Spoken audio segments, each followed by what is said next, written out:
sun sank toward the jagged mountain range bordering Winterspell's northwestern edge. Its red-gold light reflected off the crystal-clear lake in the center of town, turning it into a pool of amber fire. Wistfully, I stared out the window from my place behind the cash register and stifled an impatient sigh. There were only 20 minutes to closing, and on another night I might have closed early and headed to the lake to soak up the tail end of the sunset. But tonight my magical candle shop, Wicked Wicks, was unusually busy with half a dozen customers still perusing the display shelves. Even after ringing up everyone's purchases and shepherding the last of them out the door, I'd still need to tidy up the sales floor. No matter how careful or diligent my clientele were, inevitably merchandise got put back in the wrong place, and sometimes even damaged or broken. By the time I finished, the sun would be gone. Maybe tomorrow I'd have better luck. In any case, I couldn't complain. Being an entrepreneur had its challenges, but I was fortunate to own a successful shop in a small town, and from a quick glance around the shop, it looked as though I'd have another run of sales to cap off the day. Besides, a quiet night didn't sound too bad. Earlier that afternoon, Shanna, one of the fairies who worked at the Winterspell library, had popped over to let me know 2 of my hold requests had come in.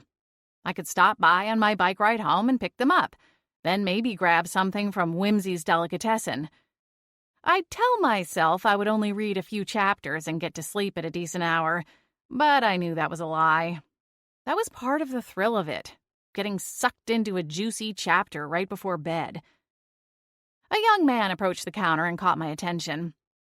He looked in his late teens, with a lanky build, and a mop of sandy blonde hair that looked a good few weeks past due for a cut. Then again, maybe that was the in-style look these days. I was only 34 years old, but my own teen years may as well have been a millennium ago, according to this new generation. I smiled politely. "Can I help you?" The young man raked his fingers through the hair falling across his forehead. "Maybe," he said. "Do you have any candles that can make you dream about being something? Maybe like a superhero?" Without missing a beat, I skirted around the short counter and went to a colorful display near the window. I picked up 2 different candles, one red, one blue. "Are you a Marvel guy or DC?" DC. Batman, specifically, I guess," the young man said. I extended the blue candle toward him, and his brows lifted as he took it from me. He turned it over in his hand, inspecting the waxy exterior. "So this thing really works, huh?" I laughed softly. "I offer a money-back guarantee. Burn it for at least 30 minutes before you go to sleep, think Batman thoughts, or read one of your favorite comics, and I promise you'll be protecting Gotham City as soon as you close your eyes." The teen gave an appreciative nod at the candle, and then lifted his aqua blue eyes up to me, a hint of pink appearing in his cheeks. "Any chance I might meet Catwoman in this dream?" Aha. I suppressed a knowing grin. The magic works with your imagination, sort of feeding off your conscious thoughts and then opening the gateway for it to play out in your dreams. I can't promise anything specific beyond the intention of the candle, in this case, superhero. "Cool." Satisfied, he tucked the candle under his arm and followed me back to the register. I rang him up and sent him on his way. No sooner had he left than another customer approached the counter. A middle-aged woman held up a sparkling black tapered candle. "Do you have any more of these night sky candles?" My lips quirked to one side as I peered past the woman and saw that the candle's designated basket was indeed empty. "The Celestial Starscape is one of my most popular candles," I said as I returned my gaze to the woman. "Generally, I keep all of my inventory on the floor, but I'll go see if I have any extras in the back." "Don't bother," the woman said, her expression sour. "At these prices, I shouldn't buy 2 anyway. I'll just break this one in half." I shook my head. "I'm afraid that won't work. It's intended to burn as is. If you'd like, I do offer a customer loyalty program. If you spend— save it," the woman scoffed. I smiled through my incredulity as the woman tossed the candle back into a basket, the wrong one, and left the store empty-handed. Some people just liked to complain. It was one of the inevitable truths of working retail. I'd learned to accept it. Mostly. As the woman left, another customer walked in. She was a young mother with a baby on one hip and a small child following after her, talking excitedly about the airplane toy he held overhead as he marched along behind his mom. I knew what she wanted before she even had to ask, and with a smile, I pulled a box out from underneath the register. "I snagged these for you before I sold out again," I told her. "Ugh, may the goddess bless you," she exclaimed as she rushed to the counter. She plopped her baby daughter next to the register and dug into her cross-body bag to dig out her wallet. I smiled and started ringing up the purchase. Lydia was one of my regulars. She came in most Thursday afternoons to stock up on relaxation candles. She told me once that her mother-in-law watched her 2 young kids on weekend afternoons, and she used the time to recharge her batteries. Hence the candles. Lydia and I made small talk for a couple of minutes, then she hurried away, waving back at me as she passed by the front window on the way to her next errand. "At least the little brat didn't break anything this time," a cold voice said behind me. Frowning, I turned to the gray-furred leonine form lounging atop the display case behind the cash register. The cat's ears went back. "Why haven't you kicked these people out of here so we can leave?" "That's not how this works, Selene," I replied, keeping my voice low. "These are my customers. It's my job to help make sure they get everything they need." "Please," she scoffed, adding a flick of her tail for emphasis. "This modern notion of customer service is so tiresome. You go to a shop in Europe, they treat you like total crap, and the customers know better than to complain. It's just expected." I rolled my eyes. Well, this isn't Europe. If I started acting like that, I could kiss my business goodbye. "I doubt that. Just look at all these fools, buying your silly candles to create the same effect as a plastic projector from IKEA." I shot the cat a scowl. Selene was being crotchety and exaggerating, as usual. The fact was, my celestial starscape candle did a lot more than simply project the image of a night sky across a wall. It created a magical illusion, synced to the night sky, one so detailed and dynamic, it truly made one feel like they were floating far above the earth, watching the celestial seas ebb and flow. But Selene liked to argue, and I refused to give in to her baiting. So, rather than try to explain how my magic candles worked for the umpteenth time, I ignored her and went to circle the shop, checking in with the handful of remaining customers. I rang up a few more sales before the clock reached the top of the hour. A soft chime rippled through the shop, signaling it was now closing time. My regulars knew what the sound meant, but out-of-towners and tourists mostly ignored it. 2 more customers filtered out without purchasing anything, and I went to clean up the shelves where they'd been looking before winding back to my last remaining customer. I'd noticed him from the moment he'd walked through my door. For one thing, he was wearing a 3-piece suit, something of a rarity in our casual lakeside town. On top of that, he was one of the most handsome men I'd seen in Winterspell. He had thoughtful eyes that moved through the store with intense scrutiny, though if he'd noticed me at all, it was only in a passing glance. He'd been perusing the aisles unassisted for the last half hour, and seemed lost in his own thoughts as he moved amongst the other customers. But now we were alone, well, save for Selene, and she'd better keep her big mouth closed. I'd be mortified if she came down from her perch to start hassling the man into leaving the shop, now that we were officially closed for the night. With a little flutter of nerves, I approached the man in the suit and cleared my throat softly. "Did you have any questions I could answer?" His dark brown eyes darted over to me and took in the fact I was wearing a sales apron. My stomach sank a little as I realized he held one of my date night candles. I quickly gave myself a mental kick for being disappointed. Of course, he had a love interest. He glanced around the shop as if only just realizing he was the last customer left. He quickly brought his attention back to me. Yes, actually. I probably could use some advice," he said. His voice had a velvet, honeyed quality that felt warm and inviting. "Of course," I replied, a little too eagerly. Selene noticed. "Oi, we're never getting out of here," she muttered from her perch. The man's brows rose. "Ignore her," I said, flapping a dismissive hand back toward the register. "Right. Well, I'm looking to put together a gift for my mother," he continued. "You've got a lot of interesting options here, and I want to make sure I find something she would like." "Oh!" I smiled and gestured at the candle he clasped with one hand. "In that case, I think you might want to put that one back." "Really?"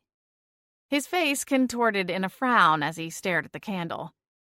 "I picked this one up because pink is her favorite color." Well, that might be the case, but that candle has a very specific effect. It's meant to increase the libido." I laughed softly as the man's eyes went wide and he treated the candle like a hot potato, nearly dropping it before swiftly replacing it on the shelf. "I don't think she's going to go for that, no," he said, accepting my laugh with good grace. "I'm in town visiting, and I guess I didn't fully realize how this all worked." "No problem. I get a lot of tourists in here. I would have checked in with you sooner, but it's been a little busy this evening." I turned my body to draw attention back to the shelves before us. All of the candles are magically imbued and have a specific purpose. Some of them are meant to create an atmosphere or set a specific mood. Others are meant to be burned before going to bed to create certain types of dreams. "Wow, that's impressive," he remarked. "I'll confess I live outside the magical world, so I sometimes forget things like this are even possible." "Where do you live?" "Chicago," he replied with a short nod. "I'm a business consultant." "I've never been. Do you like it?" "It has its perks, but then there's no magic candle shops there," he said with a chuckle. I smiled, and when his eyes found mine, they seemed to really take me in for the first time. "I'm Clint Bridges," he said, offering his hand to me. I shook it once. "Cora Harth." "Nice to meet you, Cora. So you think you can help me find just the right candle for my mother?" "Most definitely. Let me show you some of my other stock, though. Most of these items here are made with romance in mind." I gestured for him to follow, and we walked around to the other side of the shelf.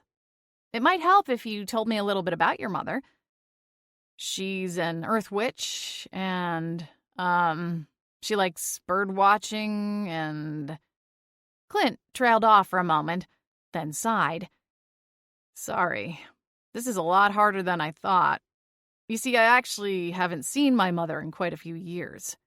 "No problem. I'm sure we can find something." I plucked a green candle from the shelf. Dried hibiscus petals were nestled in the wax around the wick.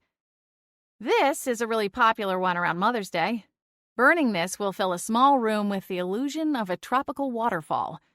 Everything will look, sound, and smell like you're right at the base of some remote waterfall in Hawaii, with little twinkling fairy lights blinking all around." "That sounds great," he said. "I can't believe I've never heard of this kind of thing before." I smiled. "I can't claim to be the first witch to capture illusions in candle wax, but I do work really hard to make sure I include as many olfactory and auditory elements as I can within each of my products."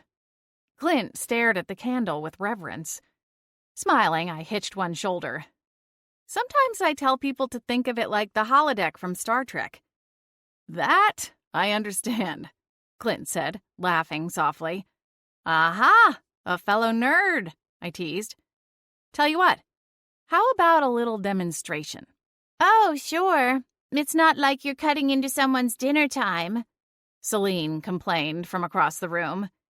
Yes, well, unless someone wants to eat dry kitty kibble for the next week, someone better pipe down, I called over my shoulder before taking the candle from Clint's hand with a determined set to my jaw. Are you sure? Clint asked, his gaze darting past my left shoulder for a flicker of a moment. I really don't have to keep you any longer. It's more than fine, I told him. Selene is perfectly capable of finding her own dinner. She's just fussy and spoiled. Clint still looked a little unsure, but he followed me to the front counter where I kept a silver display candelabra for just such an occasion. I set the waterfall candle in place and lit a match. The wick caught, and the candle sparked to life.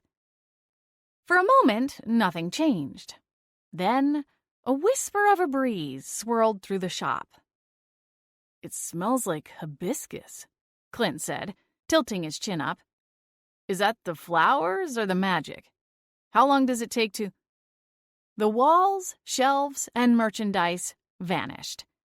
Clint and I now stood in a tropical cove, surrounded by lush greenery and a slick rocky wall on 3 sides. Behind Clint, the falls rushed into the pool of crystal clear water below, and soft fairy lights twinkled over our heads like giant lightning bugs among the foliage. Wow, this is really impressive. Clint's voice held a note of genuine admiration that pleased me. What happens if I try to walk around? Will I bump into a shelf? I shook my head. No, your mind is fooled into walking around them.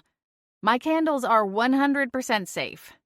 The range isn't too much bigger than the space of the shop, and if you were to go through the door, the illusion would break for you before you could accidentally stumble out into traffic. Clint walked around, testing the boundaries of the spell before returning to my side. This time he stood a little closer, and for a moment even I got caught up in the illusion. Clint smiled down at me, his deep brown eyes gleaming. This is incredible. You have a really special talent, Cora. Thank you, I said, letting myself bask in it for a moment longer before snuffing the candle out. The illusion faded almost instantly, and we were once again in my cozy, if not overstuffed, little shop. Clint shook his head, still marveling at the whole experience. That was amazing. I'm definitely getting her this candle. What else do you have? He reached for a display of persimmon-colored globes the size of softballs. Night Spice, what does this one do? I tucked my lips together for a moment, suppressing the urge to giggle. Clint quirked a brow. Gently, I took it from his hand and set it back on the display. Let's just say it gives dreams of an, amorous nature. Wow, I sure can pick them, can't I? Clint laughed once again. I liked his laugh. It was unforced, and he wasn't afraid to direct it at himself. It's a good thing I'm in the hands of an expert. I felt my cheeks flush. The chemistry with Clint was definitely there. It had been a long time since I had felt the peculiar thrill of excitement that came from a bit of flirting. My last few dates had left much to be desired in the departments of charm and savoir-faire. Clint was a refreshing change. I promise not all of my candles are intended for honeymooners, I teased lightly, as I snagged a candle on the opposite end of the display from the Night Spice. She might like this one. It creates an illusion of the Venice Canal from the point of view of a gondola floating down the famed waterways. You also said she likes pink. I have one over here that creates a field of lavender at dusk. It's not hot pink, but kind of a rosebud pink. Clint followed me around the shop, agreeing to all of my suggestions. And after 10 minutes, we'd managed to fill an entire wicker shopping basket. As I added in the last of my citrus grove candles, I realized I'd never asked what his budget was for the gift. Granted, judging by the looks of his tailored suit, loafers, and carefully coiffed hair, he wasn't hurting for money. After depositing the candle, I clasped my hands together in front of me. Well, what do you think? I think I need to tell my personal trainer we need to work on my endurance, Clint jested, making a show of heaving the overloaded basket onto the counter before grabbing his biceps in jest. I laughed and scurried to get back behind the register. Dusk had officially fallen over the small town, and after a quick glance at the clock, I realized I'd missed my window to stop by the library and pick up my holds. Somehow I didn't mind all that much anymore. I think you've made great choices, I told Clint as I started totaling up the order. Your mother is a lucky lady to have such a thoughtful son. Something flickered in Clint's eyes, and he looked out the front window for a long moment. Sensing I'd stepped on some kind of emotional landmine, I busied myself with getting a paper bag ready. Aren't you going to upsell this into a gift basket? Selene interjected. I straightened. If you're going to make me wait all night, you might as well get your full money's worth out of the sap, the cat groused. Clint shifted his attention back to me. I was about to scold Selene for being so rude, not that it would make a difference. But to my surprise, instead of being offended, Clint laughed. A gift basket sounds like just what this sap needs. I'm so sorry about her, I whispered. You really don't have to. No, I insist. That is if you have the time. I know I've already kept you. I knew my cheeks were a bright shade of pink as I set about wrapping the candles and arranging them into a large basket. I don't mind. Selene looked on with feline judgment as I finished arranging the basket. In total, Clint's order came to over $200, a sum that far exceeded my typical order. Even if he weren't handsome and charming, I would have been happy to stay well past closing for the sale alone. He flashed a black credit card, and I ran it through. While we waited for the receipt to print, Clint thanked me once more for my assistance. You're very welcome, I replied, smiling as I handed him the receipt. He tucked it into the inside pocket of his suit jacket, matching my smile. I know I've already asked a lot of you, but... Oh boy, here we go, Selene sighed. Undeterred, Clint pressed on. I'd be grateful if you could give me a recommendation for dinner. Oh, I blinked. Sure. There's quite a few good places in town. It sort of depends on what you're in the mood for. Whimsy's Deli is great for fast and easy. There's Elephant's Palace, which has great Indian cuisine.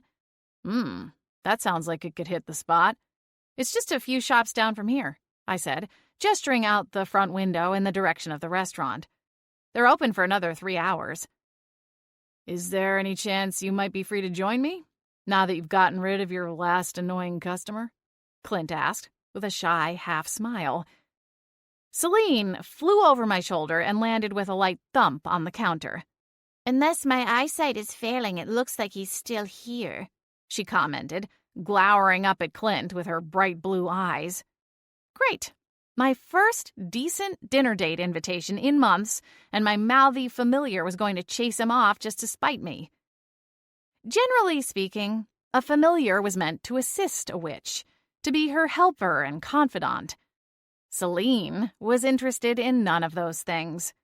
She had 2 modes, sarcastic and grumpy. And even on her best day, she wouldn't so much as twitch a whisker to help me out of a bind. I jabbed the tip of my finger against her hind quarter. I'd be delighted, I told Clint, hoping it struck the right balance between enthusiasm and casualness. The last thing I wanted was to sound desperate.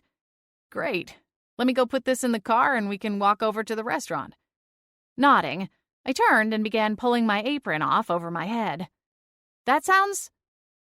The chime on the front door interrupted me, and I raised my voice, not really looking at the new would-be patron. I'm sorry, but we just closed. Closed? Surely you can make an exception for me. The sound of the all-too-familiar voice sent my heart plunging to the bottom of my stomach, faster than an elevator car with a snapped cable. Swinging around, my jaw dropped at the sight of the blue-eyed man standing in the entrance of the shop with his hands in his front pockets. Somehow I managed to get out a single word. "Roger?" "Honey, I'm home," he said, his smile failing as his gaze darted to Clint and then back to me. My magic candles could temporarily alter reality, but when the wick sputtered and the flame died out, real life was always there, waiting on the other side of the illusion. This was especially true when it came to Roger. There wasn't a spell I could cast to scrub away his memory. All the magic in the world couldn't get rid of one's ex-husband. 2. Seeing Roger again felt like the emotional equivalent of popping the top off one of those cans of fake peanut brittle. Only instead of spring-loaded rubber snakes, I was hit in the face by a full-on tsunami of memories. What are you doing here, Roger?" I asked, as my fingers toyed with the shred of leftover wrapping paper left on the counter. I swallowed hard and hoped my expression didn't reveal the panicked way my heart was beating in my chest. "It's good to see you too, Cora," Roger replied with a quick grin. "I thought you might be a little more excited to see me." Before I could reply, Clint turned and gestured for his gift basket, his expression a little hurt. "Seems like maybe we need to put a pin in that dinner." "Dinner, huh?" Roger said, cocking an eyebrow in my direction. "Is this guy a customer or your boyfriend?" Selene perked up. "Ooh, are you two going to fight?" "No one is going to fight," I snapped. Pitching the scrap paper into the trash basket, I exhaled. "Clint, this is my ex-husband, Roger." There, that should be the final nail in that particular coffin. Oh well, it was fun while it lasted, anyway. "Clint?" Roger repeated, taking a lumbering step toward him. He sized him up, which felt a little caveman and unnecessary, especially considering they were almost the same height.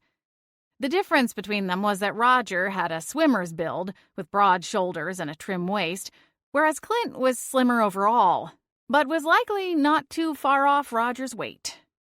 "I see," Clint said, offering a brief smile as he inclined his head in a polite nod. "And you're Cora's what exactly?" "Roger, that really isn't any of your—" "New friend," Clint replied. "Uh-huh." Roger's smile seemed genial enough. "Nice suit. You work at the bank or something?" This is boring," Selene complained. She jumped down from the front counter and marched to the front door. Despite her demands, I still hadn't installed a cat flap, so she was forced to wait until someone opened it for her. With an expectant huff, she shifted her icy glare up at Roger. "Hey, you with the untucked shirt, make yourself useful and open this door." "Since when are you a cat person?" Roger asked me. I shot Selene a dark look. "Believe me, I'm not." Selene's tail swished. "You're not a cat person. I'm not a witch cat." "Wait, I know where I've seen you before. You belong to Cora's crazy aunt." Selene's eyes went pure glacier as she glared up at Roger, then flicked her tail, and a crack snapped through the air. The pulse of magic wasn't powerful enough to actually harm someone or cause damage to anything in the shop, but it had its intended result as Roger flinched and took a few steps back from the tiny 10-pound feline. Selene flashed her teeth in a satisfied smirk. "I'll get the door," Clint said, hurrying to gather the large gift basket. "Thank you again for your help, Cora. Maybe I'll see you around before I leave town." My heart twisted as he turned his back. "Here, let me help." I walked out from behind the counter, keeping my stride quite calm in spite of the storm brewing in my belly. Likewise, my facial expression remained inscrutable as I nudged past Roger to the front door of my shop. As soon as I pushed it open, Selene made a run for it, streaking down the sidewalk without a backward glance. Clint nodded at me as he passed through. When the door shut, I flipped the open sign around to the closed side and exhaled. "Who was that guy?" Roger asked. "How is that any of your business, Roger?" "Hey, I was just stopping in to say hey and see if you wanted to grab dinner." He held out his hands. "No big deal." "And what about that big, loud, 'Hey, honey, I'm home'?" "It was just a joke, Cora." "A joke?" I sputtered. "Roger, I haven't seen or heard from you in 18 months. You can't just barge in here and pretend like not a moment has passed and expect me to drop everything and spend time with you. You make it sound like me wanting to spend time with you is a bad thing." A mixture of hurt and confusion flashed in his eyes, but my anger remained unabated. "We're not together anymore. If we wanted to spend time together, then we'd probably still be married." "Come on, Cora. We both know it's not as simple as all that." Roger's tone softened. "Besides, that's all water under the bridge now. Would it really be terrible to have dinner? Maybe catch up?" I didn't have an answer for him, so I retreated behind the counter, emotions roiling in my gut for dominance. "Why didn't you at least call me first?" A new thought popped into my head and I cringed. "Is everyone all right?" Roger left Winterspell before the ink on our divorce papers had fully dried, but his entire family still lived here. Seeing as it wasn't the holidays, I hoped his abrupt return hadn't been spurred by a family member's illness, or, the goddess forbid, death. "Everyone's good," he assured me. After a moment, his gaze fell to the wooden surface between us, and my heart jolted once more. It was clear this wasn't how he envisioned this meeting. The valve on my frustration released, and I exhaled along with it. "I'm glad to hear it." He met my eyes again as he looked down at me. Almost everyone was taller than me. It was one of those things that came along with being a card-carrying member of the Short Girls Club. Roger was just over 6 foot, which gave him a solid 10 inches on me. It had been the point of many jokes between us back when we were together. I used to tease him that the only reason I kept him around was because he was tall enough to reach the stuff on the top shelf at the grocery store. Roger smiled. "It's good to see you, Cora." Despite myself, I allowed a nod of agreement. Our marriage had ended amicably enough. No hurled dinnerware, no broken windows or torched vehicles. Just a mutual acknowledgement that we'd drifted apart during our 4-year union. When Roger got a job offer in New York City, that was the final straw. He wanted to take the job. I didn't want to move. And so I'd suggested, almost casually over pasta one night, that we should get a divorce. There had been a few tears on both of our parts, but it never turned into a full-blown sob fest. Even after he moved out of our home and left town, I never fell into the eat nothing but Ben & Jerry's on the couch phase. Instead, there was just a lingering sense of sadness, a mourning for what might have been. I'd worked hard to put that part of my life in the rearview mirror and live in the present. But having Roger walk in the door of my shop dredged up all of those memories and feelings in an instant. I took a sidestep and planted myself behind the register. I needed to be doing something with my hands. "How have things been going? How's the new job?" I asked as I pressed a series of buttons to print the day's sales report. Roger's face scrunched up into a grimace. His eyes grew hard as he turned toward the window. "The new job is no more." His shoulders deflated as he let out a long sigh. "That's the problem with startups. Things go along great until they don't. When I started, the company rented 3 floors in an office building, and all of them were filled with workers. Last month, right before it went under, we were down to less than a dozen employees." "I'm sorry," I said, and meant it. I never would have wished failure or misery on Roger. The memory of our love was more than enough to prevent such pettiness. "I really am. I know you had high hopes for that job." "It is what it is," Roger said. "The truth is, I'm not sure I would have been happy there even if the job had worked out." I thought about asking him to elaborate, but quickly decided against it. A tapping sounded on the glass door, and Roger turned. Selene glared at him and tapped twice more with her paw. Sighing, I nudged my chin toward the cat. Might as well open it for her. She's more stubborn than your father. Roger chuckled as he moved to let her inside. Impressive. I figured he held the world record. Selene stalked inside, her tail held aloft. Cora, you're going to have to settle your bill with the fish market. They're cutting me off until you do. The audacity. My brows peaked. How is that possible? We have a $200 cap, and I just paid it off 3 weeks ago. Caviar doesn't come cheap, Selene said, twitching her whiskers as she gracefully leaped back onto the counter and settled herself next to the register. What's this oaf still doing here? You're not really considering going out to dinner with him, are you? At least the other one didn't slap a shaggy caterpillar on his upper lip and call it a mustache. Selene's commentary usually irked me, but I had to admit she kind of had a point when it came to Roger's stash. When we'd been together, he'd kept his face clean-shaven for the most part, with the occasional scruff if he got lazy and didn't shave for a few days over the course of a vacation or long weekend. Roger reached up and brushed the edges of his facial hair. "What's wrong with my mustache?" he asked. I smiled and hit a few more keys on the register, prompting the printer to spit out another batch of reports. "Nothing. It's fine." Selene made an undignified gagging sound.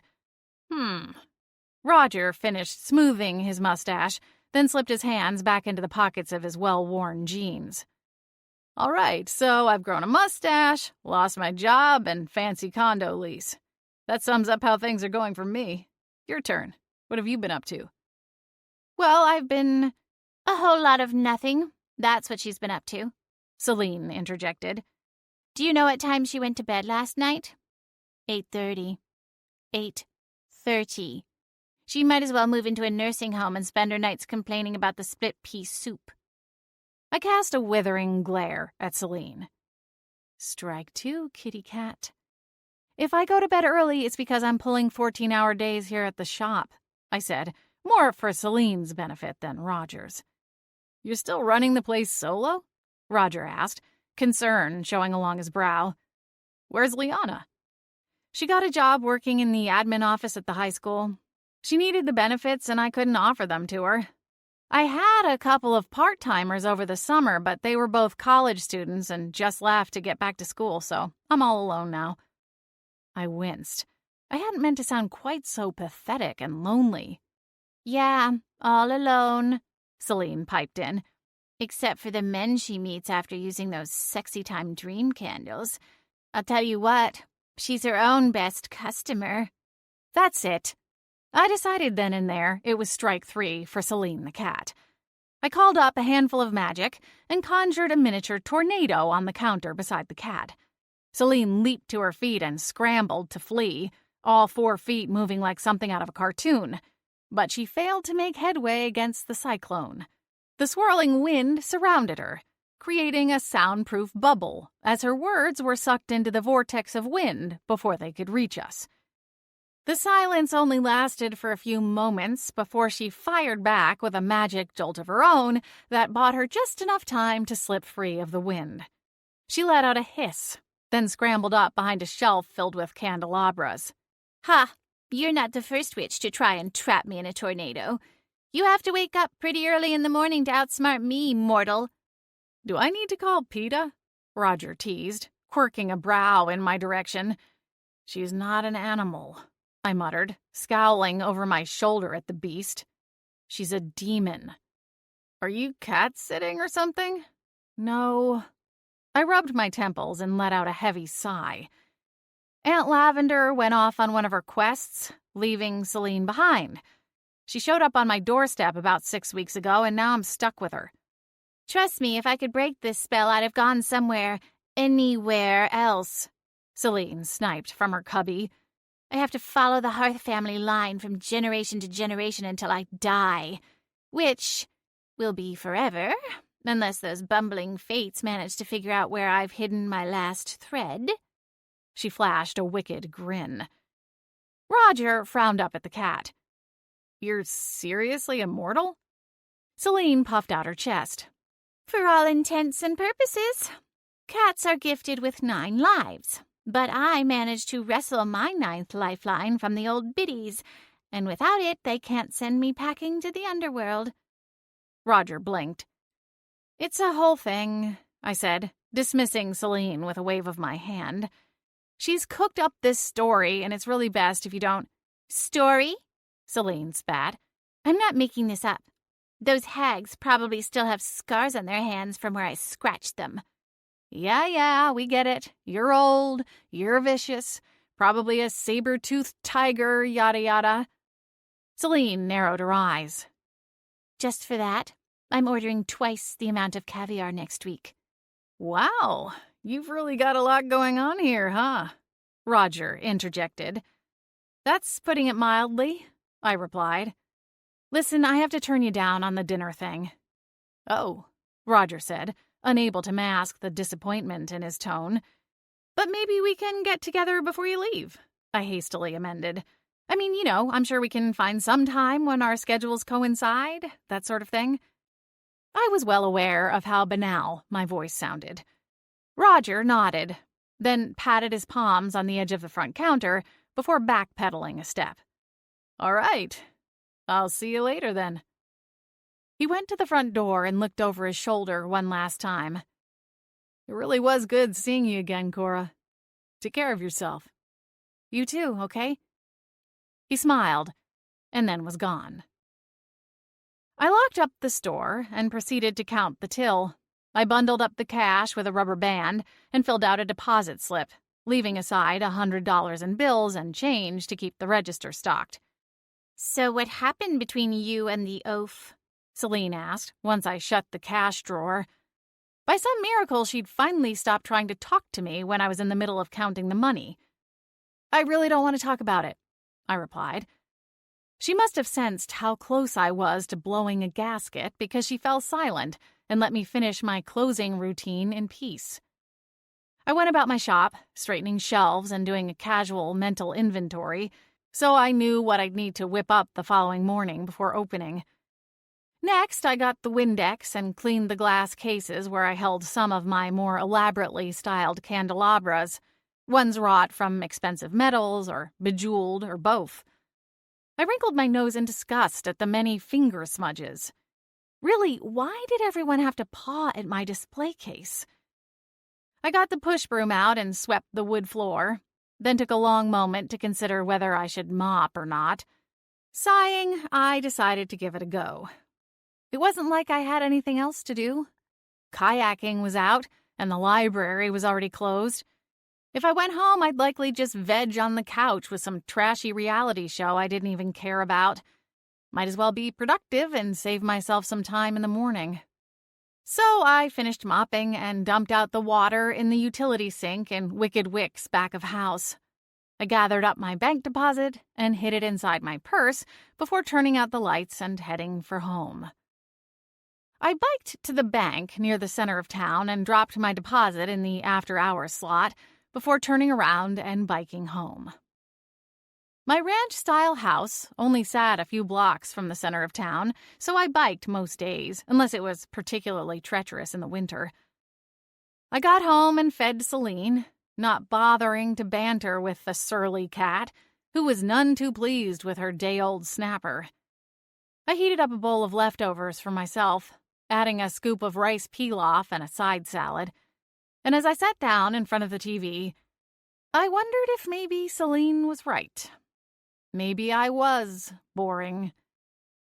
I sat and ate my dinner, wondering how different my night could have gone had Roger not shown up right at the last second to scare off Clint. What would we be doing now? Would the night have ended with a passionate kiss? Or would it have simply been a night of interesting conversation? In any case, it would have beat the heck out of leftovers and a DVR'd episode of Love Island. I guess I'd never find out. 3. Some people liked to start the day with a fresh cup of coffee or a glass of orange juice. Perhaps a nice breakfast, including cereal, eggs, and toast. Others like to rise with the sun and go for a 3-mile run, or perform yoga stretches, or jump straight into the shower.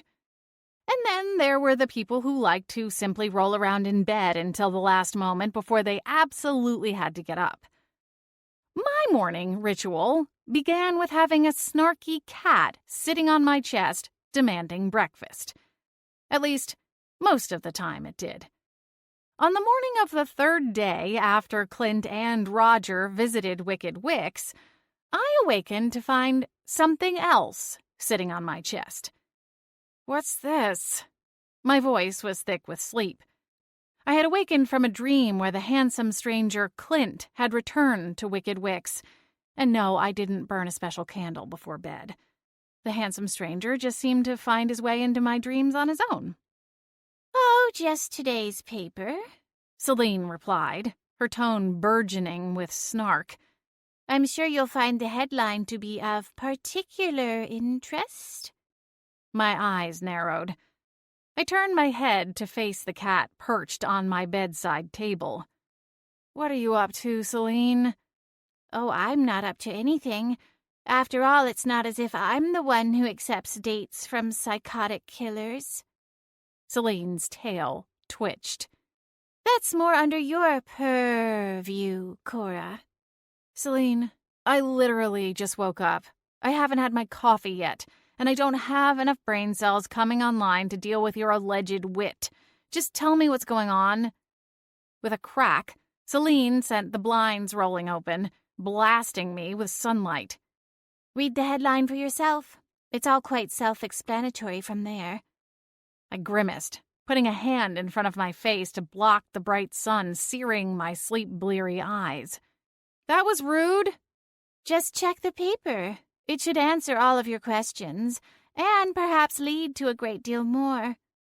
Selene sat on her haunches, exhibiting feline patience and more than a little sadism, in my opinion. I didn't know what was on the front page of the paper that Selene wanted me to see so badly. I did know that it wasn't going to be anything pleasant. I unfurled the paper, which had a few cat-chewed pages, and stared at the headline. "Winterspell Police Investigate Brutal Homicide." I gasped, unable to believe what I read. Crime was exceedingly rare in Winterspell, though not unheard of. I locked up my shop at night, but I didn't have a security system installed because there didn't seem to be a need. My eyes darted down to the color photo, which really didn't show much. The view outside of a very nice house, practically a manor, with police tape wound across. I normally would have clucked my tongue in sympathy and turned to the crossword puzzle. But Selene's insistence I would find something relevant in the headline made me continue to read. My gaze fell upon a small rectangular photo beside the headline's text.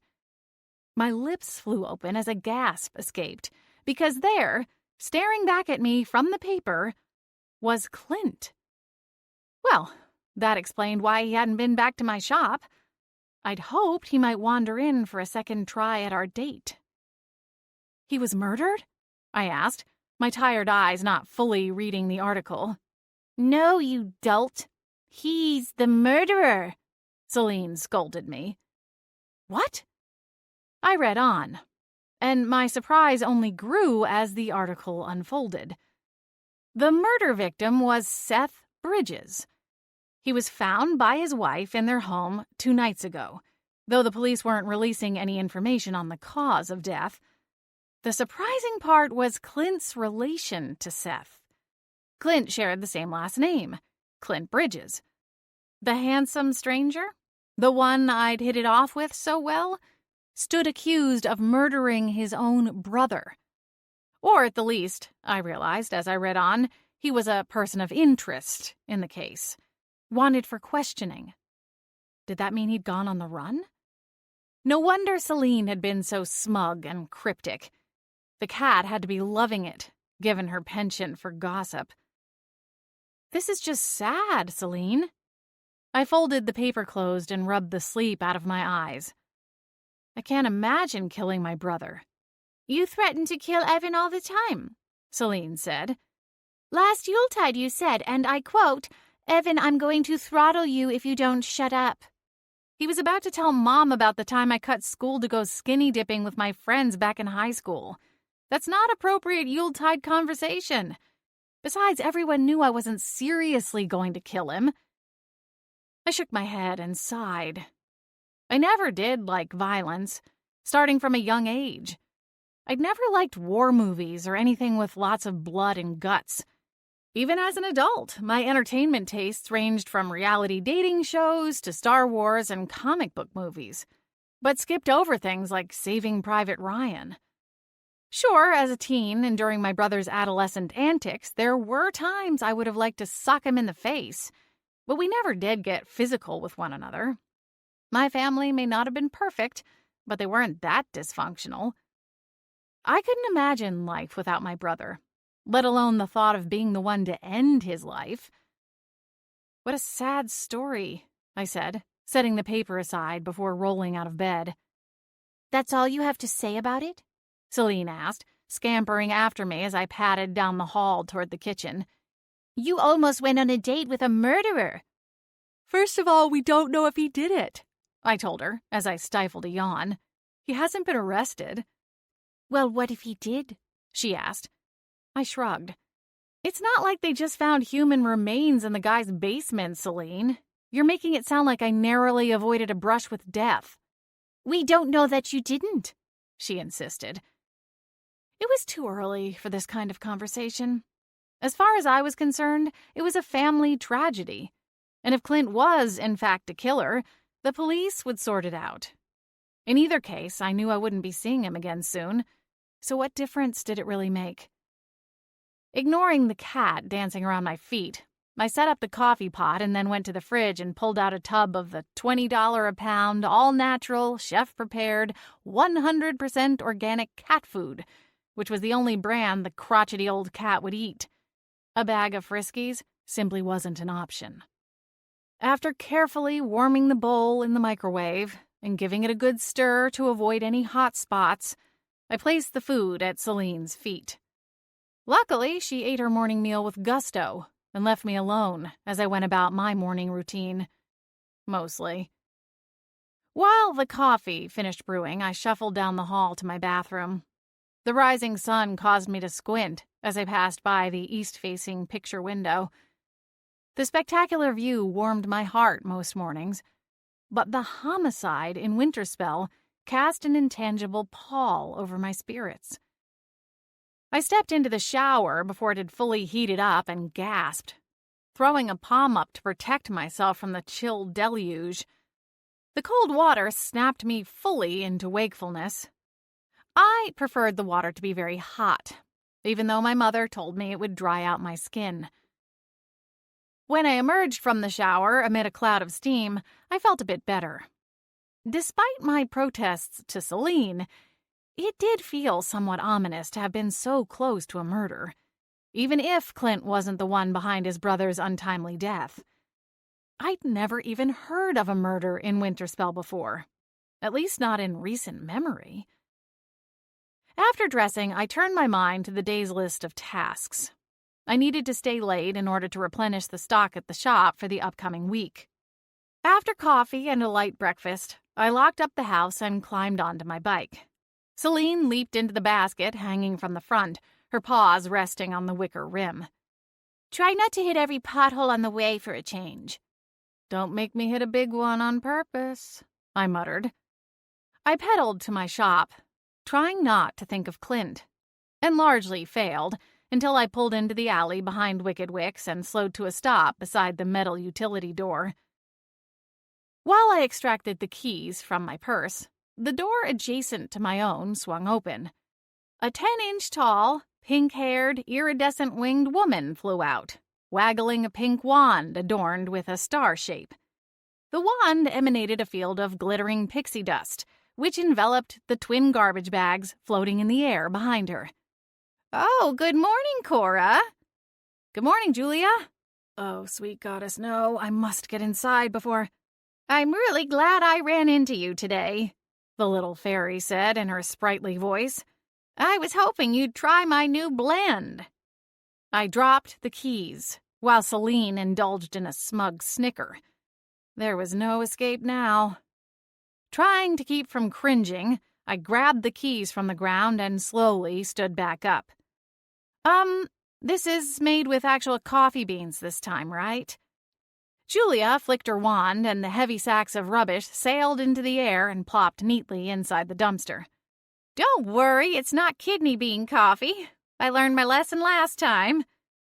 Julia waved her wand, and a steaming mug of coffee appeared out of thin air. I dried and roasted 100% Arabica beans, seasoned with hints of cinnamon and Mexican vanilla. Then I used only pure spring water for the brew, and a rough grind to bring out the boldness of the flavor. That actually sounds pretty good, I said, taking the cup from the air with cautious optimism. I took a careful sip, and then gagged as grit slid down my throat. Ah! Julia, when's the last time you checked your filter? Filter? Julia scratched her chin. Oh, that's right. I knew I was forgetting something. I handed the cup back to her, which meant depositing it back in the field of pixie dust. It sounds like you're on the right track. I finally made it inside the back of my shop, while Selene cackled with laughter. Man, you should have seen your face. You were all like, ah! I wish I had opposable thumb so I could operate a cell phone because that would have gotten so many likes on Instagram. I'm glad my misery makes you happy, I rasped. I seized on a half-empty bottle of sports drink and guzzled it down. How does she stay in business with coffee that bad? Overflow, Selene said. You know, for a businesswoman, you should understand these things. There are exactly 2 coffee shops in Winterspell, and Dragon's Gold is always crowded. I swigged down the last of the sports drink and tossed the bottle into the recycling bin under my desk. At least she stopped trying to sell biscotti. Selene smiled. Yeah, I heard a sentry cracked a tooth on the last batch. I didn't bother counting my till, since I had counted it last night, and it looked the same when I opened the cash register. As I often did, I set up a mini workshop on my sales counter. That way I could create merchandise for restock and special orders while watching the shop. At 9 a.m. sharp, I flipped the sign over to open and turned on the lights.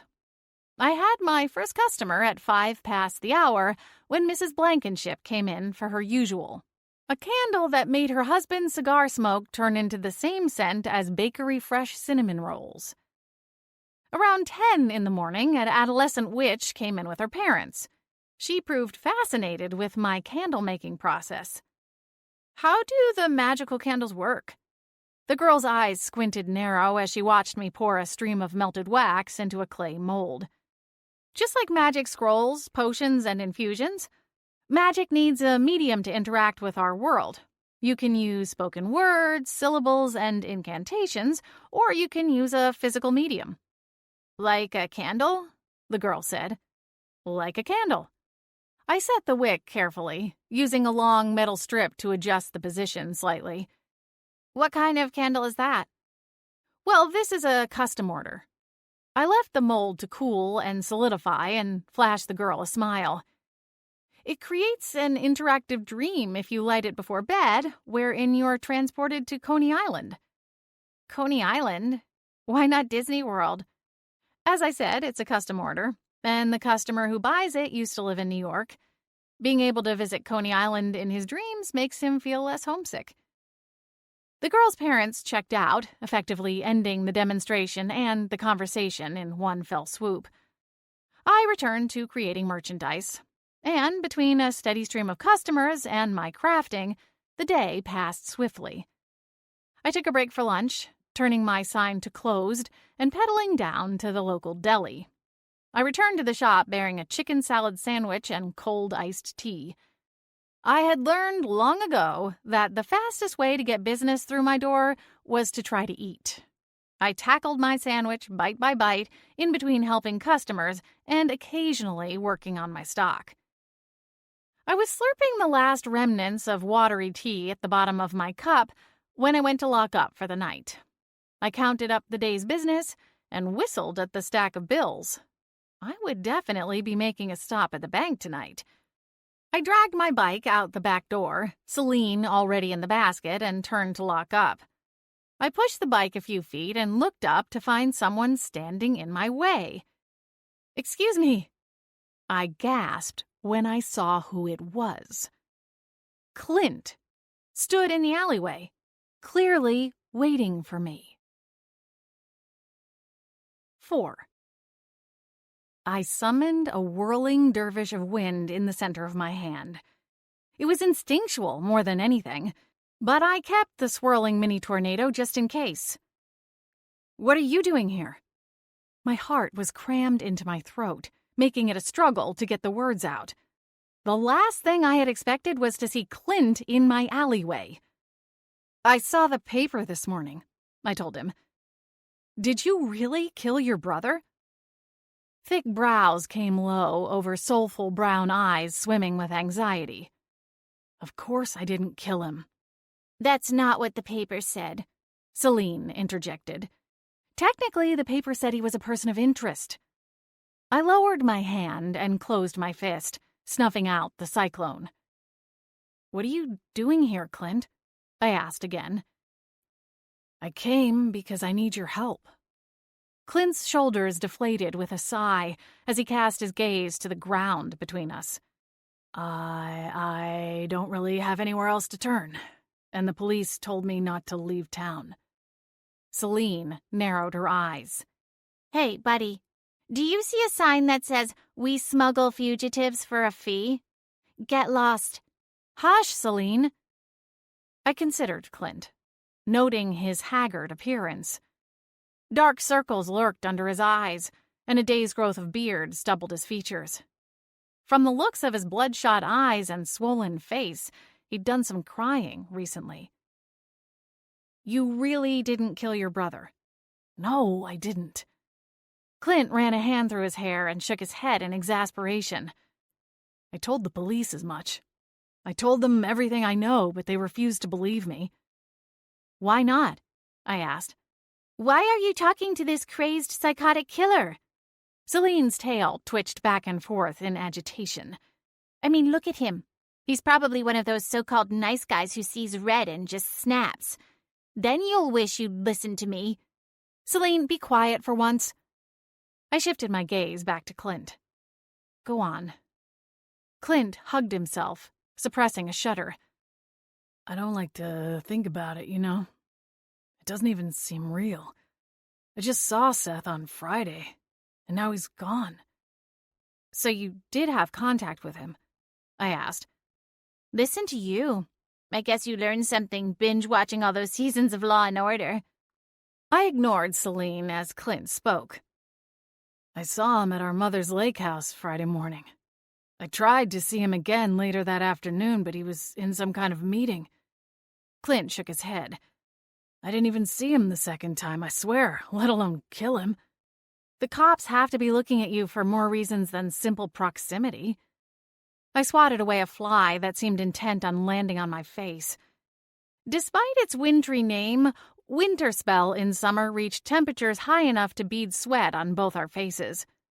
"What aren't you telling me?" Clint's face twisted into a grimace. Whatever he was about to say, Clint anticipated a bad taste in his mouth afterward.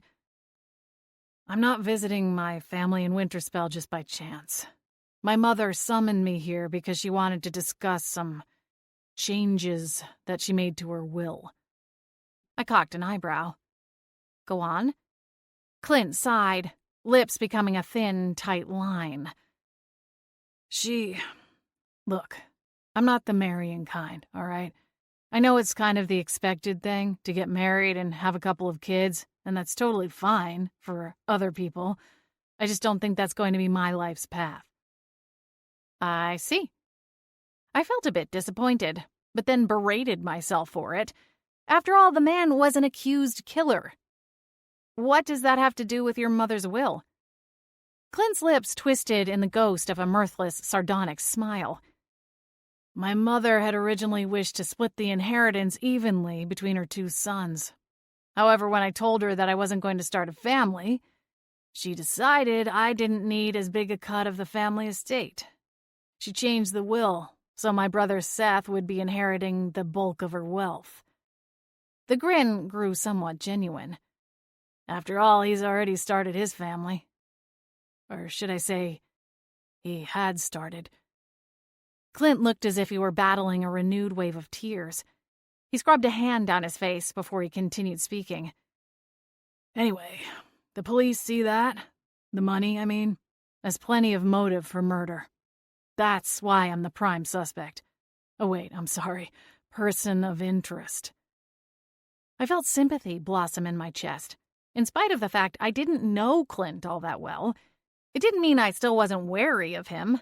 After all, I had literally just met the man. Look, Clint, I'm not sure what you think I can do for you. I don't even know a good lawyer. I really can't get tangled up in this kind of thing, okay? Tangled up? Clint's brows lifted. What are you talking about? Look, I'm a business owner, all right? My clientele is my lifeblood. My reputation directly affects how many people will walk through the front door and buy candles. Cora, I don't think you... I shook my head. No can do. I think your best bet is to speak with an attorney and let them hash it out with the police. Clint looked increasingly anxious. He fidgeted, pacing about in the alley as he spoke. That's just the thing, though. I have contacted my lawyer. He's coming. He's on his way. But in the meantime, I need to borrow a computer. That's why I came here. I thought you might be kind enough to let me use yours. I was taken aback by the strange request. A computer? You're walking around in a Hugo Boss suit and you don't have a computer or a tablet? Anything at all? I eyed Clint with suspicion, a fact that was not lost on him. The cops confiscated my laptop as evidence, all right? I'm not making up an excuse just to trick you. What about a tablet? I had an iPad and they took that too. Cell phone? Confiscated. I heaved a long sigh. Clint held up a hand. Look, I've been negotiating a huge business deal for some time, and right now, it's balanced very precariously. If I don't check in with my potential new clients soon, they're going to give up on me. Period. End of story. He gestured helplessly. They took everything I had, every means of getting online, so unless there's an internet cafe in town, I'm kind of at your mercy. My mother wants nothing to do with me right now. She has my brother's wife, or widow, I suppose, at the house, and she's bought into the police's theory. The gas station down the way sells those pay-as-you-go phones, I told him. A burner phone? Clint shook his head in disgusted vehemence. One simply does not conduct multi-million-dollar business deals on a burner phone.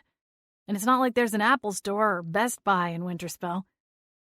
I guess most of us rely on magic more than technology. I shrugged. The younger citizens are more into tech, but they drive into one of the bigger towns to get it. Well, driving anywhere outside of city limits isn't an option for me any longer. Clint sighed. Please, I promise I won't take up much of your time. All I want to do is get back to my hotel room. Now that my face has been splashed all over the local paper, I'm getting a little too much attention out and about. I hesitated, while clutching the bars of my bike with a white-knuckled grip. I hated to turn away someone in need, but at the same time, I really didn't want to get mired in the tangle of a murder investigation. What if the police found out I let him use my computer? Would that cast some suspicion on me? I suppose I could lie, say I hadn't seen the paper. Of course, Selene would probably rat me out if an officer so much as hinted at getting her a reward.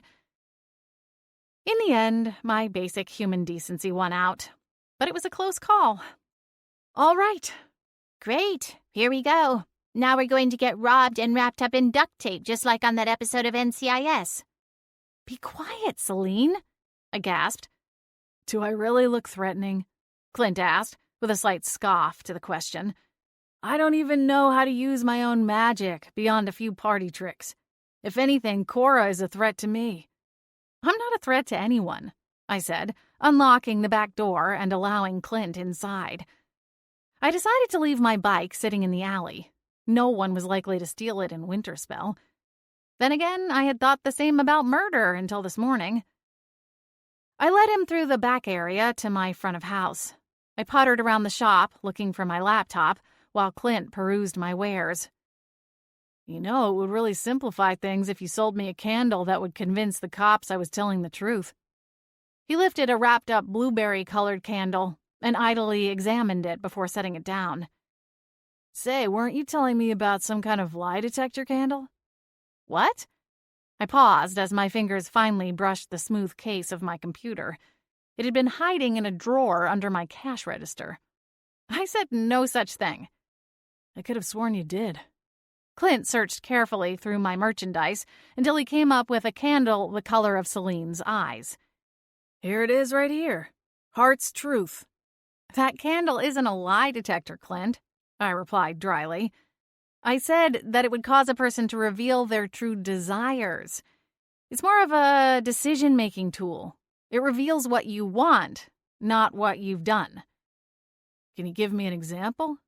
Well, it won't make someone blurt out that they're having an affair or stole the crown jewels or anything like that. It's more... My hand gestured in the air as if trying to grasp the right words. More like if someone's always wanted to be a painter, or learn to dance ballet, or to climb Mount Everest. That sort of thing. I see, Clint said, shoulders slumping in defeat. I sighed. I'm sorry. I've never heard of magic that would work that way. If there were, the police would have access to it, not me. Right, of course. Clint shook his head, as though chiding himself for even asking in the first place. Selene leaped up onto the counter and stared meaningfully at me.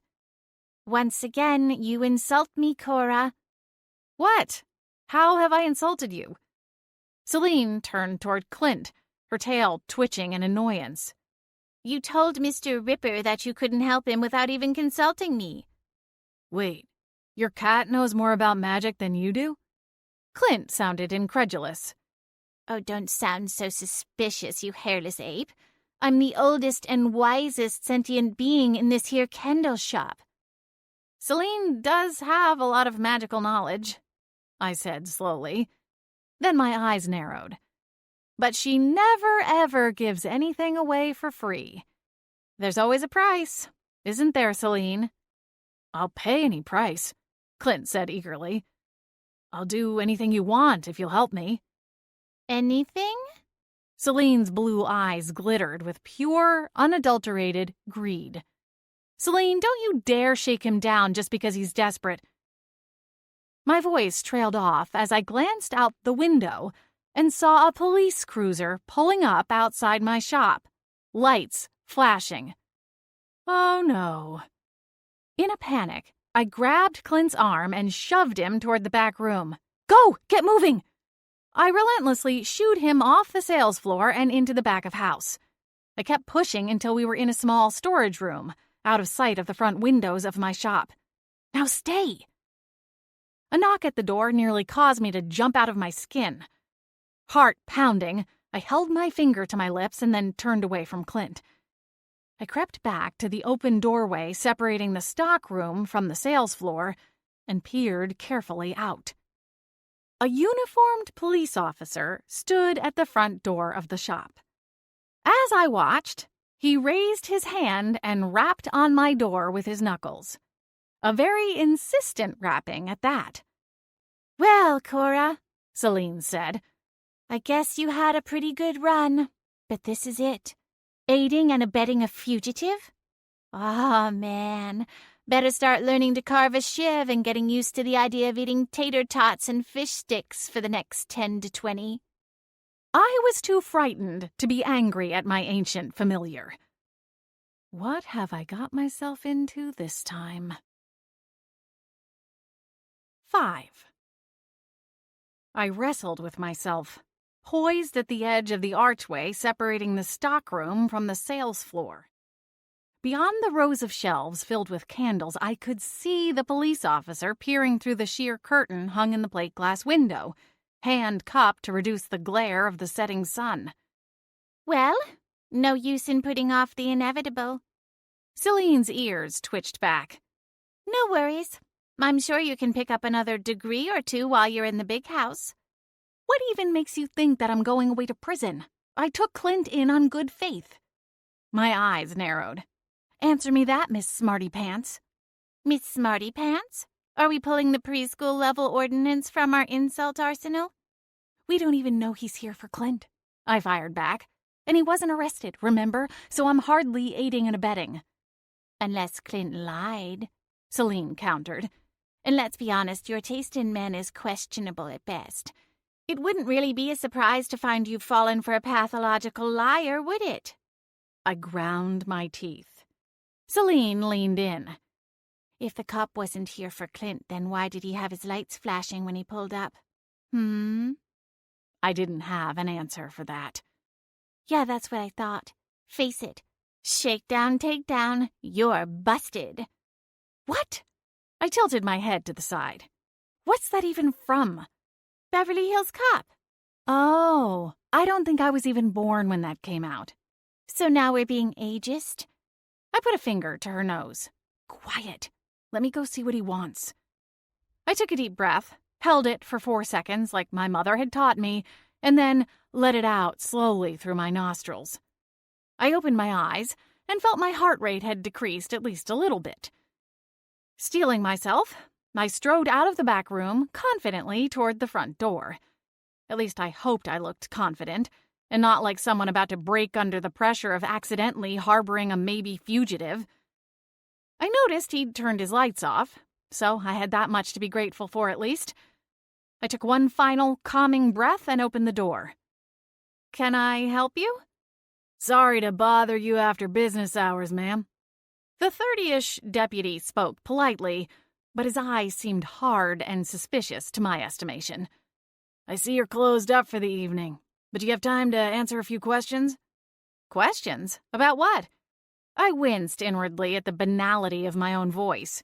Surely the cop would see right through my innocent act. Perhaps we could discuss this inside? The officer peered behind me into the gloom of the darkened candle shop. The last thing I wanted was to let the deputy inside my shop with Clint there. Yet I feared it would make me look suspicious to refuse him entry. I eventually decided to let him in and prayed to all of the goddesses that Clint was good at keeping quiet. Certainly. I stepped back from the door and allowed the deputy inside. I swiftly retreated behind the sales counter, as if the physical barrier could somehow protect me from suspicion as well. The deputy clumped across the polished hardwood floor to stand before the counter. Now, what can I help you with, officer? He stared at me for a long, agonizing moment before his brow furrowed in query. Do you recall selling a silver candelabra and an assortment of candles to a customer on Thursday afternoon? My knees buckled. There was exactly one and only one person who'd purchased those items in that combination. Clint. I decided it would do me no good to lie. It was a pretty busy afternoon, but yes, I remember selling a gift basket that fits that description. Can I ask what this is about? The deputy didn't answer my question, but instead asked another one of his own. Can you describe the customer to me? Early 30s, Caucasian male? My voice broke awkwardly. Dark brown hair, kind of on the slender side. Wore a nice suit, if I recall. The deputy took out a notepad and scribbled on the surface. Did the customer happen to give his name? Clint, I think? The deputy didn't make a sound, but his eyes shone with an eager light. He scribbled on his notepad furiously. I got the impression of a big hound dog who'd just hit upon a tasty scent. How did this Clint pay for his purchase? He used a credit card. Could I get a copy of the receipt? I nodded, wanting to fall over in relief. He hadn't come because he thought I was harboring a fugitive, despite his dramatic entrance with the lights flashing and all. He was just checking into a lead, which, unfortunately, would lead him right to the man cowering in my supply room. I took out my tablet and tapped the screen to life. I flipped through the receipts, organizing them by time to make the task faster. I found the receipt in question and hit the print icon. The laser printer under the register came to life, quickly spitting out a receipt. "Here you go." My hand shook slightly as I handed off the copy. The deputy glanced at it and nodded. "Thanks a lot." He carefully folded the receipt in half, leaving a crisp edge of razor perfection, and stuffed it into an envelope. "I appreciate your cooperation in not making me get a warrant for this." I shrugged. "There's exactly one enchanted candle shop in town. What would be the point of obfuscating where the gift basket came from?" The man's brows climbed his forehead. "You'd be surprised, ma'am." "I'm sure I would be." I swallowed hard. Is this about the case in the paper this morning? The man who killed his own brother?" "I'm really not supposed to comment on an ongoing investigation," the deputy said, pursing his lips. I started to open my mouth to say I understood when he continued. "But seeing as you've been so cooperative and all, and in a town this small it'll be all over the place in a couple days anyway, there were witnesses who put Clint outside the victim's house on the night of the murder. Not to mention his fingerprints were all over the candelabra that was used as the murder weapon." I flinched. I hadn't known that the murder weapon was an item I had sold in my own shop. That thought gave me a very creepy feeling. "Wow," was all I was able to say. The deputy's eyes dawned with a sudden realization. "Oh, there was something else I'd like to ask you about." "What's that?" I frowned as he opened his folder and extricated a color photo. He turned it around so I could see it. "This candle was found burned to the wick on the victim's desk. Did it come from your shop?" My heart sank as I examined the photo and saw the blackened, curled petals of a wildflower in the pool of melted wax. "That looks like one of mine, all right. Why?" "Well, the wax was still in a liquid state when we arrived on scene. How long does a candle like that last?" About 4 to 5 hours, give or take." I shook my head as I examined the photo. "But that number can vary quite a bit based on things like ambient temperature, ventilation, and such." "So what would a candle like this do while it was lit?" "I'm sorry?" "What kind of magical effect does it produce?" I blinked in realization. "Oh, well, that's a tranquility candle. It produces a 6-tier illusory field that creates the impression of being in a starlit meadow." 6-tier illusory field? He shook his head. "I don't have much time to study illusion magic. It's mostly wards and defenses for us deputies." "Sorry, officer. Didn't mean to make myself sound all hoity-toity. The illusion is 6-tier because it affects all 5 of the physical senses, plus creates a mental illusion as well." "Why the mental illusion?" "Because of immersion. It leads to a more cohesive fantasy. Plus, they're designed with anyone in mind, including those who may have lost their sight or hearing." "Fascinating." He took some more notes on his pad. "So how does one break out of the illusion?" "You can blow out the candle, or wait for it to sputter out when the wick is spent. That ends the effect for everyone involved." "Could someone have, say, been under the influence of your candle and seen Seth as a threat?" The cop tapped his pen on his notepad, eyes wide and expectant. I was taken aback by the question. It sounded almost accusatory.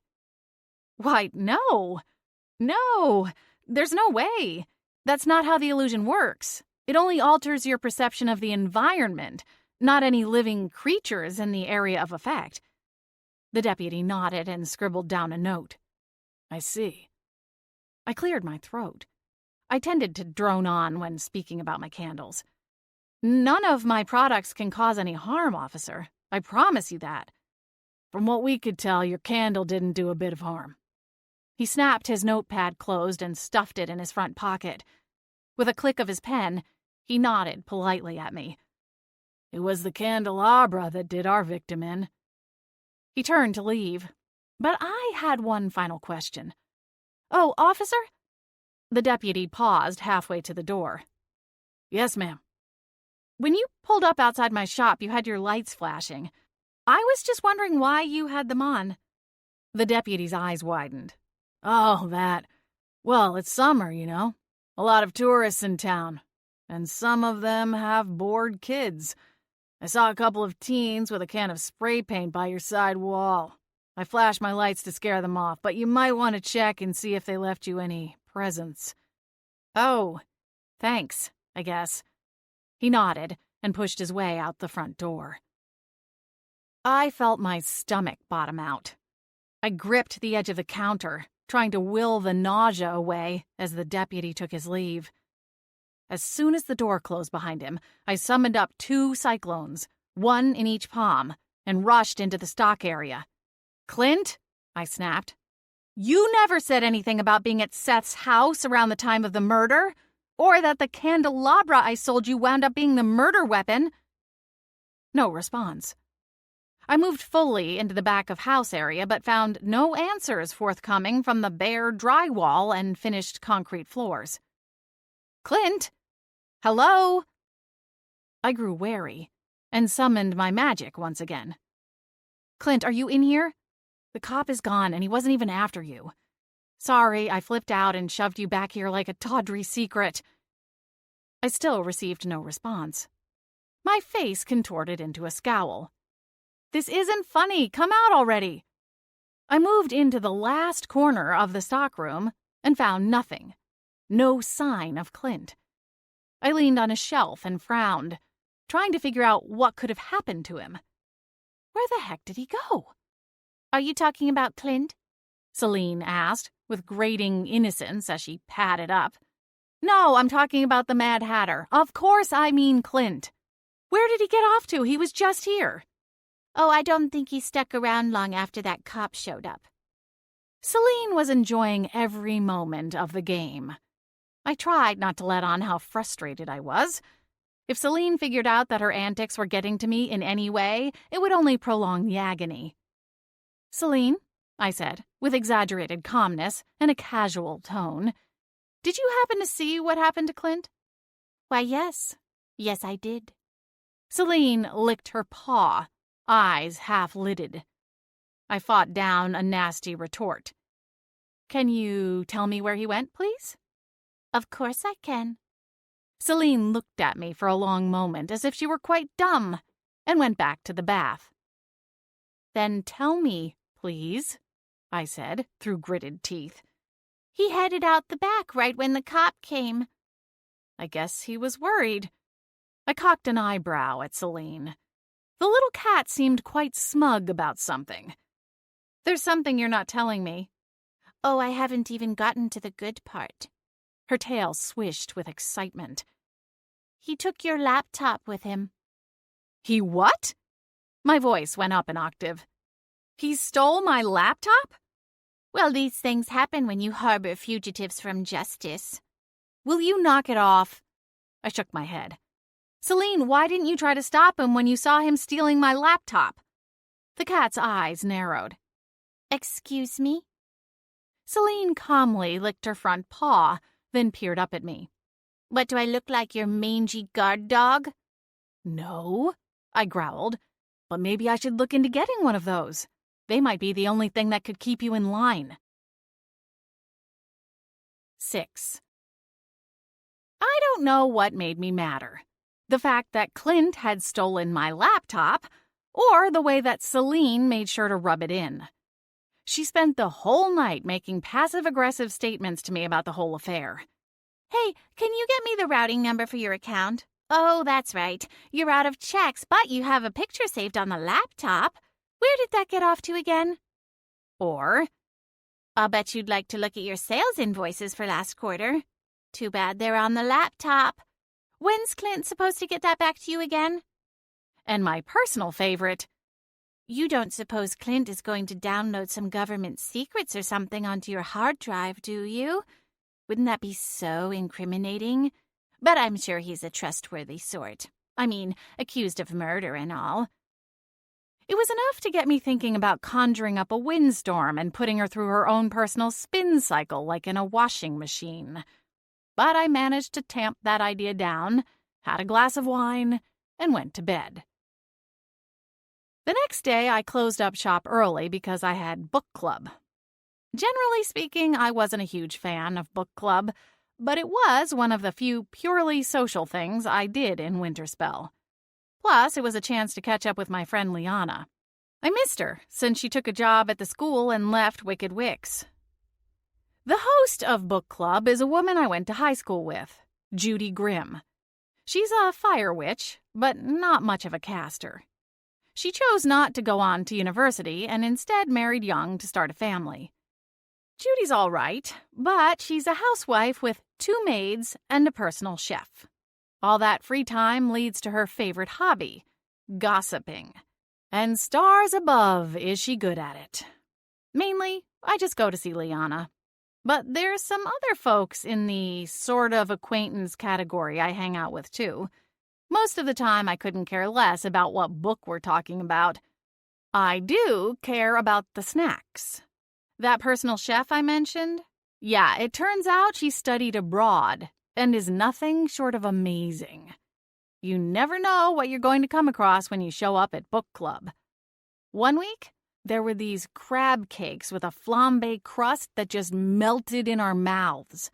Then, on another occasion, we were treated to cucumber sandwiches, which may not sound good, but trust me, it was one of the best things I've ever eaten. Creamy and cool and everything you could ask for on a hot summer's day. The snacks alone would be enough to keep me coming back, but then they go on ahead and tempt you with wine. Not just any wine, either. I'm talking stuff that wins international awards. Always perfectly paired with the snacks. That's one thing I'll give Judy. She doesn't skimp on book club night. I pulled up in front of the Grimm's residence. A 3-story contemporary home with a backyard big enough to fit my house, the entirety of Wicked Wicks, and my garage with room to spare. A blue Toyota Camry nimbly dodged into the parking spot just ahead of mine as I turned off the engine. A smile broke out on my face when I recognized the vehicle and its driver. Liana and I got out of our respective vehicles at roughly the same time. "Hey, you!" I walked toward her, and we embraced. Liana is one of the sweetest, least jaded people I know. Normally, when you hear someone described as bubbly, it's a veiled code for annoying or over the top. Not with Liana. I can't imagine her any other way, nor would I want to. We were both dressed up a little for the occasion, each wearing a strappy sundress and sandals. Liana's umber skin always made bright colors pop, and it was no exception with the jewel-toned purple dress she wore tonight. "How are you?" I asked as we parted from the embrace. She brushed her long curly hair out of her honey-brown eyes and shrugged. "Same stuff, different day," she replied. "I was actually wondering if you'd like to come in and speak to a group of freshmen." "Me? Why?" I shook my head. "I'm not good at public speaking." "You're a female business owner and a role model. Come on, it could be fun." "I'll think about it." Liana laughed. "You know I'll just keep hounding you about it, right?" We turned toward the sidewalk. Judy's house featured a natural-hued stone walk. The surface was smooth enough for easy striding and rough enough to show the stone's natural state.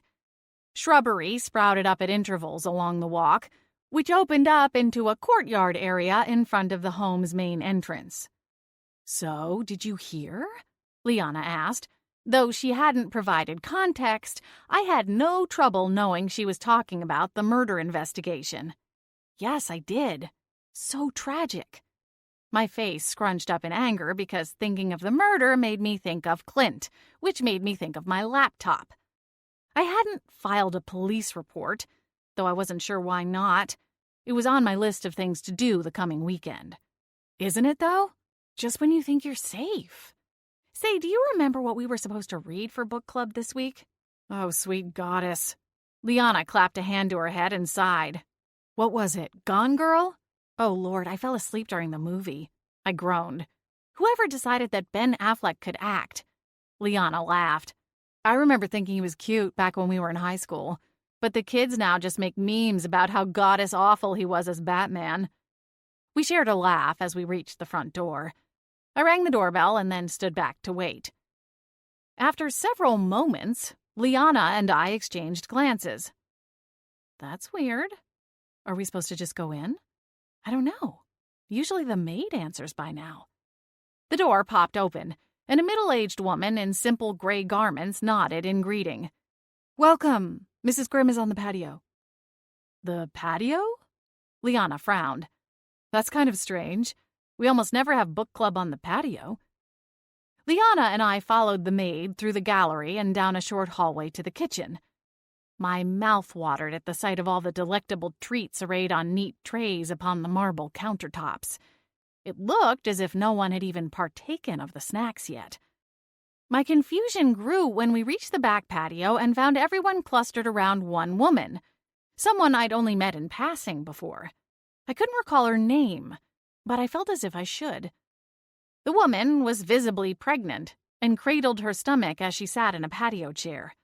Her face glistened with tears as she spoke in garbled sentences I couldn't fully make out. Whatever she was saying, she had the ear of every other member of the club as they swarmed around her, offering tissues and words spoken in low, comforting tones. Thankfully, though the snacks remained inside in the kitchen, the wine was available. Liana and I each took a glass and sidled up to Heather Barton, another woman I went to school with, and one of my aforementioned acquaintances. Heather, what's going on? Who is that? Liana asked in a whisper. Heather's lips quivered. Oh, it's terrible. That's Melissa Bridges. Her husband was murdered yesterday. It's just so awful. My eyes nearly bugged out of my head, and I choked on my wine. Heather mistook my reaction and bobbled her head in sympathy. I know. Awful, right? I nodded, taking a drink of water to clear my throat. I listened more intently to what Melissa was saying.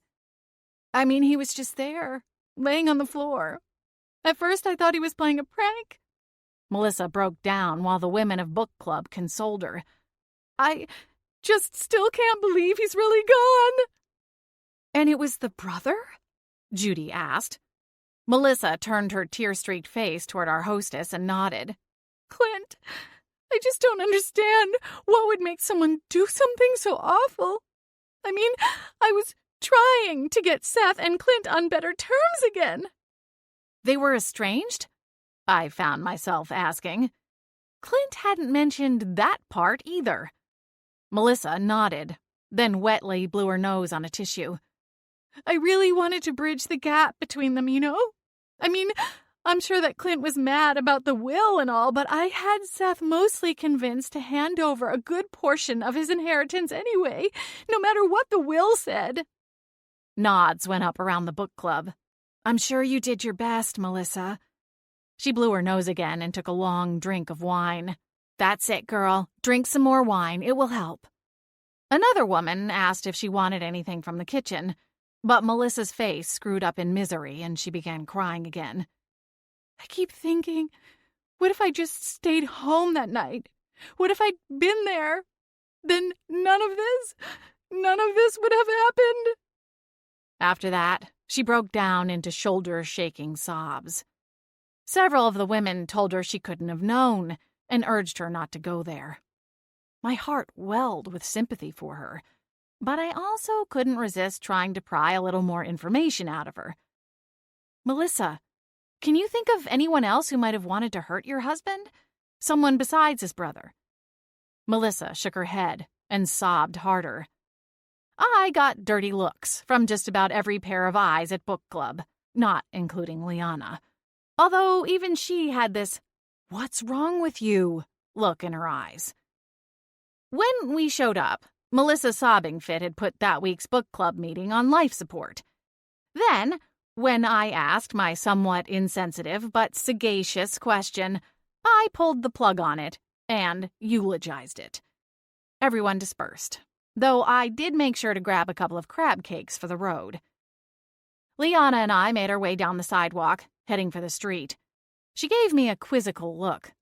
What was all of that about? As it turns out, Melissa's brother-in-law stopped off in my shop the day before the murder. Liana paused mid-stride.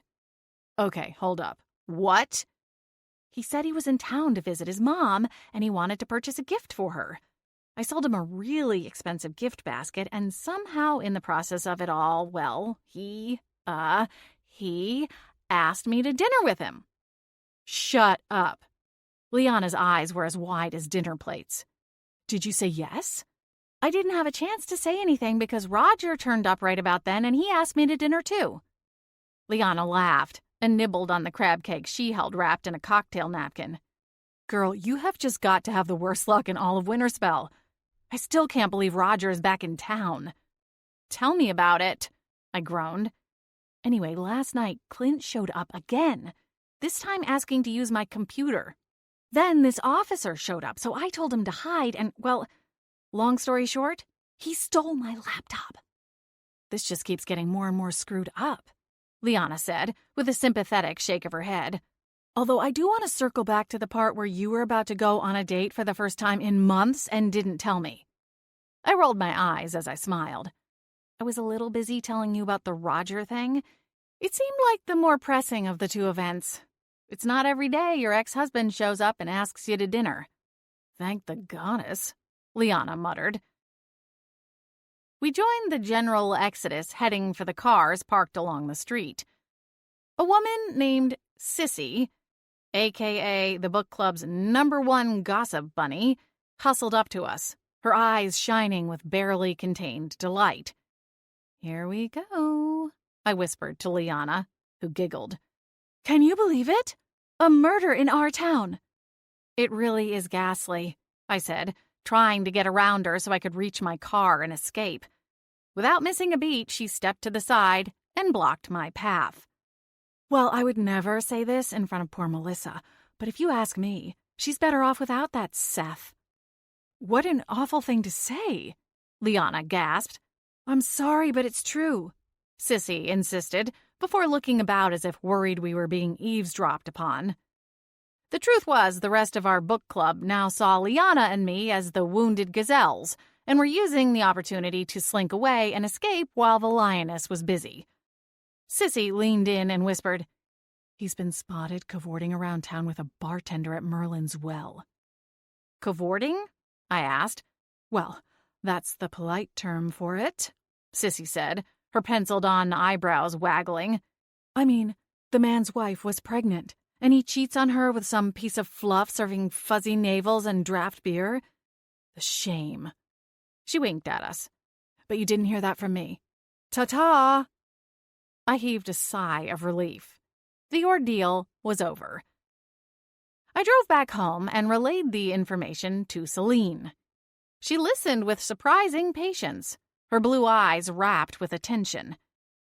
As my story wound down, Selene piped in at last. You know, I wasn't just trying to wheedle something out of you when I told that Clint fellow I know a spell that can tell us the truth of what happened to his brother. I cocked an eyebrow at her. So tell me. What's it worth to you? I rolled my eyes and sighed. You're a familiar. It's your job to be helpful. So maybe one of these days you could actually try, helping? I'm more than willing to be helpful. For a price. I heaved a sigh. Good night, Selene. When you change your mind, you know where to find me. I ignored her and trundled off to bed. And hopefully, slumber. 7. Dawn broke behind gray skies, stifling Winterspell with humidity, but refusing to give up a payload of cooling rain. The muggy air hit my face as soon as I opened the front door, and I grimaced as I rolled my bike down the short flight of porch steps onto the sidewalk. The air is sticky, Selene said with distaste. We should take the car. It's only 3 blocks. That's just silly. Fine, but it's your funeral. I quickly learned that the cat was right.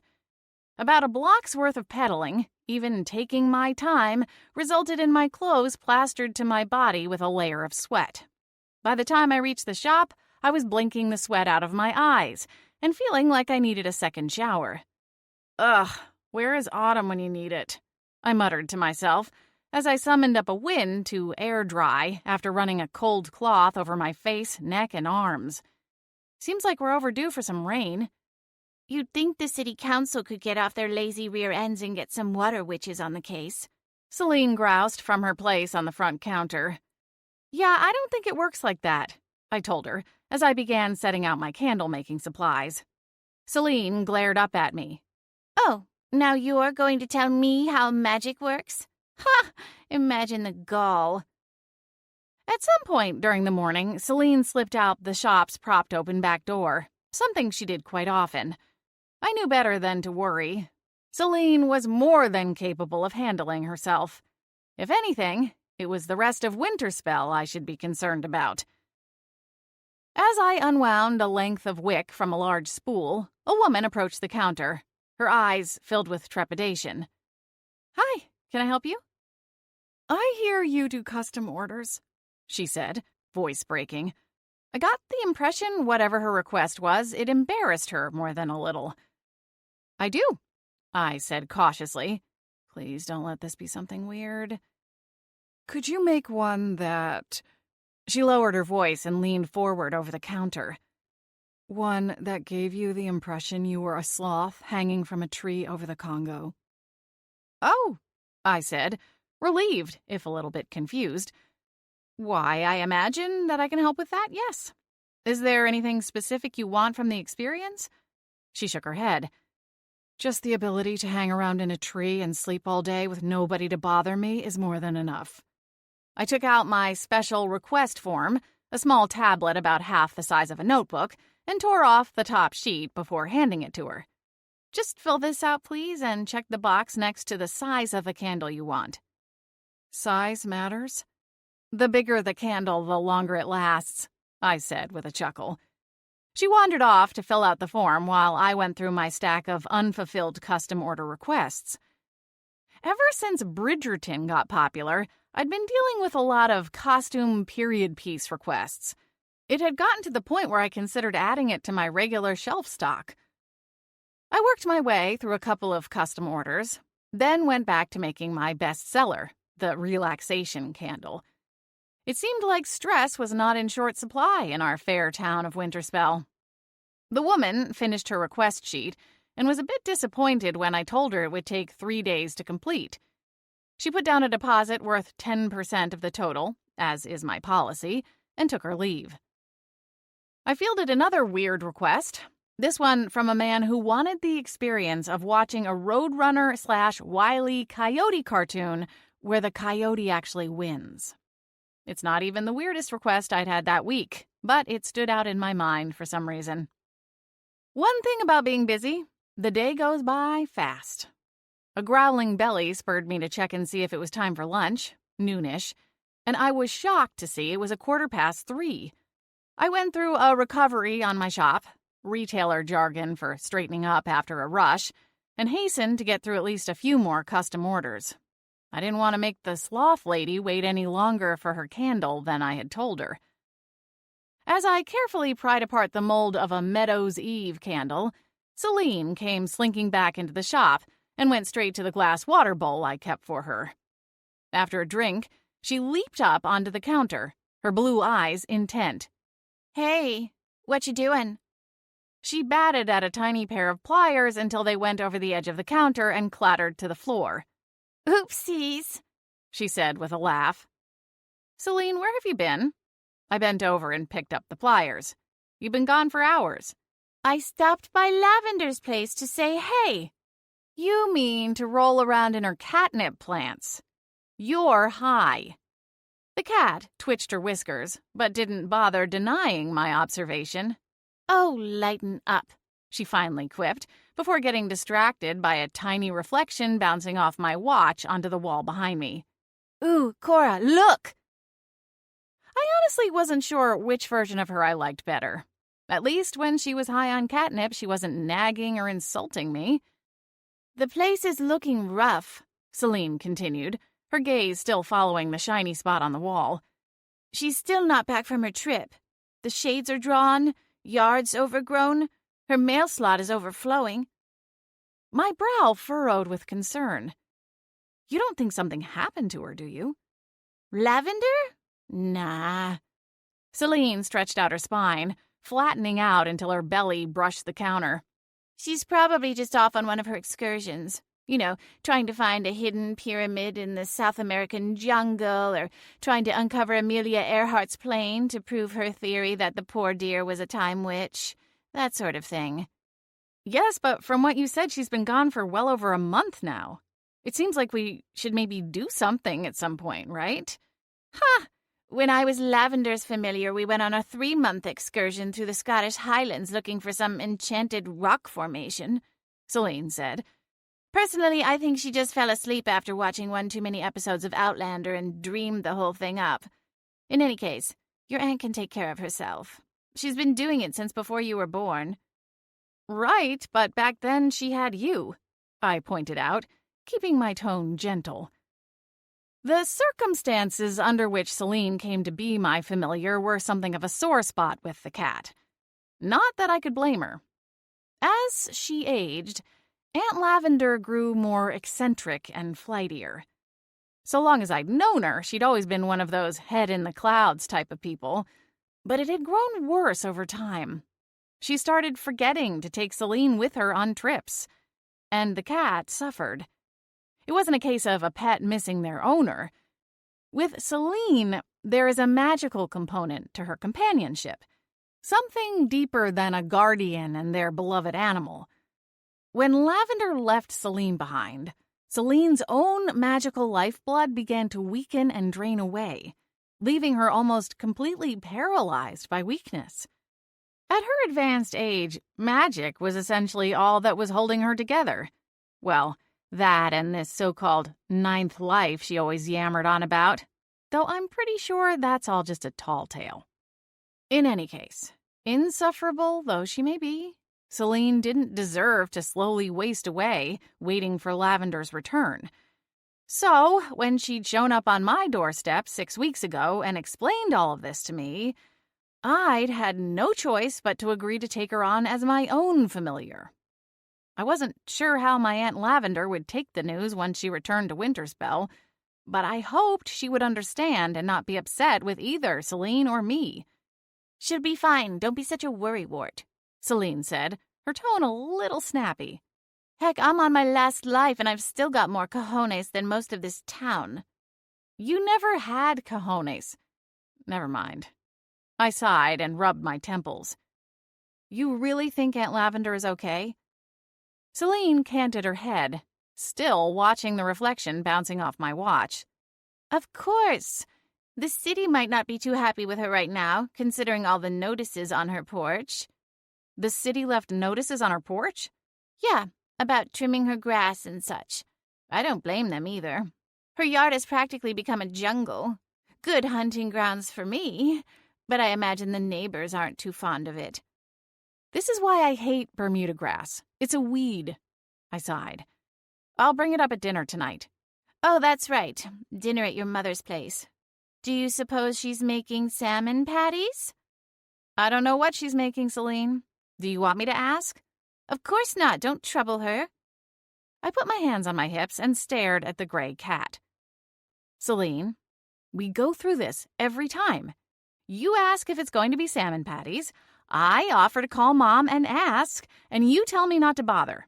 Then when we actually sit down to eat and it's not salmon patties, you sulk and ruin everyone's good time. "Well, maybe I want your mother to want to make salmon patties for me. Did you ever consider that?" "Humph.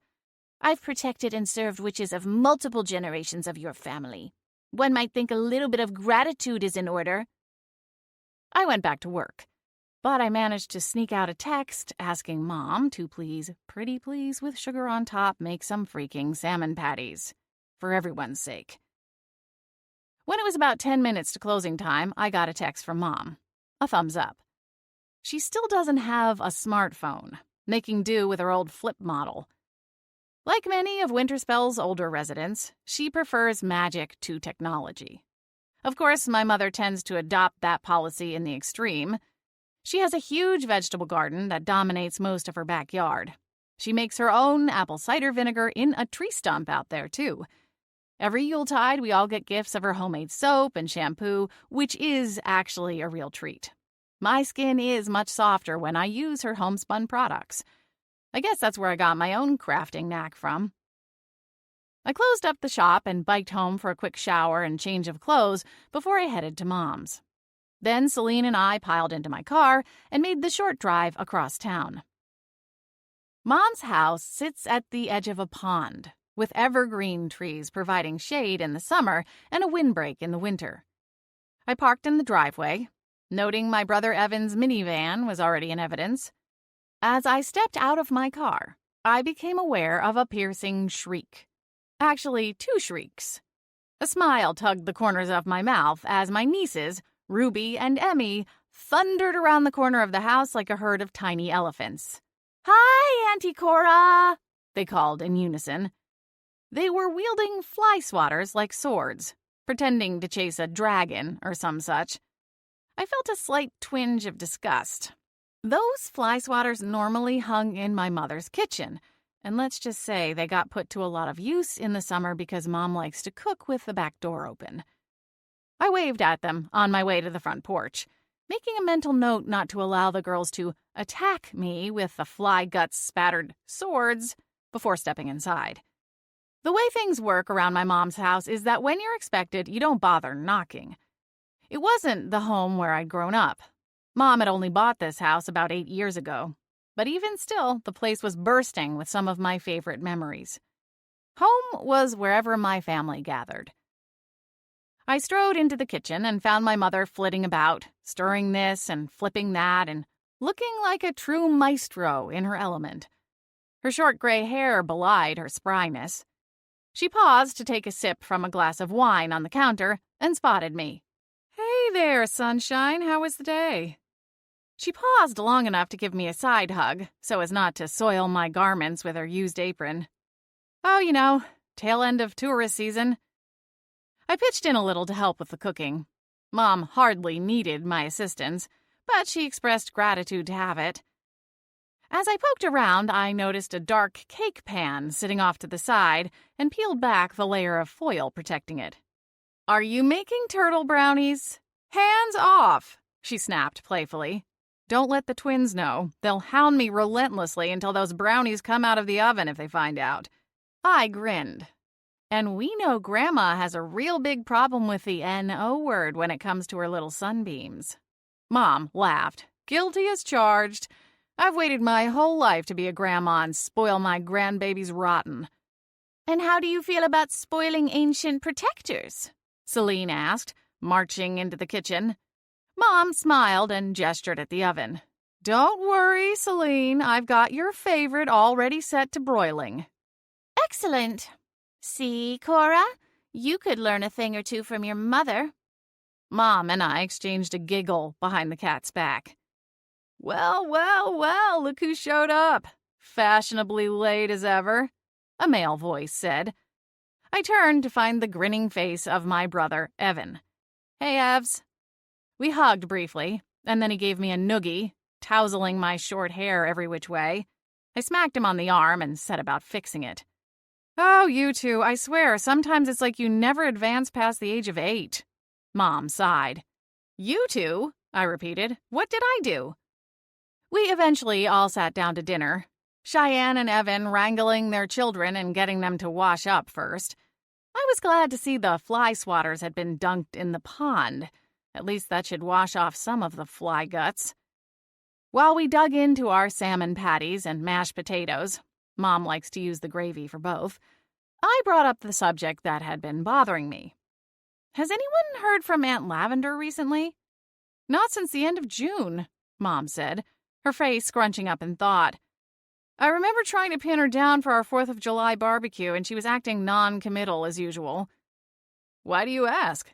Evan's brows furrowed as he bit into a buttered biscuit. "Selene went to her house today and said it's really overgrown.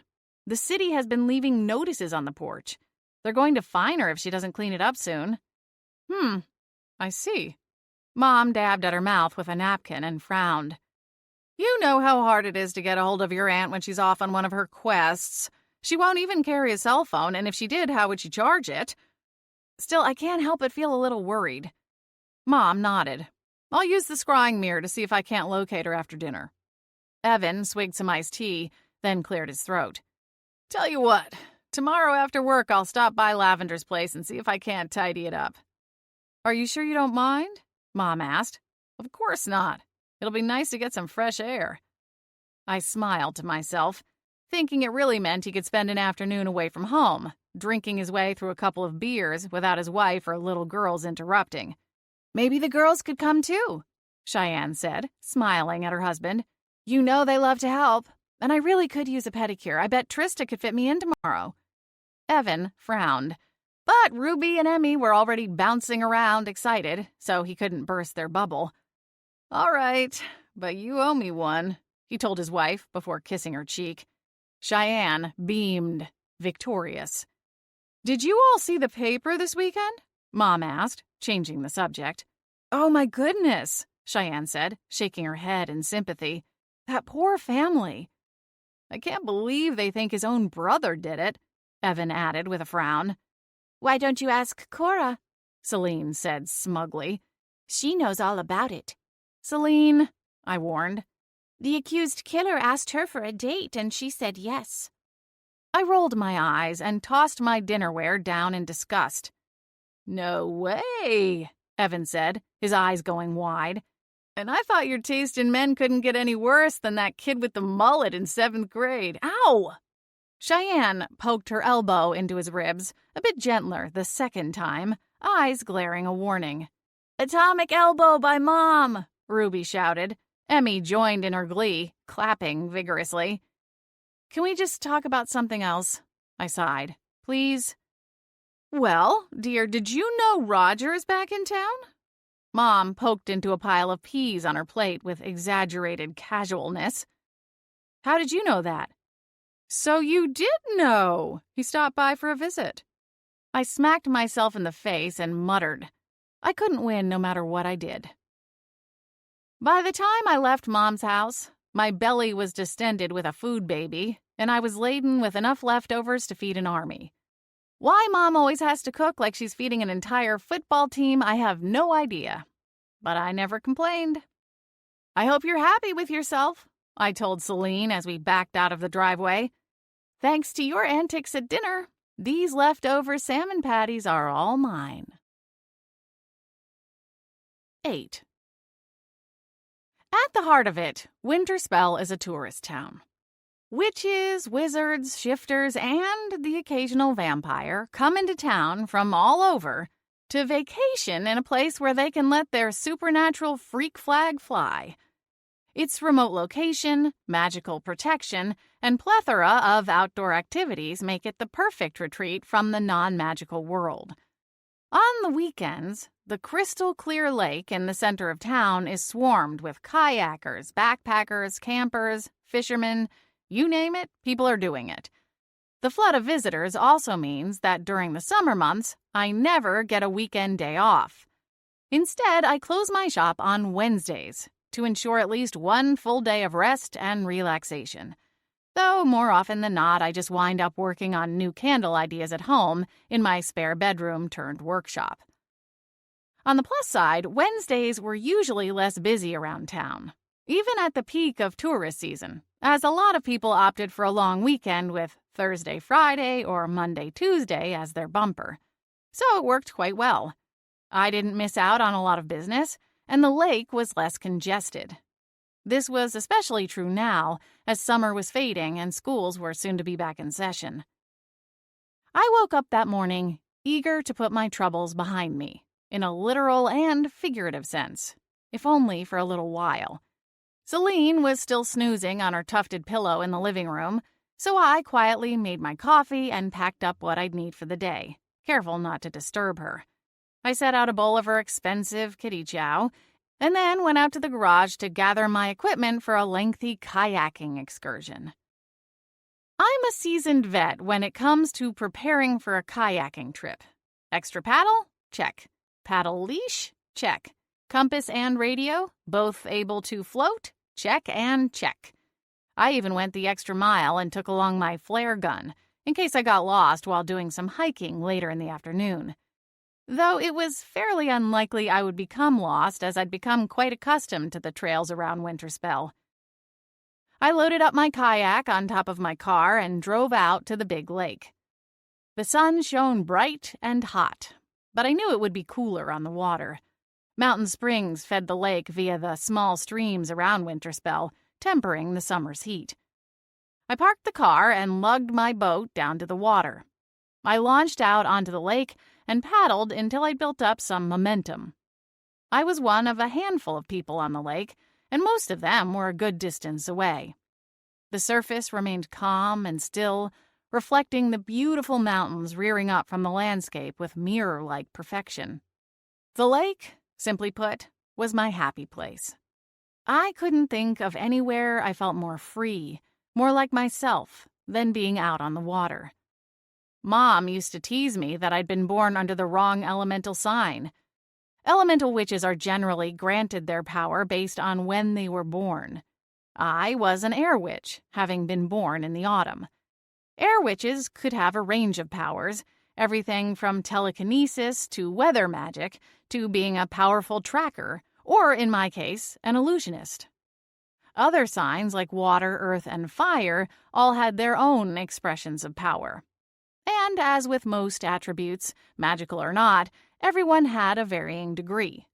Some were blessed with an abundance of magical talent, while others could barely conjure so much as an orb of light while traversing a dark hallway. Personally, I fell somewhere in the middle. I was never going to be a defensive magic expert, let alone engage in combat magic, but my illusion work was top-notch. I'd even won several contests while in school, and had an article in the Winterspell Gazette written about one of my magical fair projects. Still, I often thought my mother was right. There was something about the water that called to me, far more than the wind ever did. As the morning sun had only just risen, a fog bank clung to the center of the lake, where the water was coolest. I didn't mind paddling into its cool embrace. I knew the lake well, and I still had plenty of visibility to protect myself from collisions. For a time, I paddled through the gray, the sun a feeble white disk dimly visible through the fog bank. I felt almost as if I were flying through my own private cloud, and my mind drifted, unwinding like a ball of yarn tossed across the floor. Coils of tension and worry relaxed and sloughed away as I let myself fully relax into the morning and serene quiet. Until I heard the sound of paddles in the water that were not my own. An orange and black shape appeared, blurry from the mist. Another kayaker. I raised my hand for a friendly wave, and then I realized I knew the kayaker. Roger, my ex-husband. I should have known he'd be out here. He likes kayaking almost as much as I do. I hastily pulled a 180, nearly capsizing myself with the urgency of escape. I dropped the paddle and batted the water with my hands frantically until I went right side up again. Wow, déjà vu. I grimaced as Roger pulled up abreast of me, a grin stretching his lips, which I noted were no longer being weighed down by that ridiculous mustache. Reminds me of the first time we met. Only that time you really did capsize, he added, with a good-natured chuckle. That was hardly my fault, I replied, a touch of frost in my voice. There was a freaking tsunami kicked up by an air witch parasailing that day, if you recall. I was in no mood to wander down memory lane. I had come to the lake to kayak precisely to avoid thinking about my problems, not to have them paddling up to me. Still, since he was there, I decided to get something off my chest. Roger, what in the world made you think it was a good idea to just stop by my mother's house? Lilac and I have always gotten along well. What's the harm in me stopping in to say hello? His face scrunched up into an annoyed frown. I couldn't think of a specific reason why it was a bad idea, which only annoyed me further. I just wish you'd have left her out of it, I finally said. Roger tilted his head to the side like a confused dog. I'm confused. It's not like our relationship ended on a sour note, Cora. Or at least, I didn't think it did. He paused, his gaze drifting for a moment. When he shifted his eyes back to mine, there was a sadness to them. It seems like you're upset that I moved back to Winterspell. Pain twisted in my chest. A pain I thought I'd banished months ago. It was almost worse somehow, seeing that Roger clearly didn't feel that same ache. For him, maybe it was just as simple as dissolving a business contract. Our divorce hurt me. Sure, I'd been the one to raise the topic of divorce, but in hindsight, I wondered if there was a piece of me that was hoping it would spur a revitalization of our relationship, rather than deliver the final kiss of death. At the end of the day, Roger hadn't fought for our marriage. And while I suppose I didn't either, the way he left still stung. In any case, I knew for a fact I was not in a place where I wanted to discuss our marriage and the way it ended. "Never mind," I said, shaking my head. I changed the topic to kayaking, something we could both talk about for hours. Roger reluctantly took the hint and engaged in the lighter conversation as we paddled about the lake a couple of times before heading to shore. When we reached the beach, Roger surprised me by offering a hand out of the boat. I accepted it, feeling strange that this was the first time I'd touched him in a year and a half. He returned his rental kayak to the lake house while I lugged mine back to the car. Roger trotted up to me as I was securing it to my roof. "Hey, Cora," he said, not the least out of breath from his jog. Roger always had kept himself in great shape. "I wanted to ask you something." "Yes?" I turned to him and waited. "You want to grab some lunch? My treat. We still haven't had a chance to catch up since I returned to town." I tensed up. I really didn't want to deal with Roger or all of the emotions his appearance had churned up inside of me. "I'm sorry, I've got a lot of work to catch up on at the shop." "Oh, okay." Roger couldn't fully hide his disappointment. "Some other time, then." I retreated by way of climbing inside the car and starting the engine. I wasn't fibbing when I told Roger I had a lot of work to catch up on. I could spread out my workstation and really get down to business when the shop was closed. I stopped by Whimsy's Deli for lunch, winding up with a Reuben sandwich on marble rye with a Caesar salad on the side. Whimsy sandwiches are huge, but I could have half of it for dinner. I headed into the shop through the back way and settled down for a busy day of crafting magical artifacts. Selene showed up sometime around 2 o'clock, slipping in through the back door, which I left cracked in hopes of catching a breeze. She leaped up on the counter and licked a bit of dressing from my sandwich wrapper without so much as a hello. I scratched behind her ears while I waited for my wax to heat up. Most of the ingredients for candle magic are surprisingly mundane. There's no pixie dust or dragon's teeth needed, though to be honest, I could make much more potent candles if I had such things. But I digress. I harvested most of my raw ingredients from the woods surrounding Winterspell. I'd found that a fishing tackle box was the perfect receptacle for all of my supplies. I reached into a bin filled with wick washers between bites of my lunch, rummaging about until I found one the appropriate size. A knock came at the shop's front door. I froze mid-chew. Who could that be? I swallowed the bite of food and stood up from my stool, wiping my fingers on a paper napkin as I headed for the front of the shop. Delivery or something? I stepped through the archway, and my jaw nearly hit the floor when I saw Clint standing there. Tossing the sullied napkin aside, I hurried to unlock and open the front door. Clint? He looked a bit less haggard than he had the other day, and I noticed he had my laptop in his hand. "Hey," he said softly, a sheepish smile on his face. "Sorry to run off the other day. I sort of panicked." He passed the laptop to me. "Here's this back. I appreciate it so much." I glared at him. "You know, I was planning on lending it to you. You didn't need to run off with it like that." Clint cocked an eyebrow. "Wait, what? Did you think I stole it?" He dropped his gaze to the floor by my feet, where Selene had sauntered up. "I told your cat that I would be back to drop it off. She was supposed to tell you." Selene's tail twitched in annoyance. Do I look like a receptionist? Or a messenger service? Seriously. "Sometimes I wonder what you actually are good for," I muttered. I turned back to Clint. I heard something the other day that might help your case. His brows climbed halfway up his forehead. I decided he was just a tad handsomer than Roger, but Roger had a better physique. Then I immediately felt shallow and superficial for even thinking such a thing. Still, while the word dreamy gets tossed around a lot, Clint certainly fit the bill. You did? What was it? I shook the cobwebs out of my head. I hadn't realized he'd spoken for a moment. Oh, well, when I was at book club, I heard your brother Seth was having an affair with a much younger woman. Apparently a barmaid at a local tavern. Clint heaved a sigh. I hate to say this, but it wouldn't surprise me. My brother has cheated on just about every woman he's had a relationship with. I honestly thought maybe he'd changed, though. Melissa seems different than some of his past exes. He paused and shook his head.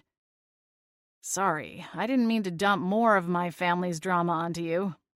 I appreciate you telling me this. It might be relevant to the case, I said. That's the only reason I bring it up. Maybe this lover got jealous. Maybe he was promising to leave his wife and then she got pregnant, so he backed out of his promise. I'm not sure I'm in a position to ask them about the investigation, but I'll bring it up with my lawyer. He's the only one speaking to them on my behalf presently. I nodded. That's probably a good idea. Anyway, I just thought maybe it was something you should know. Clint dropped his gaze to the pavement for a moment before looking me in the eye again. The vulnerable light in his eyes made my heart skip a beat. Honestly, Cora, I feel like you're the only one I can trust in this town. He gave a derisive chuckle, the sardonic edge directed squarely at himself. Heck, I think you're the only one I can trust, period. Why is that? I asked. Well, it's just, I'm a workaholic. Everybody knows it. I've been quite successful, but it's left me largely cut off from my life back home, my family. I don't have a lot of close friends, you know. And the friends that I do have, well, they're human. I can't exactly share my current predicament with them. They think I'm an only child, a Silver Spoon Trust Fund kid from upstate New York. They have no idea about Winterspell or, well, any of this. What about your mother? Clint heaved a heavy sigh. She's refusing my calls. I tried to go to her house and the maid told me she didn't want to see me. I'm sorry. That must be hard for you to bear. Once again, I was struck by the fact that he didn't seem like a killer. Yeah. He looked off down the street and sighed. How did things go with your client? He let out a short, derisive bark of laughter. The deal fell through. I guess this is what rock bottom feels like. Hey, tall, dark, and gloomy. We looked down at Selene. Have you forgotten that I have a recipe for a spell that will help you out of your current situation? I put my hands on my hips. You know, Selene, it's not nice to tease someone when they're down. Who's teasing? The cat's ears went back. I'm surprised at you. While I'm a tad bit difficult at times. A tad bit? I sputtered. At times? But I never lie about magic. Trust me, I've got just the thing this situation requires. I sighed. All right, hit us with it. What do you know that can help? Necromancy, Selene said, and a chill wind blew right then, though I think it might have been from me. The very word seemed to drop my body temperature a few degrees. Selene. I have a recipe for a spell to cross the universe divide and contact Seth's spirit. Then you can get the skinny straight from the horse's mouth. The dead horse's mouth. Clint turned to me. Would that work? I mean, is that actually a thing? I hesitated to answer. I've heard of such spells before, though I don't know any. Good thing you don't need to know the spells, Selene replied. All you'll have to do is repeat after me. Gee, what could go wrong? I muttered. Cora, could this actually work? Clint asked, a layer of desperation creeping into his voice. I cringed as I looked down at Selene. Probably, but... Probably? Selene huffed indignantly. I didn't want to get involved in a murder investigation, and I really did not want to get involved with necromancy magic.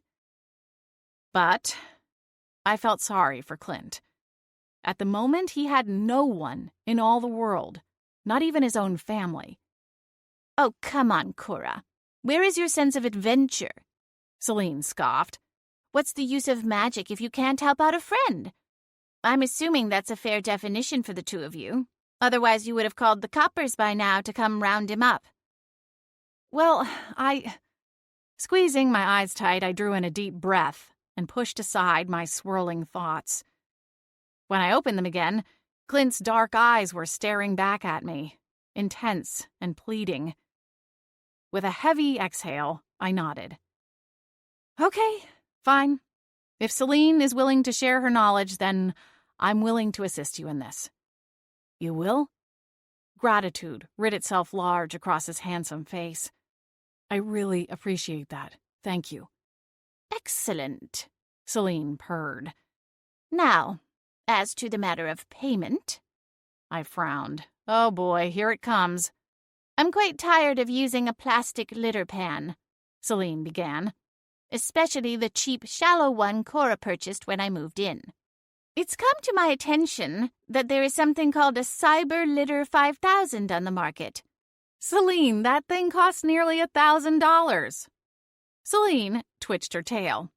As I said, magic comes with a price tag. In this case, $948. Or if you prefer, 6 easy payments of... We can do the math, I said, cutting off her sales pitch. But get real, there is no way. I'll buy it, Clint interrupted. My eyes widened. Selene grinned. I knew I liked you. You're sure? I asked Clint. He nodded. I said I would do whatever it takes. Now, Selene continued, rising to her feet, we're going to need some rather hard-to-acquire spell components to pull this off. I cursed silently. There's always something. All right, what do we do about that? Please tell me it doesn't involve grave digging. Selene's whiskers twitched. Ugh, what do you take me for, Cora? I didn't answer her. The cat stood and began marching toward the back room of my shop. Lavender has most everything we'll need at her house. We can raid her stores. I sighed. I suppose we should check on the place anyway. See? It all worked out. We made plans to meet the next night. I hoped, most sincerely, that I was not making a mistake. 9. My Aunt Lavender had always been something of a flighty presence in my life. As a child, she'd taken me under her wing and taught me things I didn't learn in school. We'd go for walks in the woods, and she carefully explained which mushrooms cured ills, which were deadly poisons, and which ones were fun for parties, though Mom quickly stepped in to correct that part of the lessons. Even now, I can go walking in the woods and my brain will catalog every leaf, every root, and every nut along the way, judging their potency for curative and spell effects. Lavender was a great teacher, when she was around. The problem was she had trouble focusing on any one thing for too long a time. Sometimes I'd ride my bike to her house for a lesson and find that she had gone, having jaunted off on some new misadventure for King Arthur's codpiece or the lost spindle to the Wheel of Time. Luckily, her neighbor at the time, Mrs. Lewis, had a good radar for these situations and invited me over for cookies and lemonade before sending me back home again. Over time, I grew used to Lavender's flighty ways, but I also grew resentful of being forgotten over and over again. She missed all of my important milestone occasions, magic fairs, swim meets, my graduation, and, perhaps most painful of all, even my wedding to Roger. Mom got onto her case about it a few times, quite a few times, in fact, but despite earnest-sounding promises to change, sooner or later, Lavender had to be Lavender and would vanish once more. My last memory of her was from nearly 4 years ago. Despite living in the same town, I'd stopped bothering to visit or keep up with her. The last time I'd visited her, we'd been mid-conversation when she went outside and seemingly vanished. She'd stopped coming to family dinners at my mom's house, mostly because she didn't keep a calendar and would always forget. I missed my aunt, but it was perhaps more that I missed who she could have been if she'd simply stayed in one place and tried to be better. To be present instead of living with one foot constantly out the door, her mind off on her next adventure before her physical body could follow. So it was with mixed emotions that I pulled up outside of Lavender's bungalow-style home the following evening with Clint and Selene. I stared at the house, painted black, but faded to gray in the light of the sun. The weeds and high grass choked the front yard, just as Selene had reported. As I watched, a cloud of gnats played in a beam of sun penetrating the virtual jungle's thick blades. "You weren't kidding," I said, nose wrinkling in disgust. I looked about the sleepy little neighborhood and saw nothing but neatly trimmed lawns and manicured bushes. I figured it was probably the worst possible neighborhood for someone like Lavender to live in, but she had been there for decades and wouldn't consider moving. "Looks like Evan got distracted and forgot about coming over to mow," I commented as we picked our way through the overgrown yard toward the front porch. Clint ducked under an angry wasp's dive bomb attack and slapped a mosquito trying to munch on his neck. "No wonder the neighbors are complaining. It's like a wild safari out here." I chuckled and produced a slight breeze, just enough to blow back the smaller, peskier bugs. We stepped up onto her spacious front porch, my conjured breeze causing it to rock gently in the wind. I tried the door and found it locked. Of course, I should have expected this. "You should have expected what?" Clint frowned as I stood back from the door. "Aunt Lavender never leaves her home unprotected. She always leaves it witch-locked." "Witch-locked? What does that mean?" "Remember, I don't get out here to Winterspell much. Where I'm from, we use triple deadbolts." "It means we need to figure out how to convince the house to let us in." I scratched my chin and noticed my aunt had done some painting recently. Beside the door, the house's siding had been scrawled with magical glyphs and runes in fresh black paint that stood out from the faded paint. "This looks new." It is," Selene said, padding up to sniff at the sigils. "Want to know how to get the door open?" "Yes, please." "Take a good look at the sigils." I squinted and then chuckled. "It's a riddle, written in High Fairy. As I was going to St. Ives, in fact," I read. "St. Ives?" Clint repeated. "Seriously?" Selene sighed and then recited the rest of the clue. "As I was going to St. Ives, I met a man with 7 wives. Each wife had 7 sacks. Each sack had 7 cats. Each cat had 7 kits. Kits, cats, sacks, and wives. How many were there going to St. Ives?" "Oh, man," Clint said, his face contorting in a grimace of concentration. "That's a tough one. If I had my phone, I'd bust out the calculator, but I think I can do this in my head." I covered my mouth with my hand to hide my smile and stifle a laugh as Clint started counting off on his fingers. Selene looked pleased as punch. This was exactly the outcome she'd wanted. "So it's 7 times what, 5? He clapped his hands. "The answer is 35. "I'm afraid not," I said, and prepared to knock on the door. "Think about it. The answer is 1. "1? That doesn't make any sense." Selene's eyes glittered with amusement. "Yes, it does. Shall I recite it for you again?"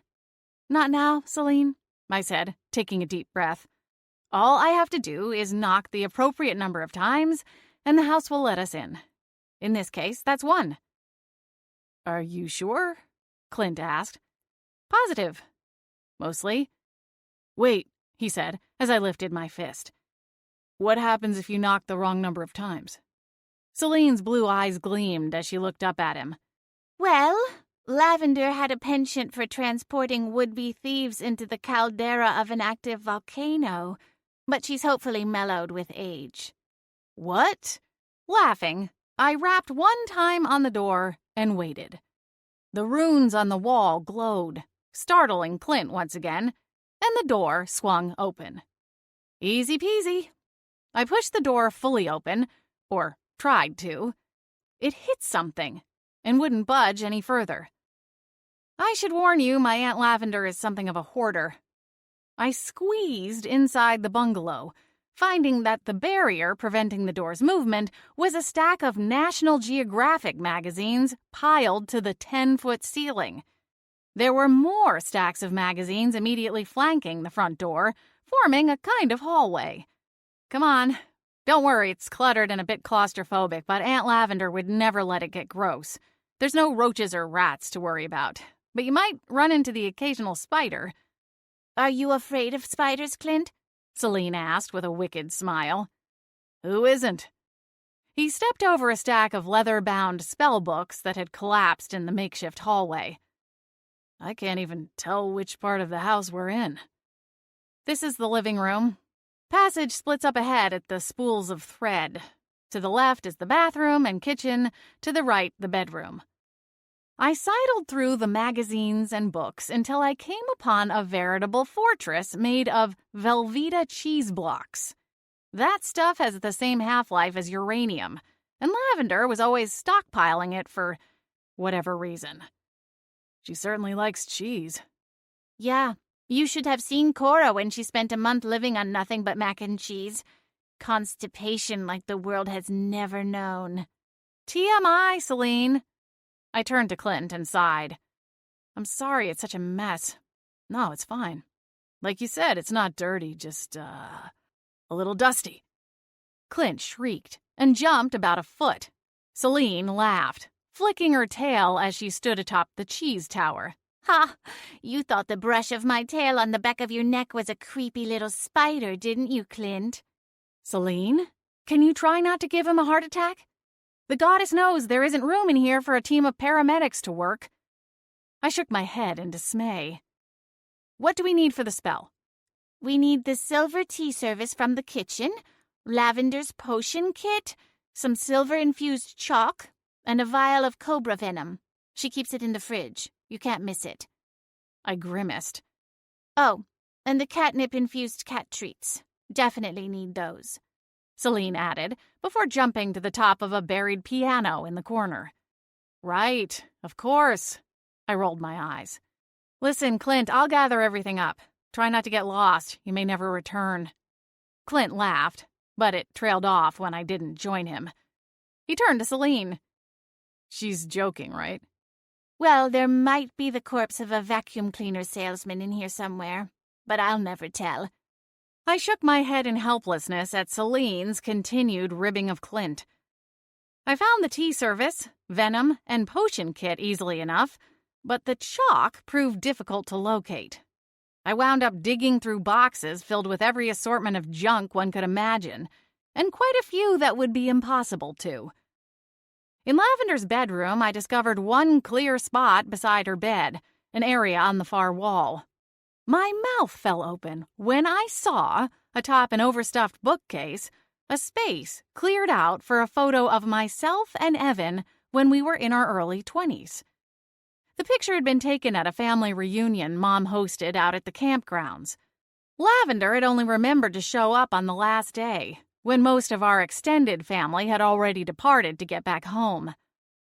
I could clearly recall the crestfallen look on her face when she realized her mistake and felt a stab of guilt. I really should visit her more often. Sure, she was unreliable, but her quirky tendencies were part of what made Lavender, well, Lavender. Besides, she obviously cared more than she let on. With a final glance at the photograph, I sighed and turned to find Selene padding into the room. The cat looked up at me, and for a moment I was more than a little worried about what Lavender might say when she returned from her latest quest and found that I had taken custody of her familiar. Would she see it as a betrayal and cut me out of her life entirely? Then a second thought hit, and with a sick feeling in my stomach, I wondered how that would really make a difference at this point. "I can't find the chalk," I told Selene as I dropped to my knees beside the bed. I looked underneath it. "Yikes. I'd be careful under there," Selene said. "Spiders might not be the only things that have moved in since Lavender left." Wait a minute. I reached out and grabbed a thin leather case. Frowning, I pulled it out from under the bed and held it up for Selene to see. "Look, it's Lavender's specimen case." "So?" "So, she never leaves on an excursion without it. At least she never has before, that I know of." Selene's tail began to twitch. "You know, now that you mention it, she didn't take her first aid kit either. It was still on the bathroom shelf. That's always one of the first things she packs." "She barely goes to the grocery store without that thing," I muttered, shaking my head. I wonder what she was thinking. "Don't know." I rummaged about until I found the silver-infused chalk in the overstuffed drawer of her bedside table. I suppose I could have purchased some more at the magical supply shop, but like her soap and shampoo, Lavender made her own chalk. If she thought it needed custom ingredients, who was I to argue with her? At last, I'd gathered all I would need for the spell, though I was dubious as to what purpose the catnip-infused treats could possibly serve. I collected Clint, who had become embroiled in one of Lavender's spellcasting books. He glanced up and eyed the collection of items in my arms. "Are we all set?" "Yes. I think maybe it would be best if we did the spell at my place, though." Clint laughed. "There's not much room here, no." I loaded up the car, and then cursed myself silently because I remembered I hadn't cleaned my house in about a week.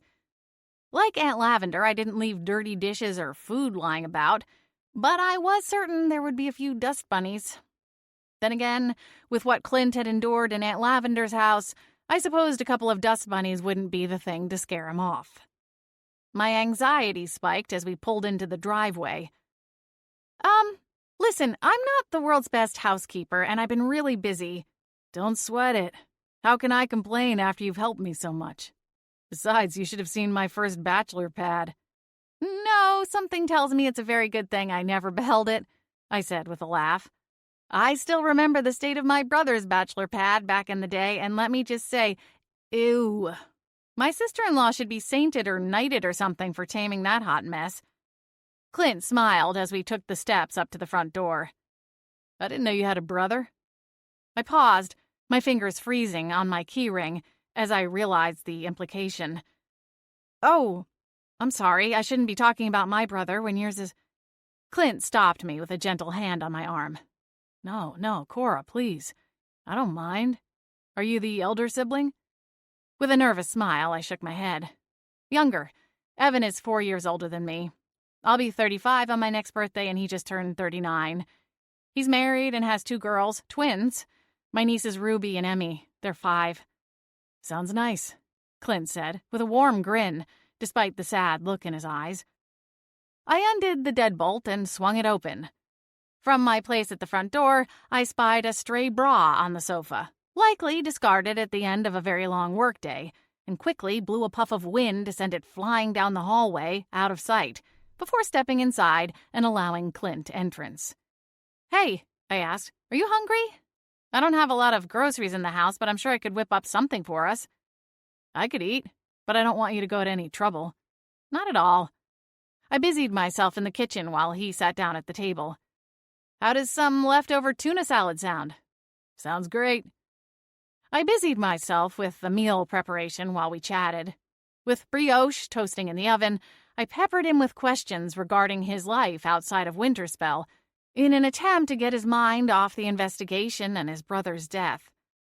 Clint indulged me, discussing his consulting business back in Chicago. It sounded like he wasn't kidding when he described himself as a workaholic. When I asked about hobbies or activities outside of the office, he hesitated for a long moment before half-heartedly saying he enjoyed the occasional round of golf. Something about the way he said it made me think he only played when necessary to hammer out a business deal or treat special clients. When the brioche was ready, I took it out of the oven, brushed it down with some grass-fed butter from a local farm, and then divvied it up between us. I set the bowl of tuna salad on the table, and we took turns spreading it on our toast. The first bite was pure heaven. "This is pretty good," Clint said. "Delicious, in fact." "Thanks. I'm not a maestro in the kitchen by any stretch, but I learned to get by when I was younger. My mom is an excellent cook, but growing up she was a single mom and didn't have a lot of time to prepare big meals every night. Now that she's retired, though, look out. She treats our bi-weekly family dinners like one of those competitive cooking shows on the Food Network and makes enough to feed the entire neighborhood." Clint smiled. "Sounds like she's doing what she loves." "Definitely." I nodded and took another bite. "My mother wouldn't know a caper from a split pea, I'm afraid. Growing up, there was a personal chef to manage the kitchen, a pair of full-time housekeepers, a gardener, and a nanny." Clint paused for a dry, humorless laugh. "As an adult, I wondered just what it was she actually did all day while Seth and I were off at boarding school or under the care of Paula, our nanny. Probably off at the spa or some formal ladies' luncheon." He shook his head, seemingly lost in thought. We were saved from an awkward silence by a blue-eyed cat leaping onto the counter. She looked at us pointedly and said, "Are you ready to talk to this dead guy yet, or what?" 10. "Of course we're ready." Clint rubbed his hands together eagerly. "All right, how do we do this? This magic thing, I mean." Selene's tail twitched back and forth. "Well, you are going to shut up and do whatever we tell you to. That's what you're going to do. Leave the spell casting to the experts." "Selene, don't be rude. Besides, they say that the most confident people are also the most modest." "Sounds like something a hairless ape came up with. If you've got it, flaunt it. That's what I always say." "Before or after you cough up a hairball," I muttered. "First things first," Selene said, ignoring my jab. "We're going to have to brew some tea with a very special ingredient." "For heaven's sake, Selene, you said we had everything we needed from Aunt Lavender's place." I glared at the gray cat sitting on my kitchen island. "If we have to go back—" "No one has to go back. Don't get your panties in a bunch." Selene's ears flattened against her furry head. "No, the special ingredient is close at hand, I assure you. In fact, it's standing right there in a pair of overpriced Italian loafers." She turned her blue-eyed gaze pointedly on Clint. He blinked in confusion, then looked at me. "Me? What possible? I don't even know how to do much magic." "Relax, Twinkle Toes," Selene said. "You don't have to do anything. You do, however, need to provide us with our missing ingredient." "What's that?" "Your blood, of course." Selene's eyes narrowed on Clint. "We need some way to connect you to your sibling. Otherwise, the spell will be like a streetlight with regard to bugs. We'd attract every type of random ghost you could name without ever finding the one we want." "My blood?" Clint swallowed hard. "How much?" "Oh, a couple of gallons at least." Clint's eyes bugged out of his head. "A couple of gallons? Are you out of your mind?" "Relax, we'll leave you some," Selene said. I turned a suspicious eye on the familiar. "Selene, come on, get serious." "What makes you think I'm not being serious?" Selene was the portrait of innocence. And when Selene was the portrait of innocence, I got very, very suspicious. "Well, for one thing, you couldn't even get a half a gallon of anything in that silver teapot." "Ha! Look who put on her thinking cap today. Well done, Cora. Now, if we could only get this one firing on all cylinders," she said, casting a look at Clint. Sighing as though he were a lost cause, she continued, "We only need a drop or two."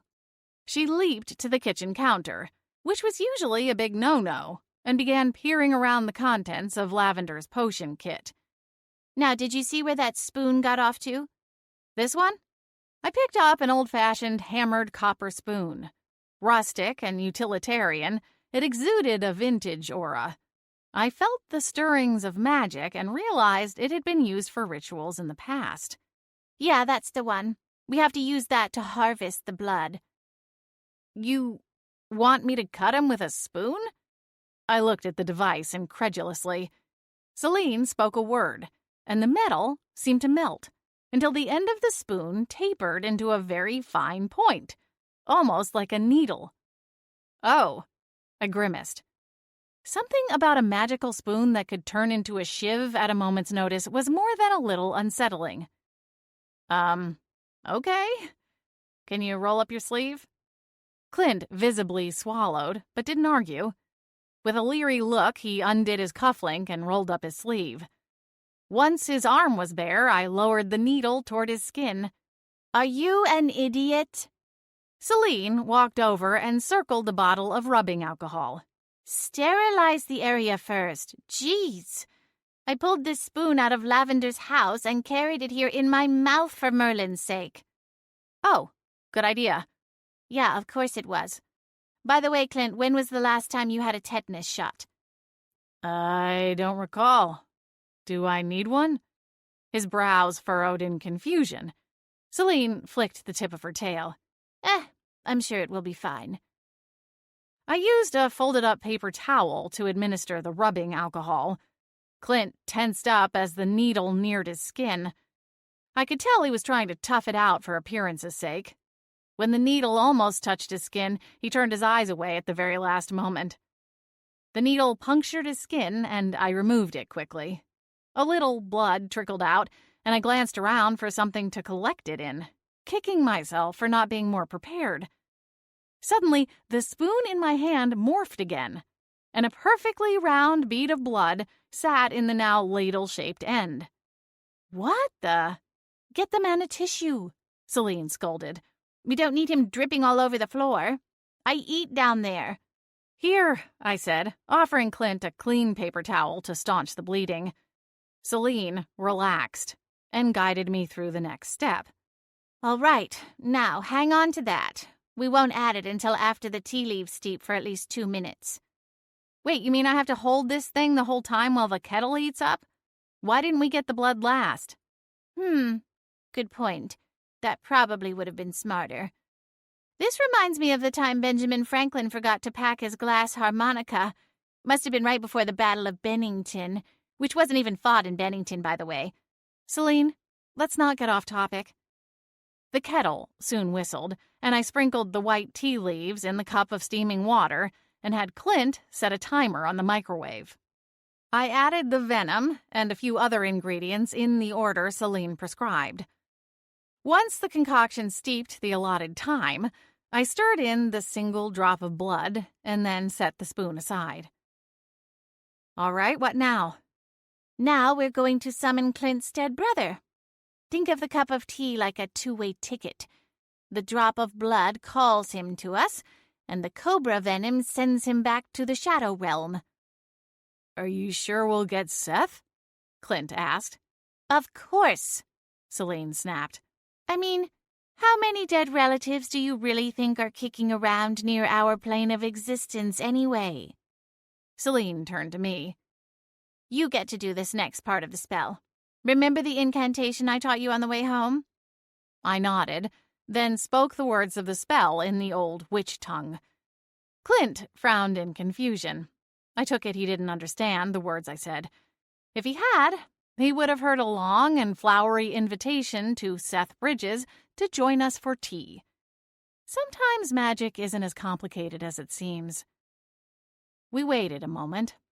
Nothing visible happened, but I could feel a chill wind, a sure sign we were in contact with the shadow realm, the domain of ghosts and spirits stuck between this world and the Stardust realm. Gradually, a grayish mist formed opposite the cup of tea. Clint sat forward eagerly, eyes wide with excitement. It's working. Of course it's working, Selene sniffed. You sound like you're surprised for some reason. The mist coalesced and grew denser until it took on a definite man-like shape. I watched as features began to form. A nose, eyes, ears, bald spot, heavy jowls. Wait a minute, I said. That's not Seth, or at least it's not the same man as in the photo I saw in the paper. That isn't Seth, Clint said, eyes narrowing to slits as he leaned forward to scrutinize the apparition. Then who is it? I think it's my grandfather. I haven't seen him since I was a kid, though. A translucent, vaguely grayish figure now stood in my kitchen. He wore a suit that was a good size too small, the buttons on the jacket stretched to their limit, and a cigar jutting out of his mouth. "What's this all about?" the ghost asked, removing the stogie from his lips for a moment. I'm sorry, I didn't actually want anything with you," I said, glancing at Selene, hoping she would step in. "Then why did you ask me to tea? Not that I even like tea, but I thought I should come and see what you wanted." The ghost turned to Clint, and his eyes went wide. "Little Clinton? Is that you? How long have I been gone?" Clint winced. "Granddad, you know I hate being called Clinton." "What's wrong with Clinton? It's a fine name. Goes back a long time in our family." He looked about the kitchen. "I don't recognize half of the gadgets in this place. What is it with you youngsters and your toys? What's that one? Some kind of blender? Your grandmother always was nagging me for one of those." That's a coffee grinder?" I suggested, assuming that was what he meant. The ghost scoffed. "Now why would anyone want to buy a coffee grinder when they can just get themselves a canister of Sanka at the grocery store?" Clint cleared his throat. No offense, Granddad, but have you seen Seth?" The specter glanced over his shoulder.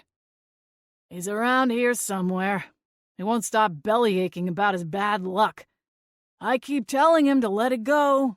It's the only way to move on to the next level. But he won't listen. If he doesn't change his tune, he'll wind up like me. Of course, after all this time, I'm not sure I want to leave. The Shadow Realm isn't all bad, you know." "That's good to hear," Clint said. "You have friends there?" "Oh, sure. There's never a shortage of card sharks. We play a lot of poker." Clint smiled, the answer seeming to genuinely please him. "You always were a tough one to beat."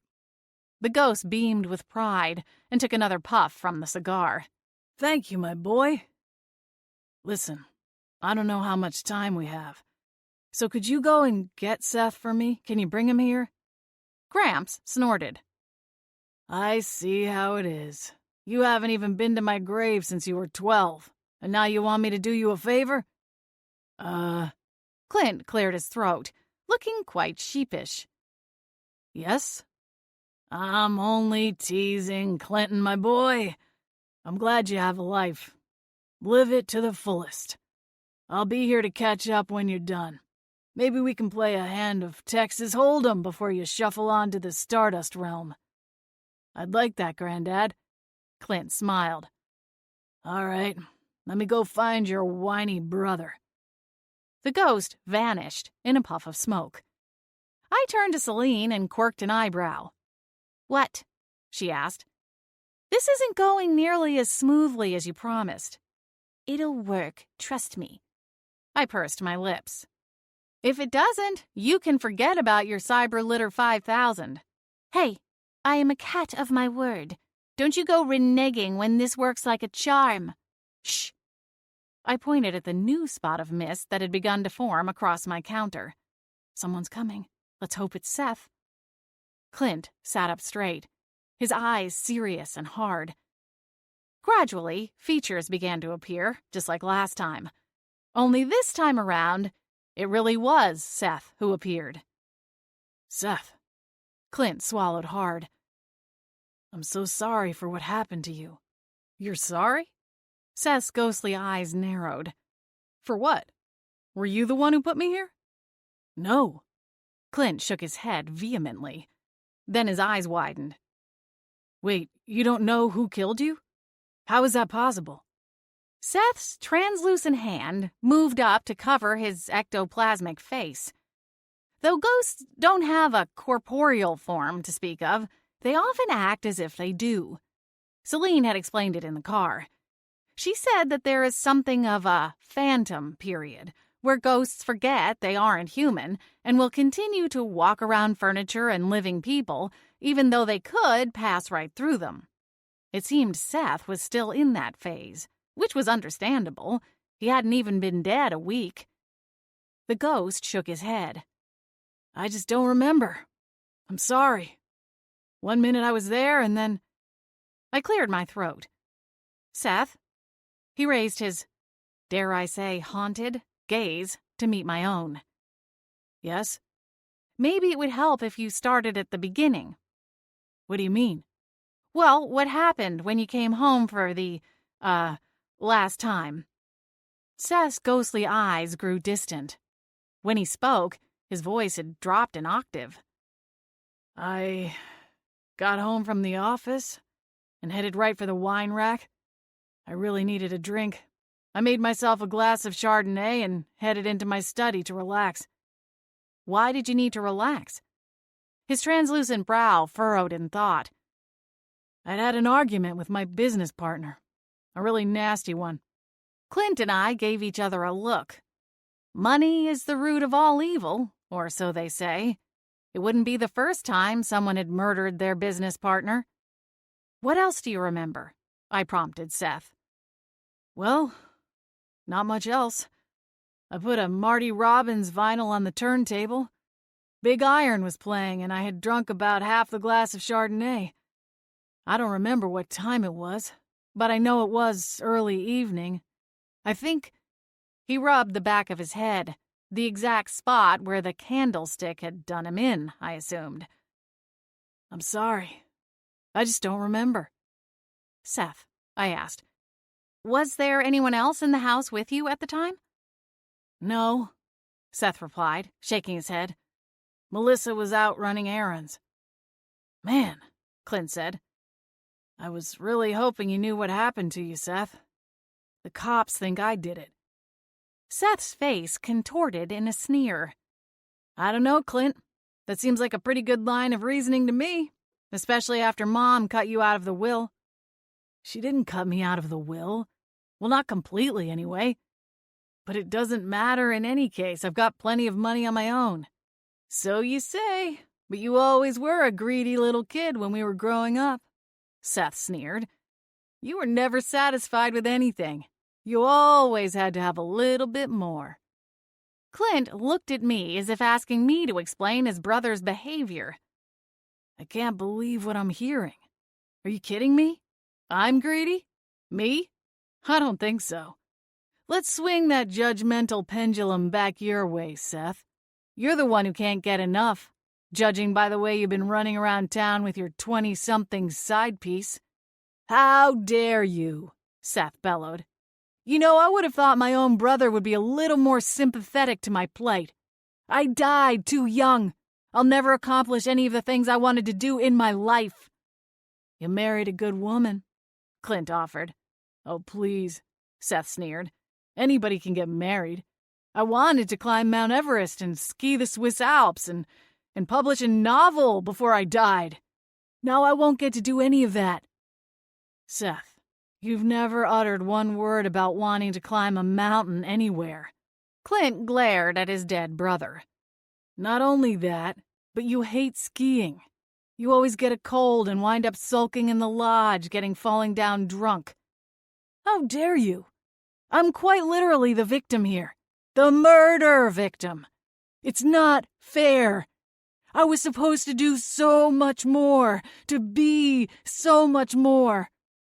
Now it's all over. Seth's face screwed up in disgust. Do you know what the afterlife is like? Boring. Gray. Everything you look at is gray. I can't stand it. So move on to the next plane of existence, Selene suggested. I don't want to. I want to find a way back. It's not fair. Clint's not married. He doesn't have a child on the way. He's the one who should have been killed. Are you kidding me? I gasped. That's an awful thing to say to your brother. Well, he's kind of an awful brother. Haven't even seen him in years. It's not fair. It's not fair. I wasn't ready. I had so much left to do. With a muttered word, Selene reached out and knocked the cup of tea off the counter. It fell to the floor and shattered. Instantly, Seth disappeared back into the shadow realm. I looked at the cat for an explanation. She rolled one shoulder. I was bored with his whining. 11. Selene crouched on the back of the sofa, peering over my shoulder at the laptop's glowing screen. The sun had just kissed the horizon, bringing night to Winterspell, but I had yet to turn on the lights in the living room. The glow of the screen provided the sole illumination, other than the fading sunlight, bathing the room in shadow. That's it, Selene said, tail darting back and forth. That's the one. Cyber Litter 5000. I moved the cursor over the picture of a roughly bowl-shaped cylinder filled with a layer of litter. A product video played, featuring an Arnold Schwarzenegger look-alike in black leather wielding a shotgun. "I'm on a mission from the future," he said with an obviously fake accent, dramatic music playing in the background. "A mission to terminate ghastly litter odors." He cocked the shotgun and fired it at a conventional litter box, which quite frankly looked like it hadn't been attended to in 6 months. The litter box exploded, and the Cyber Litter 5000 materialized in its place with a crackle of lightning. The shot switched to Arnold holding up a furry cat. "Doesn't your fur baby deserve a fresh batch of litter every time they need to go potty? Don't delay. Terminate litter odor today." That's it. That's it. Selene walked halfway down my chest, eagerly nosing the screen. Hurry up and buy it already. My phone rang as I put the Cyber Litter 5000 in my cart.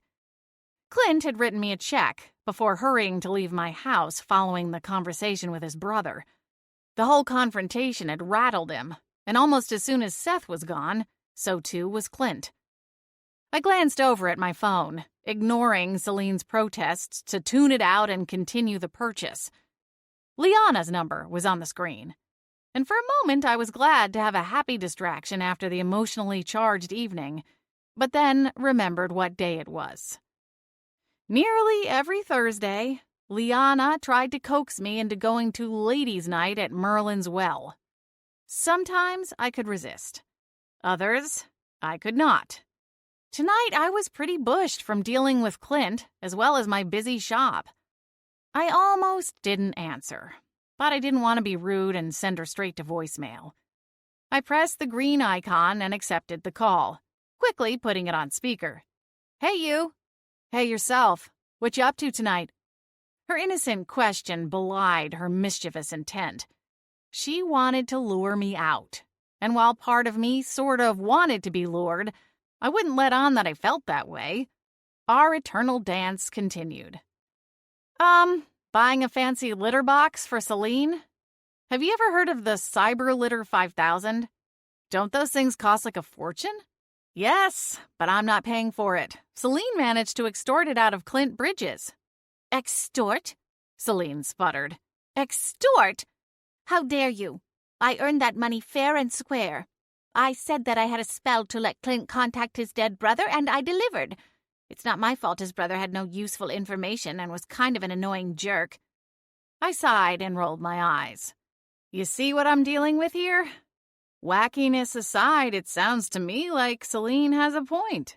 She fulfilled her contractual obligations. Exactly. Selene puffed out her chest. Liana understands me. Yeah? Well, you're free to go move into her loft any time you want, I muttered, in between tapping out my credit card information. I'd never been much of a typist. Hunt and peck was more my speed. You'd miss me and you know it, Selene insisted. I finished the shipping information and clicked to the final step of the ordering process. Smiling over at the cat, I said, "At least now I won't have to scoop up after you." Oh, like you're a bowl of peaches? Believe me, I've had plenty of mornings where I had to hold off on using my box after you've been in there. Liana laughed. You guys are so funny together, the way you banter. I bit back a retort about being able to do without Selene's particular kind of banter. I have to find humor in the situation, Selene said. After all, my back's always hurting from carrying Cora and her business. My mouth dropped open. When's the last time you made a candle or counted a till? Those things require opposable thumbs. Would you ask a fish to climb a tree? Besides, you're discounting my invaluable moral support and vast storehouse of knowledge. Sounds like you need to ask for a raise, Selene. Please don't encourage her, I groaned. Liana giggled. So, you coming out to the well tonight or what? I don't know, I said with a sigh. I'm pretty worn out. I might just hang out and stream something. Sounds boring. Come on. You have to come out and protect me. Heather invited Sissy. Tell me about it. But you know Heather, she's just too nice. That's what I'm always saying about you, Lee. Heather's just a little less discerning. In any case, telling me Sissy is going to be there isn't helping your case. Come on, please. I need a buffer. I don't know. I mean, I don't have anything to wear. We both knew I'd already caved and was just going through the motions. What about that dark red dress with the flared skirt? The tight one? It's not that tight. I'll see you around 8-ish. The call ended, and I sighed in defeat. 8-ish? That's only half an hour before you usually go to bed, right, Cora? I turned to glare on the cat. Do you want me to remove this from my shopping cart and buy a new wardrobe instead? Because that's where we're headed. Sure. I'll let you explain to Clint that you spent all of the money on clothes. She paused. On second thought, he might like that. He does seem to enjoy looking at you. My cheeks warmed. Stop it, he does not. I quickly hit the order icon, much to Selene's relief, and headed into my bedroom to get dressed. I tried on 3 different outfits before I caved and tried the red dress. The truth was, it wasn't the tightness that bothered me. It was the dress I'd worn when Roger proposed to me. I'd been avoiding wearing it ever since the divorce. It was a bit out of style, but not so far as to be overtly obvious. I donned the garment and did something I rarely do. I actually put on cosmetics. Just a thin layer of lip gloss and a bit of eyeshadow and mascara, nothing too heavy. The well can get pretty packed on ladies' night, and that means it can be hot. The last thing I wanted was pancake makeup sliding down my cheeks when it mixed with sweat. Liana can wear all the makeup she wants because she never seems to sweat. In fact, there are times I feel clumsy and awkward just being in her presence. She kind of glows, and I sweat. I drove to the tavern, lost in thought. The place was packed to the gills as usual, and it took a few minutes to snag a parking lot in the small lot. Once inside, I spotted Liana at one of the pub tables lining the east wall. She saw me and waved enthusiastically. Sissy and Heather sat at the table as well, and they smiled politely as I approached. "Woohoo! Look at the hottie in the red dress," Liana said, spinning one finger in an attempt to get me to do a twirl. "Oh, stop," I said, settling in. "How's everyone doing tonight?" "Great. Lots of good-looking guys in here," Liana said, eyeing a tall, curly-haired man who strode past. "I just hope my ex doesn't show up," Heather said with a shudder. "Speaking of exes," Liana said, turning to me, "how's the whole Roger situation going?" "Oh, sweet Mother Nature, don't ask." I hid my face in my hands. "I ran into him while I was kayaking yesterday and almost capsized." "Oh, dear," Sissy said. "Well, hopefully he won't show up here tonight," I said. "I've been trying to avoid thinking about him." "Ooh, look," Sissy said, pointing at the door. "Isn't that Chad?" Heather yelped and tried to hide behind Liana. "Oh, for crying out loud, why?" "Don't worry, he's probably not going to try and talk to you." "You don't understand," Heather moaned. "He asked me out to dinner a few days ago after he dropped off the girls. The whole thing was so awkward, and I ended up blurting out that I was seeing someone new, which clearly I'm not, but it just sort of popped out of my mouth. If he sees me here alone on singles night, he'll know I was lying." "Yikes," Liana frowned. "Well, listen, if he comes over, I'll just say I dragged you out tonight." "That is her M.O., I teased. Liana flashed a grin. "Oh, come on, admit it. It's nice to have a night out on the town." "Any idea why he's suddenly pining to get back together?" Sissy asked, leaning in closer to Heather as if the gossip might somehow slip away if she were any farther back. Was it more of a hookup thing or a real date? Heather recoiled slightly from the overeager woman, but managed to keep a polite smile on her face. I'm not sure.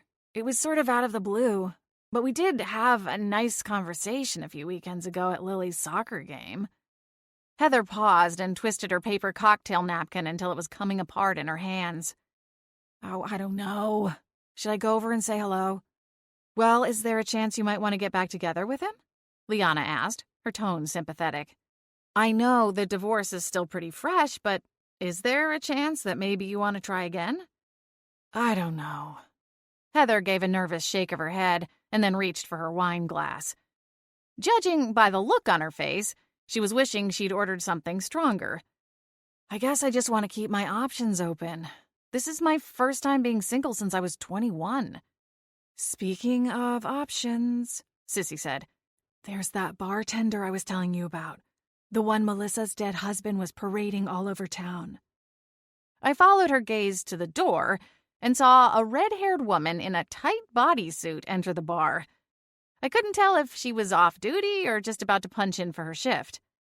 She doesn't seem too broken up about his death, Sissy observed. If that getup doesn't say I'm available, I don't know what does. At some point, Heather wandered off with her ex-husband, leaving Sissy to dominate the conversation for the rest of the night. Not that I was surprised. The woman was an ever-flowing fountain of tawdry gossip. Who was sleeping with who seemed to be the be-all and end-all of her existence. At one point, Liana and I evacuated to the bathroom just to get a break from Gossip Girl. It was still a couple of hours from last call when I finally gave up and made my excuses for calling it a night. It wasn't just Sissy and her gossiping. I was tired, confused about how I felt with all the recent changes in my life, concerned for poor Clint, and still a bit leery that Roger might show his face. When I was about 10 steps from the exit, the wooden door swung open and Clint appeared. He glanced about and grimaced, not seeing me immediately. I think he was upset at how crowded the place was. He turned on his heel as if to leave, but he noticed me at the last moment. His eyes widened as he did a double-take, glancing over my figure before quickly bringing his gaze back up to mine. He reached up and adjusted his tie. I smiled as I approached. Hello. Hey. He smiled warmly. You look pretty all dressed up. Oh, thank you. I hoped the low lighting in the bar concealed my flushed cheeks. Clint looked past me at the packed bar. I think I'm going to get going. I know I just got here, but... What's wrong? Most of the people in town still think I'm a cold-blooded killer. I thought maybe I could just duck in here for a couple of quick drinks and not be recognized, but... You picked the wrong night, I'm afraid. It's ladies' night, and the well is always packed on ladies' night. I was just going nuts in my hotel room, you know? I need some air. A distraction. Even with the TV on, it's just not enough. He started to say something else, but thought better of it and shook it away. I nodded. That's understandable. It's been a rough night. The red-headed bartender strolled past us, now wearing an apron around her curvy hips as she took orders and chatted with the patrons. I gestured toward her. Do you recognize her? He followed my gaze. No. Should I? That's the woman your brother Seth was having an affair with. Clint's jaw worked silently as he glared at her. I think we should go talk to her. Before I could say anything, he strode purposefully across the bar. I followed Clint a pace behind, struggling to catch up as he confronted her. Excuse me, miss, he said. I would like to have a word with you. Her eyes ran up and down Clint. I know you. You're Seth's brother, Clint. Is it true, then? Were you having an affair with my brother? I'm not sure that it's any of your business, but yes, technically speaking. You told me he was separated. I only just found out that wasn't the case. The woman tucked her chin for a moment. He told me he was getting a divorce soon, and that after the paperwork was done, we could take things to the next level. Clint softened a little. I see. I didn't know his wife was pregnant either. she added. Your brother was a good liar. I'm sorry that happened to you, Clint told her. Believe me, I'm under no illusion that Seth was a saint. The woman scoffed. No. I guess at least I know I'm not the only one he was screwing. Have you talked to his business partner since all of this happened? Anderson something or other? Clint frowned. Anderson Millwright? Yeah, that's the guy. Apparently, Anderson thought Seth was lazy and didn't pull his weight. There were quite a few times they fought about it. Sometimes Seth would yell at him over the phone, and vice versa, right in front of me. Like I wanted to deal with that. She sniffed in disgust. So things were bad between them? I asked. You could say that. Seth was upset because his partner was trying to push him out. He wanted to buy him out so he could bring in a new partner. What he didn't know was that Seth was trying to do the same thing. The woman shook her head. I guess I dodged a bullet. If you'll excuse me, I have a lot of orders to fill. I exchanged glances with Clint. Thank you for your time. We left her and headed for the exit. I noticed Liana, Heather, and Sissy watching us intently from the corner table. Oh, great, I muttered. I'm going to have a lot of explaining to do. 12. The stars shone overhead in a brilliant celestial tapestry as I drove home. I'd only had a single glass of wine over the span of the 3 hours I'd stayed at the tavern, listening to Sissy blabber on. After I left the bar with Clint, he'd offered to take me somewhere else for a nightcap, but I turned him down. It was late, and my mind felt more than a little fried. He'd walked me to my car, and we said goodnight. The attraction and chemistry were still there, smoldering beneath the surface. But the conversation he'd had with his brother had dashed the sparks I'd felt growing during our impromptu dinner at my kitchen table.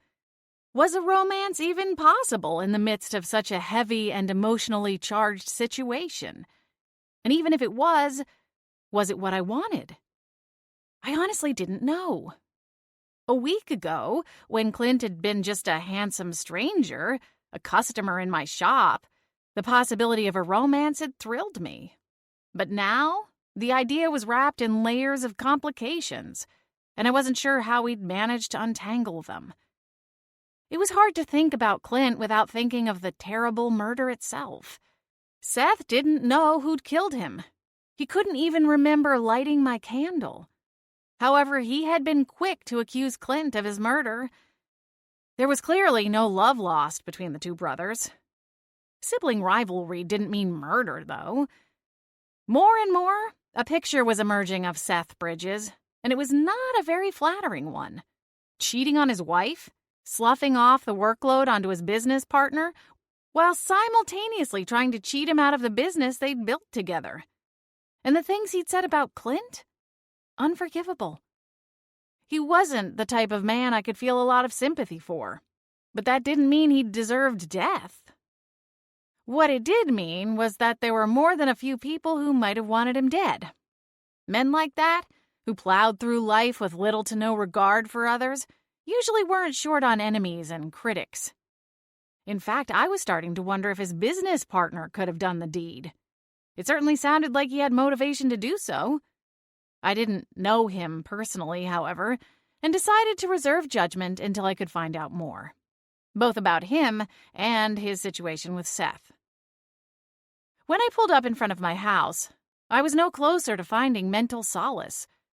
I almost looked forward to bantering with Selene, just as a distraction from my myriad troubles. That's when I knew I'd hit a low point. I exited the car and strode up the driveway to my front porch.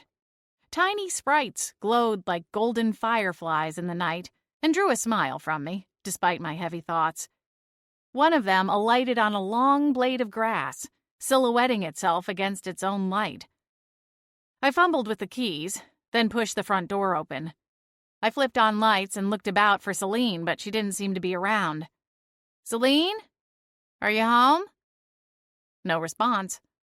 I waited several more moments before calling out again and got the same results. "You'd better not be hiding somewhere ready to leap out at me." Just to be on the safe side, I filled her food dish as my first priority, checked her water and its filter, and then sidled off to my bedroom to change clothes. I'd been done wearing this dress hours ago, and the heels weren't helping either. My eyes ached for sleep, looking puffy and swollen in the bathroom mirror. I stifled a yawn and quickly removed my makeup before shuffling off to bed. I crashed onto the mattress and pulled a light sheet over my body. My eyes closed, my body stilled, yet I couldn't quiet my racing mind. Keeping my eyes shut only served to provide a blank canvas for my imagination to weave its own tales. I had visions of Clint holding a bloody silver candelabra, and then of Roger joining him and laughing for some reason. Not real visions, that wasn't a part of my magical gifts, just the musings of an exhausted mind cursed to find no slumber. I opened my eyes and watched the silver moonbeams move across the walls and ceiling as the night wore on. I finally threw my sheet off and rose from my bed, deciding to no longer fight a battle I was doomed to lose. Selene still hadn't returned home. I put on a pair of shorts and a tank top and went to the kitchen. The lights seemed bright to my tired eyes. I put on a kettle of water for tea and tuned up my relaxing playlist, using Bluetooth to stream it through the soundbar hanging under the flat-screen television I rarely had time to watch. While John Legend crooned out "Conversations in the Dark," I steeped my tea and extricated my journal. Just the act of getting it out and opening it to a fresh page helped me sort out my thinking. I went out tonight with Liana and Heather. Sissy was there too and dominated the conversation as usual. I couldn't stop watching the door because I was afraid Roger would come in. I looked at the page and sighed. Am I really that whiny? I don't know what to think about Roger. Part of me wants him to stay away because he complicates my life. But I'll admit some of me is glad he came back to town. Does he regret what happened? Or did he just run home after he lost his job in New York City? Maybe it has nothing to do with me. I doodled in the side margin while my mind wandered. I sipped some of the tea and added a smidge more milk. Clint sprang into my mind, and I once again put pen to paper. Clint showed up at Merlin's Well right when I was about to leave. I just looked up, and there he was, looking miserable. I think he wanted to get his drink on in private, but he made the mistake of hitting up the well on ladies' night. He went and talked to his dead brother's former mistress. I didn't get her name. Really kind of an ice queen, if you ask me. Clint pressed her for information, and she confirmed that Seth was having problems with his business partner. I considered the page for a moment and wrote the word "suspects" large, using 2 lines. Then I made bullet points and put down names. Anderson Millwright? Bartender? Then, with great reluctance, I wrote down Clint's name as well. Under their names, I wrote down little notes that might implicate them in the crime. It didn't sit right to be treating Clint that way, though, and I had trouble concentrating. I took a break from journaling about Roger, Clint, and the murder to concentrate on my Aunt Lavender. She'd disappeared so many times before, I suppose I'd just gotten used to it. Tonight, though, I found my thoughts leaning in a different direction. I'm worried about Aunt Lavender. I don't know why. Everyone keeps telling me it's no big deal. It's hardly out of character for her to disappear like this, sometimes for even longer periods of time. But still, something about it feels wrong this time. I wish she'd just give in and get a cell phone. A woman her age? I scratched out the last sentence and started anew. I guess I never worried about Aunt Lavender before. I worried plenty that she'd forget to show up for a magical lesson or to come to a swim meet. I worried about her missing my birthday. I just never worried about her safety before, because she always seemed invincible. I read somewhere once that childhood ends the moment you learn you're going to die. I respectfully disagree. Childhood ends the day you look at your parents and mentors and realize they're only human too. Well, witches in this case, but still the point stands. Thinking of Lavender as vulnerable and maybe in trouble was something new to me. I recalled that photo she kept in one of the few clear spots in her house, the one with me and Evan in it. It wasn't a big, sweeping gesture. But in all the mess and chaos that was Lavender's house, it was the only personal photo I'd ever seen there before.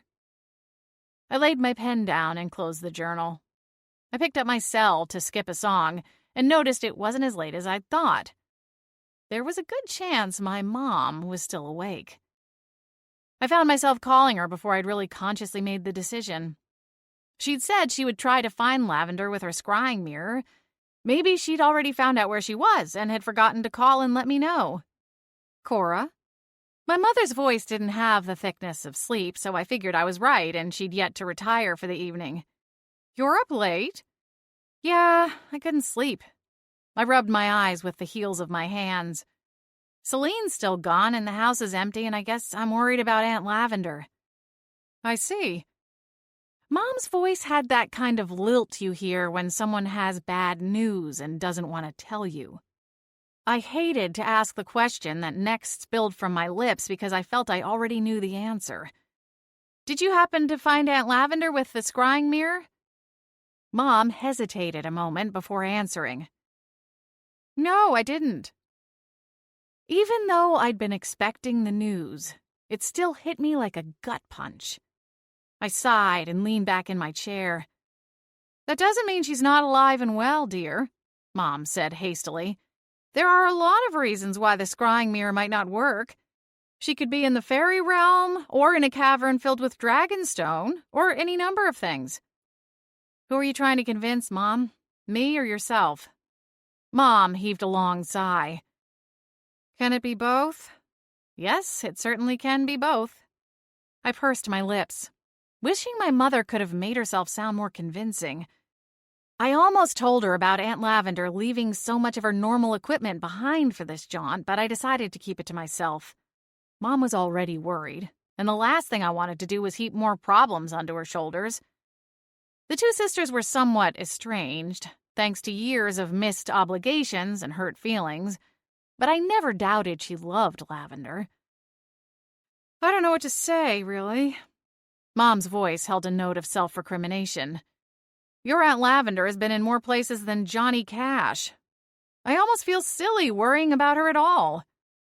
I know what you mean. It's hard to imagine Aunt Lavender in trouble. Yeah, she usually starts the trouble, Mom said. We shared a laugh, tinged with a bit of melancholy. It occurred to me that we both missed Lavender in our own ways.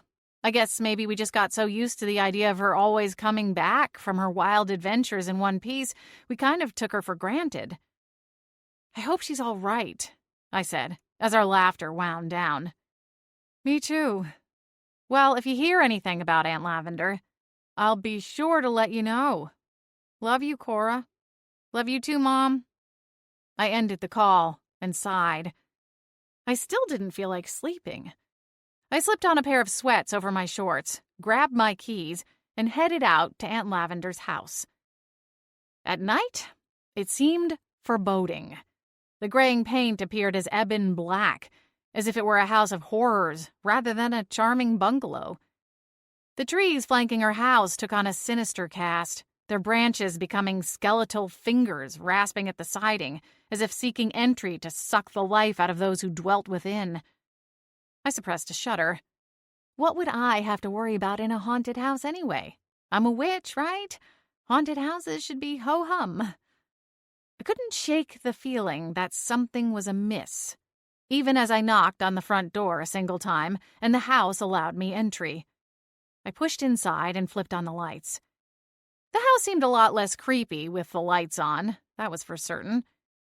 I sidled through the corridors formed by her hoarded treasures, searching for a clue to her whereabouts.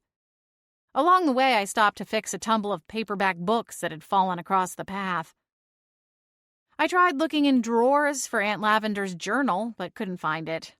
I did find a drawer full of different lengths of wire, a cupboard stuffed to the gills with Russian dolls of all colors and models, and every Bee Gees album known to man. I settled into one of the few empty chairs and sighed. Nothing. It was as if Aunt Lavender had simply vanished into thin air. Here today, gone tomorrow. All we are is just dust in the wind. A hard thump caused my heart to skip a beat. I looked up at the ceiling. Aunt Lavender's bungalow didn't have a second floor, but it did have a walk-in, make that climb-in attic. I was not alone. Someone was in the house with me. 13. I glanced up at the ceiling warily as I waited to hear another sound from the attic. For long, tense moments, all I could hear was the sound of my own heartbeat pounding in my veins. I tried to quiet my breathing, afraid it would alert the intruder to my presence. Cold fear gripped my belly. What if they'd already been alerted to my presence? I'd certainly made no effort to be stealthy. Perhaps they saw the lights go on. Were they up there, waiting to pounce? Or waiting for me to leave? Barely daring to breathe, I stared up at the ceiling and waited. I heard another hard thump, then a series of smaller ones, as if something had been dislodged and rolled across the floor like a bottle or a jar. Deciding I couldn't sit there any longer, I rose carefully from my chair, wincing as its aged timber creaked. At first, I thought to head out the front door and escape. Then, something hardened within me. I decided not to surrender 1 square foot of territory to the intruder. After all, I was far from helpless. Defensive spells weren't my forte, but I wasn't completely inept at them either. At least, that's what I told myself while steeling my nerves. It took a great deal of effort to turn away from the front door and head toward the attic stairs. But I did it. I walked under the pull string and realized I'd have to move a stack of empty picture frames if I wanted to deploy the ladder, which also raised the question as to how the intruder had gotten up there. As quietly as I could manage, I moved the frames to the side. When a small patch of space was cleared, I reached up and grabbed the pull string, giving it a hard yank. The ceiling panel dropped down, revealing the folded ladder behind it. The ladder unfolded smoothly as I guided it with my hands until the feet rested firmly on the floor. I stared up into the dark hole of the attic. It seemed like the yawning maw of some fell beast intent on devouring me. "Okay, Cora, get a grip," I whispered to myself. I backtracked a step and hit the light switch in the hallway. Nothing happened. The hole remained dark. "Of course," I muttered. I cast a minor spell that created a tiny orb of light, and I slowly ascended the stairs. When I reached the top, I summoned a mini cyclone and kept it spinning in my palm. Aunt Lavender's attic proved to be just as overstuffed as the rest of her house. I saw a menacing group of figures and nearly hurled my cyclone until I realized it was just a collection of child-sized dress mannequins. That's pretty creepy, Aunt Lavender. Real creepy. It got worse as I probed deeper into the attic's dusty, cramped environs.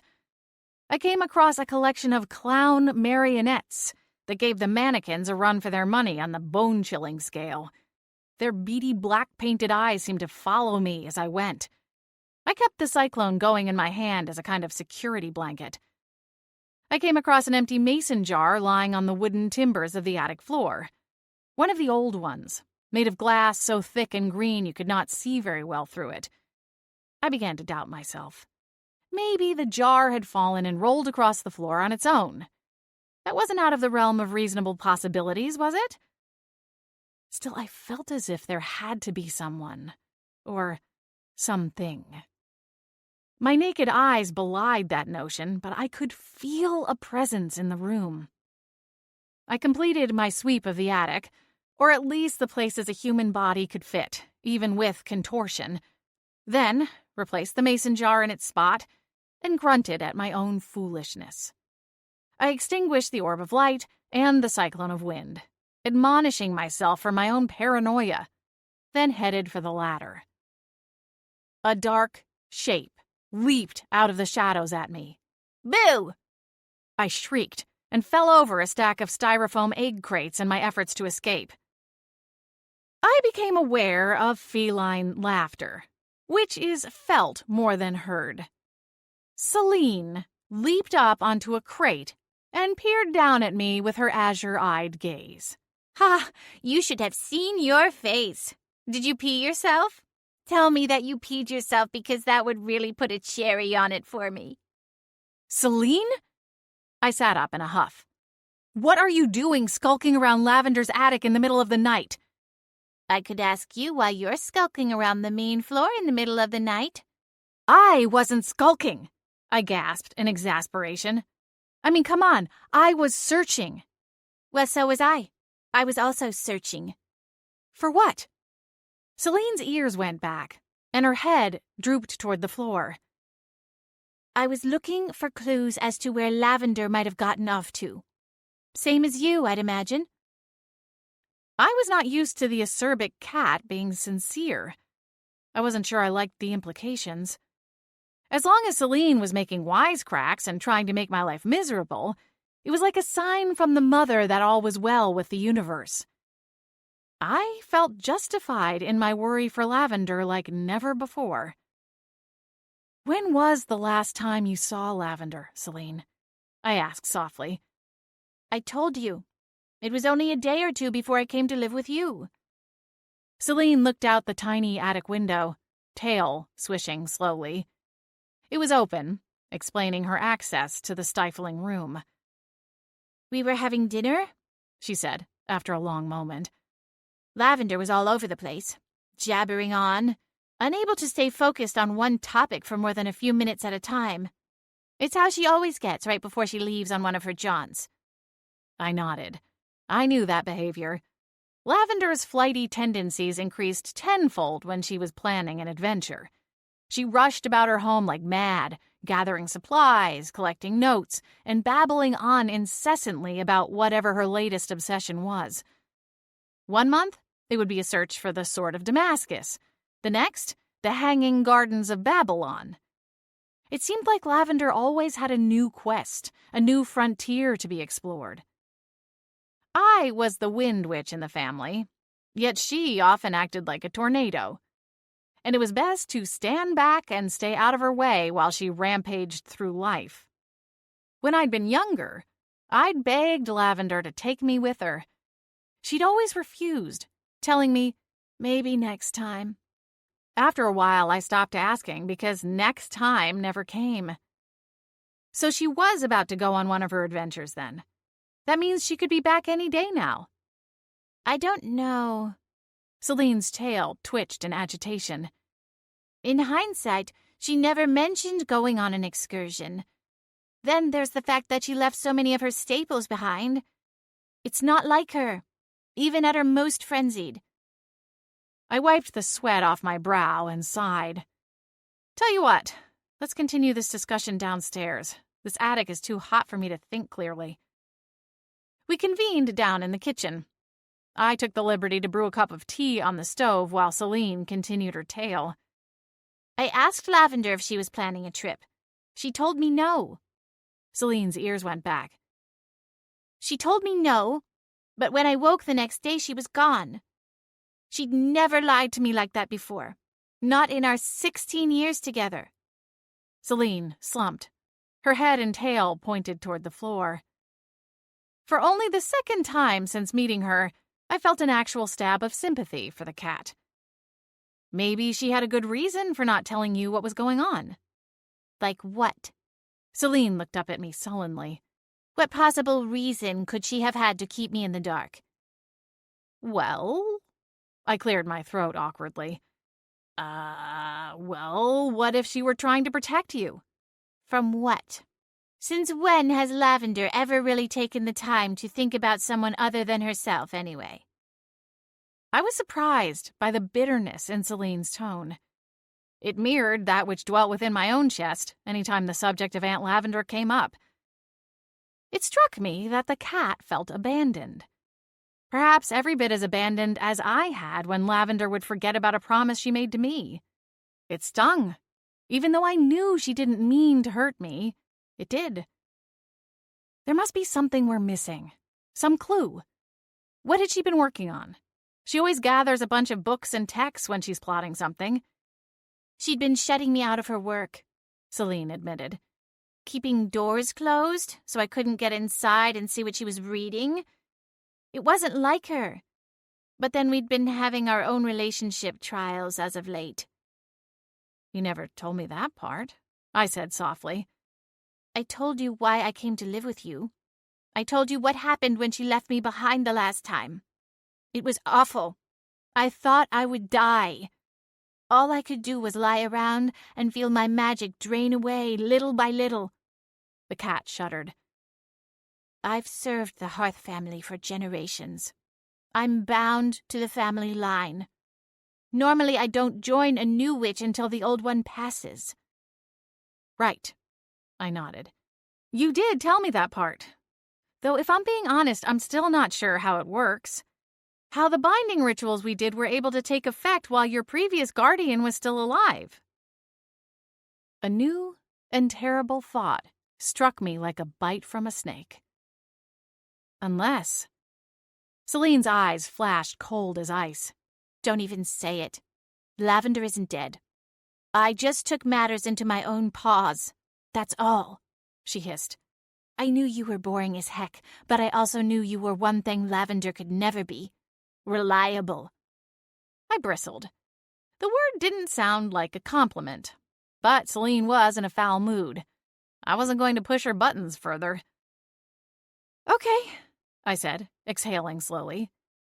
Well, let's try to find her. Together. Selene seemed to relax a bit. Okay. Together, then. 2 heads are better than 1. Though I fail to see how your candle-making skills are going to be of much use. I clenched my teeth to repress a comeback. What do you want to do now? I asked. Let's divide the house into quadrants and do a grid search. There has to be something here that will give us a clue as to where she might have gotten off to, right? Right.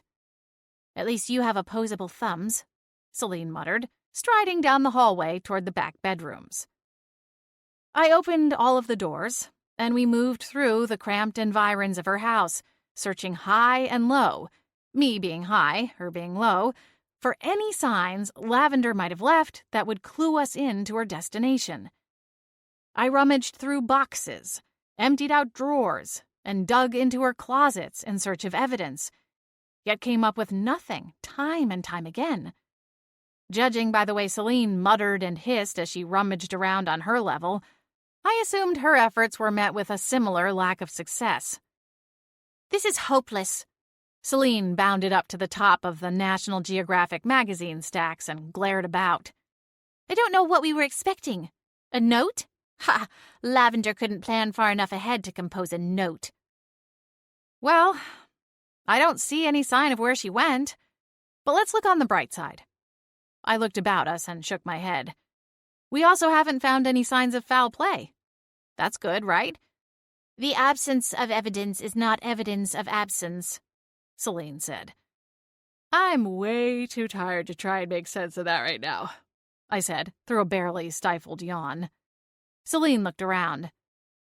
I suppose we should call it a night. I knew it was well into the small hours of the morning, but I was afraid to check my phone. Agreed. I have to restock the shop to get ready for Saturday's rush. It's one of the last weekends of the summer, which means it will be busy. Then let's go home, Selene said. I felt a slight rush of warmth at the way she called my house home. I started to go to the front door, but then I was struck with an idea. Wait a minute, Selene. We can't leave yet. Why not? We need to gather some personal items of Lavender's. A comb or brush would be ideal. So would any jewelry or necklaces she might have favored. Pretty much anything she spent a lot of time with. You want to try a divination spell? Selene asked. No, I want my mom to try a divination spell. Selene seemed pleased. That's a good idea. Lavender mentioned that your mother is good at divination magic. Excels at it even. Not to mention the fact that she's Lavender's little sister. That kind of familial bond helps strengthen the magic. I found a hairbrush in the bathroom, still tangled with some of her wavy, graying tresses. Selene directed me to Lavender's jewelry box and pointed out a ring Lavender liked to wear on special occasions. And lastly, I took along her favorite mortar and pestle. She'd probably spent more time holding it than all the other things combined. Once we were loaded up on trinkets to help Mom cast the divination spell, Selene and I took our leave. I cast one last glance at the black house and felt a stab of emptiness left behind by Lavender. Then I turned my eyes to the road and drove home in silence. 14. Selene and I dropped the items off at my mom's house the following morning, offering a rushed explanation before piling back into the car and driving to Wicked Wicks just in time to open for the day. The weekend passed without any word from either my mom in regard to the divination efforts or from Clint about the murder investigation. I fell back into my old routines, albeit with a bit more moodiness. I created candles in the shop, fighting the never-ending battle against depleted stock. I got in a round of kayaking after work on Sunday evening, and managed to catch up on a little bit of reading at night. I journaled, I ate and slept, but through it all pervaded a sense of sinister anticipation. I awaited both good news and bad. Schrodinger's anticipation, I suppose. Even as I hoped to hear news of Aunt Lavender in good health, I dreaded to hear of some tragedy befalling her. Likewise, I awaited news on the criminal case. While I could be hopeful of hearing news that would exonerate Clint, I also dreaded evidence that would condemn him as a murderer. My mind played tricks on me. On Monday morning, I was awoken in the wee hours with the panic notion that Clint had been arrested and taken into custody. It would explain why he hadn't come around in several days, if nothing else. I opened my shop and settled in for a busy day. I flitted between my workstation and helping the patrons who wandered in my door. Selene seemed oddly subdued and kept her verbal barbs to a bare minimum. I was starting to worry about her.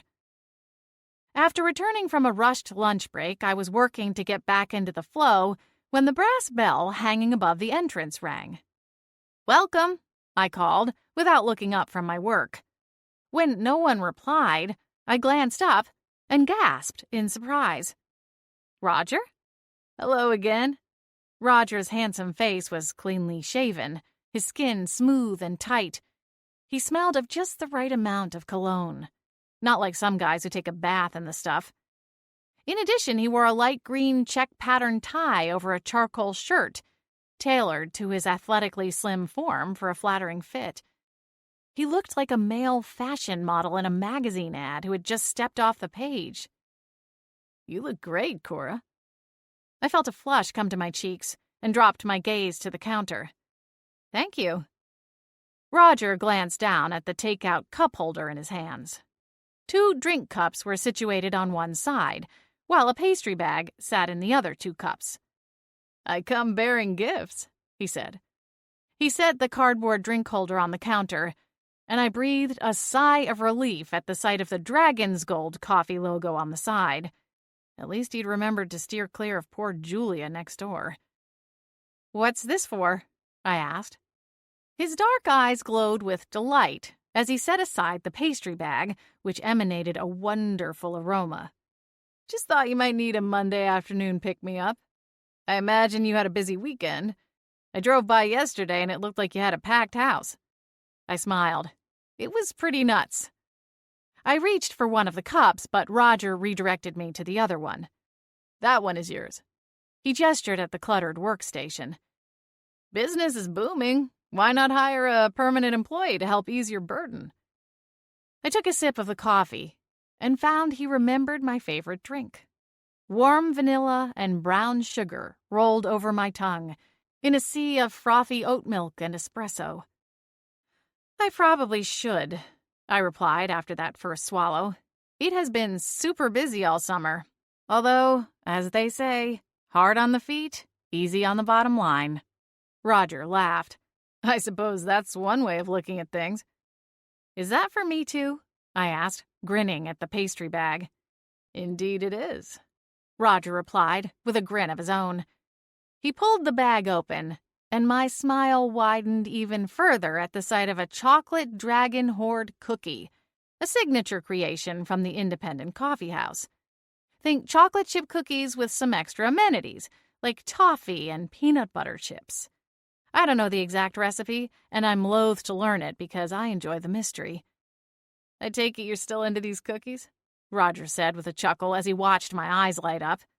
I snatched the cookie from the bag, broke it in half, losing a few crumbled chunks in the process, before extending the second half toward him. If you're trying to score points, you're batting 1,000. But here, if I eat this whole thing, I swear I'll gain 5 pounds. He chuckled, but his eyes grew serious. It wouldn't matter if you did. You're just as beautiful as the day we met, out there on the lake. I popped a bite of cookie in my mouth to stall for time. Roger leaned in a little closer, ignoring his own piece of cookie. The truth is, Cora, I haven't been able to get you out of my mind since I came back to town. My heart skipped a beat before it dove headfirst into familiar, yet frightening territory. Roger wasn't just some guy trying to ply me with gifts. He was so much more than that, which was both incredibly tempting and repelling, somehow in equal measure. I'd like to take you to dinner, Cora. One dinner. If you hate it, I swear I'll never bring it up again. I looked into his eyes, soulful, pleading.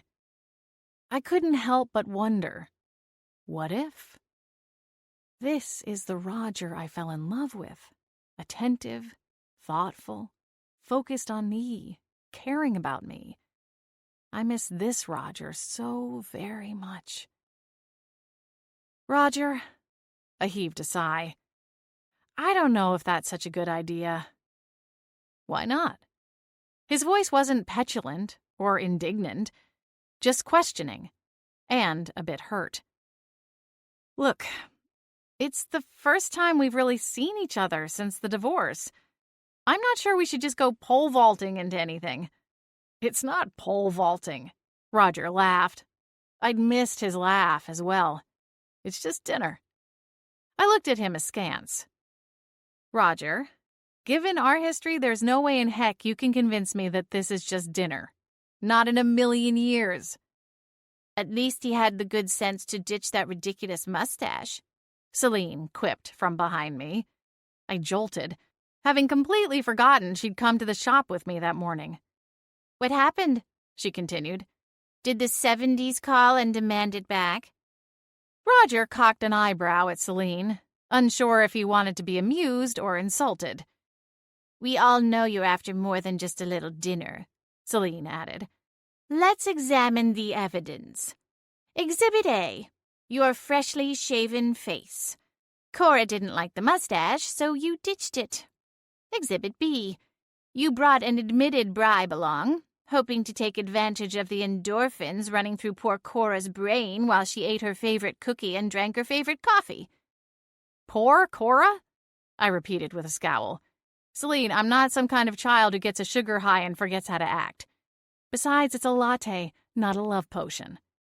Selene ignored me and continued presenting her case. Exhibit C. You, in a suit? Who are you kidding? He looks good, Selene, I said, feeling the need to come to Roger's rescue. I'm not disputing that for an oaf he cuts a good figure. My point is Roger's not a suit guy. He's a flannel shirt and blue jeans kind of guy. I think you felt a bit self-conscious because that Clint fellow was outdressing him. Selene, you barely know him, I argued, though she had something of a point.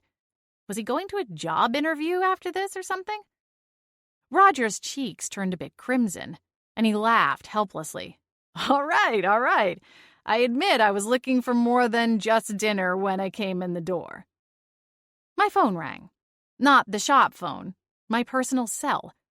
I glanced at the screen and noticed it was Clint calling. My heart sputtered. I hadn't heard from him in days and was eager to hear if there was news with the murder investigation.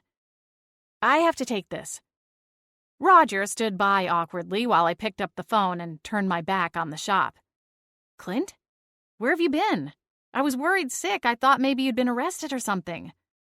I'm sorry about that, Cora. His voice sounded heavy. I've been trying to follow up on our leads. Have you found anything? I walked over toward the rear wall of shelves behind the counter. Not really, I'm afraid. He heaved a sigh. So far, I still look like the prime suspect. But I did find out that Anderson Millwright is still in Winterspell. He is? I would have thought he'd been all fired up to take control of the business by himself. Oh, I'm sure that he is, but he wants to stay for the funeral, from what I understand. He cleared his throat. Actually, that's why I was calling you, Cora. Oh? Yes, you see, I know which hotel Anderson's staying at, and I'd like to talk to him about Seth, the murder, the affair, everything. What do you need me for? I don't even know the guy. I mean, no offense. You know I'd be happy to help. I'm just a little unclear as to what I can do. I want you there, just in case he says something relevant to the case or makes a slip. That way I have a neutral third party as a witness, you know? Clint seemed pretty anxious about the whole thing. Then again, I suppose I would be anxious too, were I accused of murdering my own brother and was about to speak to someone who might have been able to exonerate me. All right, Clint, I'll tag along. Where is he staying? The Winterspell Chalet. Do you know where it's at? The chalet? I whistled. Man, at least he knows how to stay in style. I'll take that as a yes. Can you meet me there in an hour? I don't close for 2. 2 hours, then? Yeah, that should be doable. Thanks. I owe you one, Cora. The call ended, and I turned back around. Sorry, Roger, I didn't mean to... My voice trailed off. I was talking to empty air. Roger was nowhere to be seen. But his steaming coffee cup and half a broken cookie still rested on the sales counter. For the rest of the day, I thought about calling Roger, but just as I'd reach for the phone, a rush of customers would sweep through the door. By the time I got a chance to breathe, it was nearly closing time. I shooed the last customer out the door 10 minutes after my official closing time, did a hasty sweep, and then counted my till. I stashed the deposit in the floor safe, since I was running late, and drove to the chalet. Calling the chalet a hotel is like calling the crown jewels a collection of baubles. The Winterspell Chalet straddles the line between upscale hotel and top-tier luxury ski lodge. Not to mention the Ice Fire Day Spa, which rests upon its grounds. Mom jokes that the chalet will just continuously expand until it takes up the entire town. But she's being hyperbolic. The truth is, the chalet is pretty satisfied with their current market share. And why wouldn't they be? Even in slow times for tourism, they can still make money by renting out their banquet hall and convention rooms. The chalet has a warm and rustic elegance to it. Lots of dark polished wood and leather. I like the effect. There's nothing better after having been on the blinding white slopes all day than coming to a warm, dark environment. Gave the old eyeballs a rest. I pushed through the foyer of the chalet and strode across the thin carpet stretching from the entrance to the front desk. I spotted Clint nearby, sitting in the lounge. He stood up quickly and came to my side. "Cora," he said, smiling, though I could tell he was anxious to speak to Anderson. "Thank you for coming." "Yeah, of course. Is he in?" "Anderson? I was just about to check." We walked up to the front desk and inquired about Anderson's room. The clerk couldn't tell us the room number because of privacy laws, but he offered to contact Anderson and see if he wanted to meet us in the lobby. We settled down to wait. Clint kept glancing anxiously at the steps leading down from the second story. Just when I was about to suggest that Anderson had decided against speaking with us, a man in a suit came down the steps to the lobby, glancing around in that awkward, blind date sort of way. I nudged Clint with my elbow, and he jumped up from the leather sofa like it was spring-loaded with an ejection seat. He hurried over to the man and introduced himself. Anderson Millwright? The man nodded. He was probably a solid decade older than Clint, with the beginning of middle-aged spread. His mustache and beard were salt and pepper speckled. The light shone off a bald pate that had clearly been waxed. At least he had an attractive bald head. Believe me, I've seen more than a few that weren't.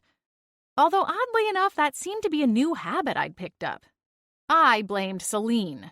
She loved to people watch from the front window all day, commenting on little things like that. Anderson and Clint exchanged a handshake. You're Seth's brother, right? Right, Clint. And this is my friend Cora. Anderson offered me his hand, and I took it with a polite smile. It's nice to meet you, Clint said, gesturing toward a cluster of wooden tables on the other side of the lobby from the sofa we'd been sitting on. Nice to meet you, too, Anderson replied. Though I wish it were under better circumstances. His lips twisted into a frown. What did you want to speak to me about? We heard that you had something of a heated argument with Seth the night he died, I said, by way of breaking the ice. Anderson flinched a little, but he didn't seem especially scared or put off. Yes, I was at Seth's house that night, as a matter of fact. Something I told the police, I might add. I didn't kill your brother, Clint, if that's what you're insinuating. We're not insinuating anything, Clint said quickly. We just wanted to get a clearer picture of what happened. Anderson sighed, his eyes seeming haunted. I did have an argument with Seth that night. It got pretty bad. I said some things that I wish I could take back. If I'd known that it would be the last time that I spoke to Seth, well, we're all feeling regret, Mr. Millwright, Clint said. The police suspected me too, you know, Anderson said. They questioned me for hours, took my prints, the whole 9 yards. I guess I'm lucky they didn't find my prints on the murder weapon. I didn't kill my brother, Clint said firmly. My fingerprints were on the candelabra because I'd given it to my mother that night as a gift. I'm still a little foggy on the details of how it even wound up at my brother and sister-in-law's home. Anderson considered Clint for a moment, and it felt like he was trying to run him through some kind of mental lie detector test. He must have passed, because after a moment, Anderson inclined his head. I really don't know much about the investigation. The police told me I was free to leave, but I thought I would stick around and attend the funeral. Your brother and I had our differences, but we went through a lot together. There's a history there. I'd like a chance to say goodbye. Clint nodded. I don't think anyone will object to that. Anderson, you probably knew him better than most, I interjected. Can you think of anyone who would want to kill him? The question hung heavy in the air, like the oppressive heat right before a mountain storm. No, Anderson said, shaking his bald head. I can't think of anyone who would consider him a true enemy, although he was running low on actual friends. Clint frowned. What do you mean? Anderson looked like he regretted making the off-the-cuff remark, but he sighed and answered Clint's question. Seth was sort of alienating his friends here in Winterspell. Spends all his time with the wife. Anderson made air quotes when he said the last word. I'm sorry. I don't understand the quotes. Clint's eyes narrowed with suspicion. Nothing. I probably already said too much. Come on, you can't say something like that and then just leave it. Anderson heaved a sigh. Your brother's marriage to that Melissa woman is a sham. You mean they have a bad marriage? No. I mean the marriage itself is a sham, a fake. Seth told everyone they eloped and took a bunch of photos barefoot on the beach under an arch of flowers. The truth is, it's just a business arrangement. How do you know all of this? Clint demanded. I don't know any of this, and Seth was my brother. A few weeks back, Seth was depressed. He flew down to my place in Santa Barbara. We went out for a few drinks, and Seth got wasted. I mean, Completely hammered. He started confessing the whole thing to me. He actually cares for this woman. She's some longtime crush. But no matter what he does, she won't give him the kind of real relationship he wants. Or should I say, wanted. Past tense now, I suppose. What did you say to that? He didn't last too long after that. Passed out on my couch. And by the time he sobered up the next day, he didn't want to talk about it. Clammed right up.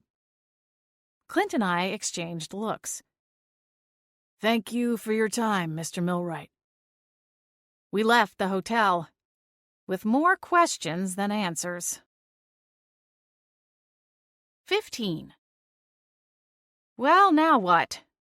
I turned to Clint, using my hand to shield my eyes from the red-gold light of the sun as it dropped low enough to kiss the surrounding mountain range. I don't know, he confessed. I can't believe what Anderson Millwright said about my brother. That his marriage was a sham? I pursed my lips in thought. In theory, I understood the concept of fighting with one's siblings over the family purse, but I had no idea what that would actually feel like. My family wasn't poor, but the Bridges had generational wealth. I was curious just how much money was on the line, but couldn't figure out a polite way to ask for even a ballpark number. Yeah, I just don't get it. Why lie about something like that? Clint scratched behind his head. Unless Seth was lying to Anderson. I don't know about that. If he was totally smashed, it seems unlikely he would have been able to come up with such a far-fetched story. Unless it was true. Anderson also said he clammed up about it afterward once he sobered up. Clint's eyes grew troubled and he stared off toward the mountains. Even if it is true, and she's not his actual legal wife, I'm not sure if it makes much of a difference.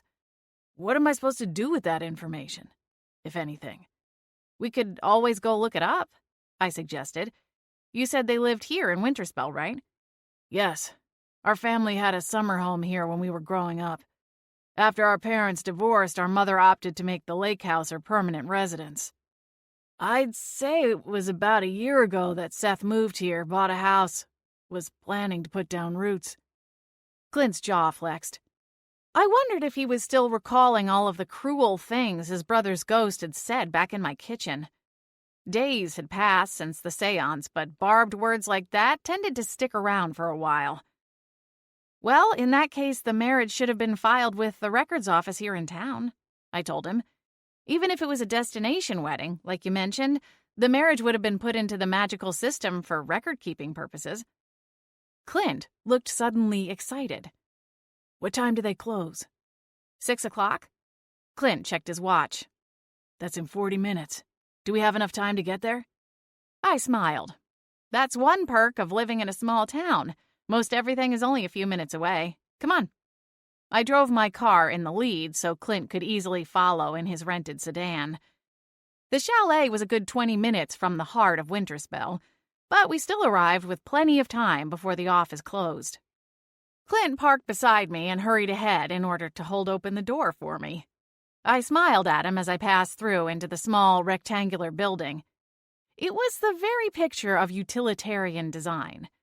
The interior was just as bland as the exterior, save for Petunia, the brightly colored fairy who ran the place. A small desk sat up front, and behind it were rows upon rows of metal filing cabinets that stretched from floor to ceiling. The Order of the Arcane eschewed technology and insisted on everything being written down by hand and physically stored in records offices like this one, all around the world. I guess the sight of how much space that actually took up must have gotten to Clint, because he looked downright flummoxed. Behind the small desk sat Petunia, her shock of electric purple hair concealing her face as she bent over the desk, scribbling on a tablet of paper. Iridescent green wings flexed and twitched from her back, catching glimmers of the fading sunlight through the office's solitary window. Petunia glanced up at our entrance, her crystal blue eyes going wide behind her hot pink wire-framed glasses. Petunia was a different type of fairy than Julia, the coffee slinger, and was a bit larger. She was roughly the size of a house cat, and about as cute. "Hey, Cora," she said with a sunny smile. Her eyes fell on Clint, and her smile grew wider. "Hello." Instantly, she flitted up from behind the desk and came up beside Clint. "I don't believe we've met. I'm Petunia. Has anybody ever told you that you look like Peter Petrelli from Heroes?" No," Clint said nervously, shrinking back from the eager fairy. "Because," Petunia said, as if Clint hadn't spoken, "I've written so much fan fiction about Peter Petrelli. Granted, a lot of it also featured Siler, but—" "Petunia?" I said gently. "Oh, Cora, I didn't mean anything by it. I wasn't trying to hit on your man friend." "What?" "Oh, no. No, it's not like that. It's just—" I paused and slid a glance toward Clint, hoping he would jump in and bail me out. He smiled and extended a hand toward the fairy. "I'm Clint Bridges. Cora is helping me with something, and she thought you might be able to assist us both." "Clint Bridges?" Petunia repeated, as though she couldn't quite place it. I stumbled ahead, hoping she wouldn't have time to connect the dots and bring up the feature the Winterspell Gazette had run last week on the murder investigation. Listen, Petunia, I was hoping you could check and see if there was a particular marriage certificate on file." "Of course." Petunia's wings fluttered with delight. "I would be happy to help. Whose marriage certificate are you looking for?" "My brother, Seth Bridges." "I swear I've heard that name recently." She frowned, but didn't dwell on it too long before she popped up from the desk and buzzed across the room to access one of the metal cabinets. "Let's see here. Baskin, Beckler, Butler." She checked through the names once more, slower on the second pass, before she looked up from the cabinet. "Sorry, I don't seem to have a marriage certificate listed under that name on file." Clint gave me a look. I pursed my lips in thought. Wait a minute. Maybe we can come at this from a different angle. Your brother and his wife owned their house, right? Right. Then the deed should be on file here. Can you check that same last name but in the property records section? I asked. Petunia shook her head, and pixie dust fell to the floor. "I'd need the address. Do you know it?" Clint pulled a cell phone from the interior pocket of his jacket. "You got your phone back?" I asked. "Day before yesterday," he replied, not looking up from the screen as he flipped through his own virtual records. "You can erase the number from my hotel room. I'll give you this one instead." He glanced up, his eyes a little worried. "If you want it, I mean." I smiled. "Of course I do. Why wouldn't I?" "Well, it's just—" He paused and slid a glance at the small fairy who had silently flown so close to us that her nose was nearly pressed up against Clint's shoulder. She straightened and buzzed back a couple of feet when she saw Clint look at her. "Sorry, bad habit," she said, with a nervous titter of laughter. "Here's the address," Clint said, turning away from me in order to jot the address down on a piece of stray paper atop Petunia's desk. With a pair of rosy cheeks, Petunia flew off to work. It didn't take her long to come up with the deed to Seth's house. "Take a look at this," I said, tapping the paper. "They aren't listed as married, and Melissa has a different last name." "Well, maybe they bought the house before they got married?" Clint frowned thoughtfully. "I wasn't all that involved in my brother's life in recent years." "Couldn't you ask your mother?" I asked. "I could if she were speaking to me, which she isn't." Clint sighed. "It's like being a pariah in my own home." Petunia was buzzing awfully close again, so I thanked her for the help and got Clint out of there before she figured out what we were talking about. Once outside in the minuscule parking lot, Clint dragged both hands through his hair. "Seth, what were you up to?" he muttered, seemingly to himself. "We could try conjuring him back up to ask," I suggested. "Last time we were asking him to give us information he legitimately didn't know. Surely he can tell us whether or not he was actually married to Melissa." Clint's eyes grew distant as he considered my offer. At length, he nodded. All right. I guess it couldn't hurt to try. Though I don't know why he'd tell me the truth when he's been lying to everyone else. I mean, he made it pretty plain how he felt about me. I'm not exactly one of his confidants. I know, I said gently. But he also has no motivation to lie to you about this. And who knows, maybe he's starting to get his memories back. I'm honestly not sure how any of this Shadow Realm stuff works. I tried to ask Selene more about it, but, well, you know how she is by now. A hint of a smile tugged at Clint's lips. She's a little prickly, isn't she? I laughed. That's the understatement of the year. His smile widened, and I felt a bit of relief. He was carrying around some seriously heavy burdens. It was nice to know I could make him forget about the weight, even just for a moment or two. Clint glanced up the street. Do you think we could do it at your place? My hotel room's a little cramped. Of course. We drove back to my place in our respective vehicles. Selene was not so patiently waiting for me on the porch, her eyes glowing in the ever-dimming evening light. Well, it's about time. I was about to send out a search party for you, she scolded, as I got out of my car and closed the door. I told you where I was going, I replied. I even offered to let you tag along. You said you would rather wait at home. Yeah, because that hoity-toity hotel won't let me inside, and I'm not about to be left to broil in that trash receptacle on wheels. She fired back, giving my car a pointed look. I rolled my eyes. It was one time, Selene, and we both know I cleaned up right after it happened. Clint chuckled as he came to join us.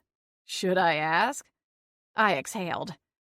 About a week after Selene came to live with me, we were going to my mom's house in the car. I'd been pulling really late nights at the shop and basically living on takeout, so yes, I'll admit there were a few boxes and bags crumpled up in the back seat. Anyway, we were driving to my mom's for dinner, and Selene accidentally stepped on a ketchup packet. Her claw punctured it, and she got a drop of it in her fur, and ever since, she talks about my car as if it were some trash heap. It was more than a drop, and you know it, Cora. Selene shuddered at the memory. I shook my head, then unlocked the front door. In any case, you survived. Lucky me. Clint chuckled and followed me inside. What's going on here anyway? Selene asked, trotting ahead of both of us. Don't tell me this is some kind of date.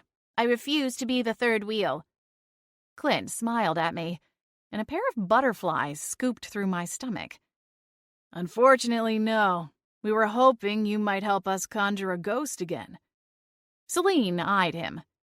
What's in it for me this time? Oh. Clint blinked. He clearly hadn't considered she would want something else out of him. Nothing was ever free with Selene.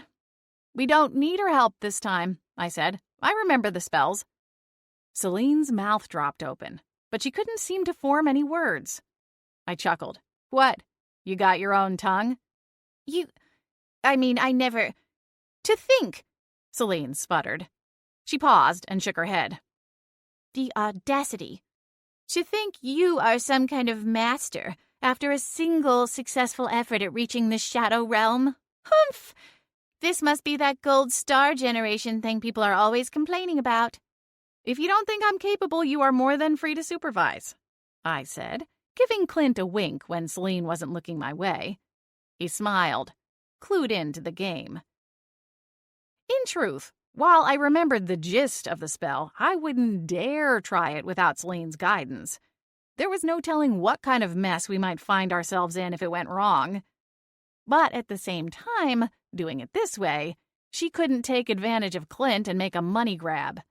I should think so, she huffed, already off to the kitchen to begin the preparations. Feels like we're old hats at this now, Clint said, once we had everything gathered just like before. He held a clean paper towel to his pricked finger while we waited for the tea to steep. I smiled. Yeah, I know what you mean. Maybe we can start a side business, tea with your ancestors. I guarantee there's not a domain name out there called teawithyourancestors.com either, Clint replied. We chuckled and made small talk until Selene snapped at us to get back on task. Soon, the watery outline of mist appeared again, gradually coalescing into the vaguely translucent form of Seth Bridges. "Did you call me back just so you can hang up on me again?" He harumphed with great indignity, clearly feeling put upon. "Sorry about that," I said quickly. "We need your help, Seth. I'm sorry to disturb you, but are you kidding? Do you know how boring the afterlife is? Everyone around me seems to have gone mute. Even Granddad is freezing me out. He won't let me join his poker ring either. Old fool." Don't make me spill your tea already, Seth, Selene warned. "Listen, Seth," Clint said. "I really need to talk to you." Seth groaned. "I told you, I don't know who killed me. Maybe it was the head injury, I don't know, but I can't help you. That's not what I needed to talk to you about." Clint swallowed hard. "Seth, were you really married to Melissa?" Seth flinched. "Of course I was. You saw the photos. We eloped down in Cabo." "I saw the photos, all right. But what I didn't see was a marriage certificate on file down at the records office. Would you care to explain that?" Seth's eyes narrowed to slits. "Well, maybe that's because we got married in Mexico, not here. Did you ever think of that, Mr. Smart Guy?" Clint sighed. "Look, Seth, you might as well come clean. Anderson sold you out. He told us all about your sham marriage." Seth deflated. He even seemed to grow more translucent, like he weakened ectoplasmically along with every other way. He sighed. "Okay, it's all true. I only pretended to get married to Melissa." "Why?" I shook my head. "Why go through with the sham?" "I was under immense pressure to get married. Mom just wouldn't stop hounding me about it. For a long time, I thought she was just eager for grandkids, you know. Then I found out the truth." "What truth?" I prompted when he lapsed into silence. "Mom's health wasn't getting any better. I think she liked the idea of seeing grandkids before she died. Or maybe just seeing me getting married would have been enough." "Why Melissa?" Seth cast his eyes downward. "We met a few years ago at work. I wanted her, badly. But she put me in the friend zone. When I realized that the way to get what I wanted from Mother was through a diamond ring, well, I made Melissa an offer to split the inheritance money. I thought that if she pretend married me, she'd eventually grow to truly love me, the way that I loved her." Phew, this guy's a few biscuits short of a picnic, Selene quipped.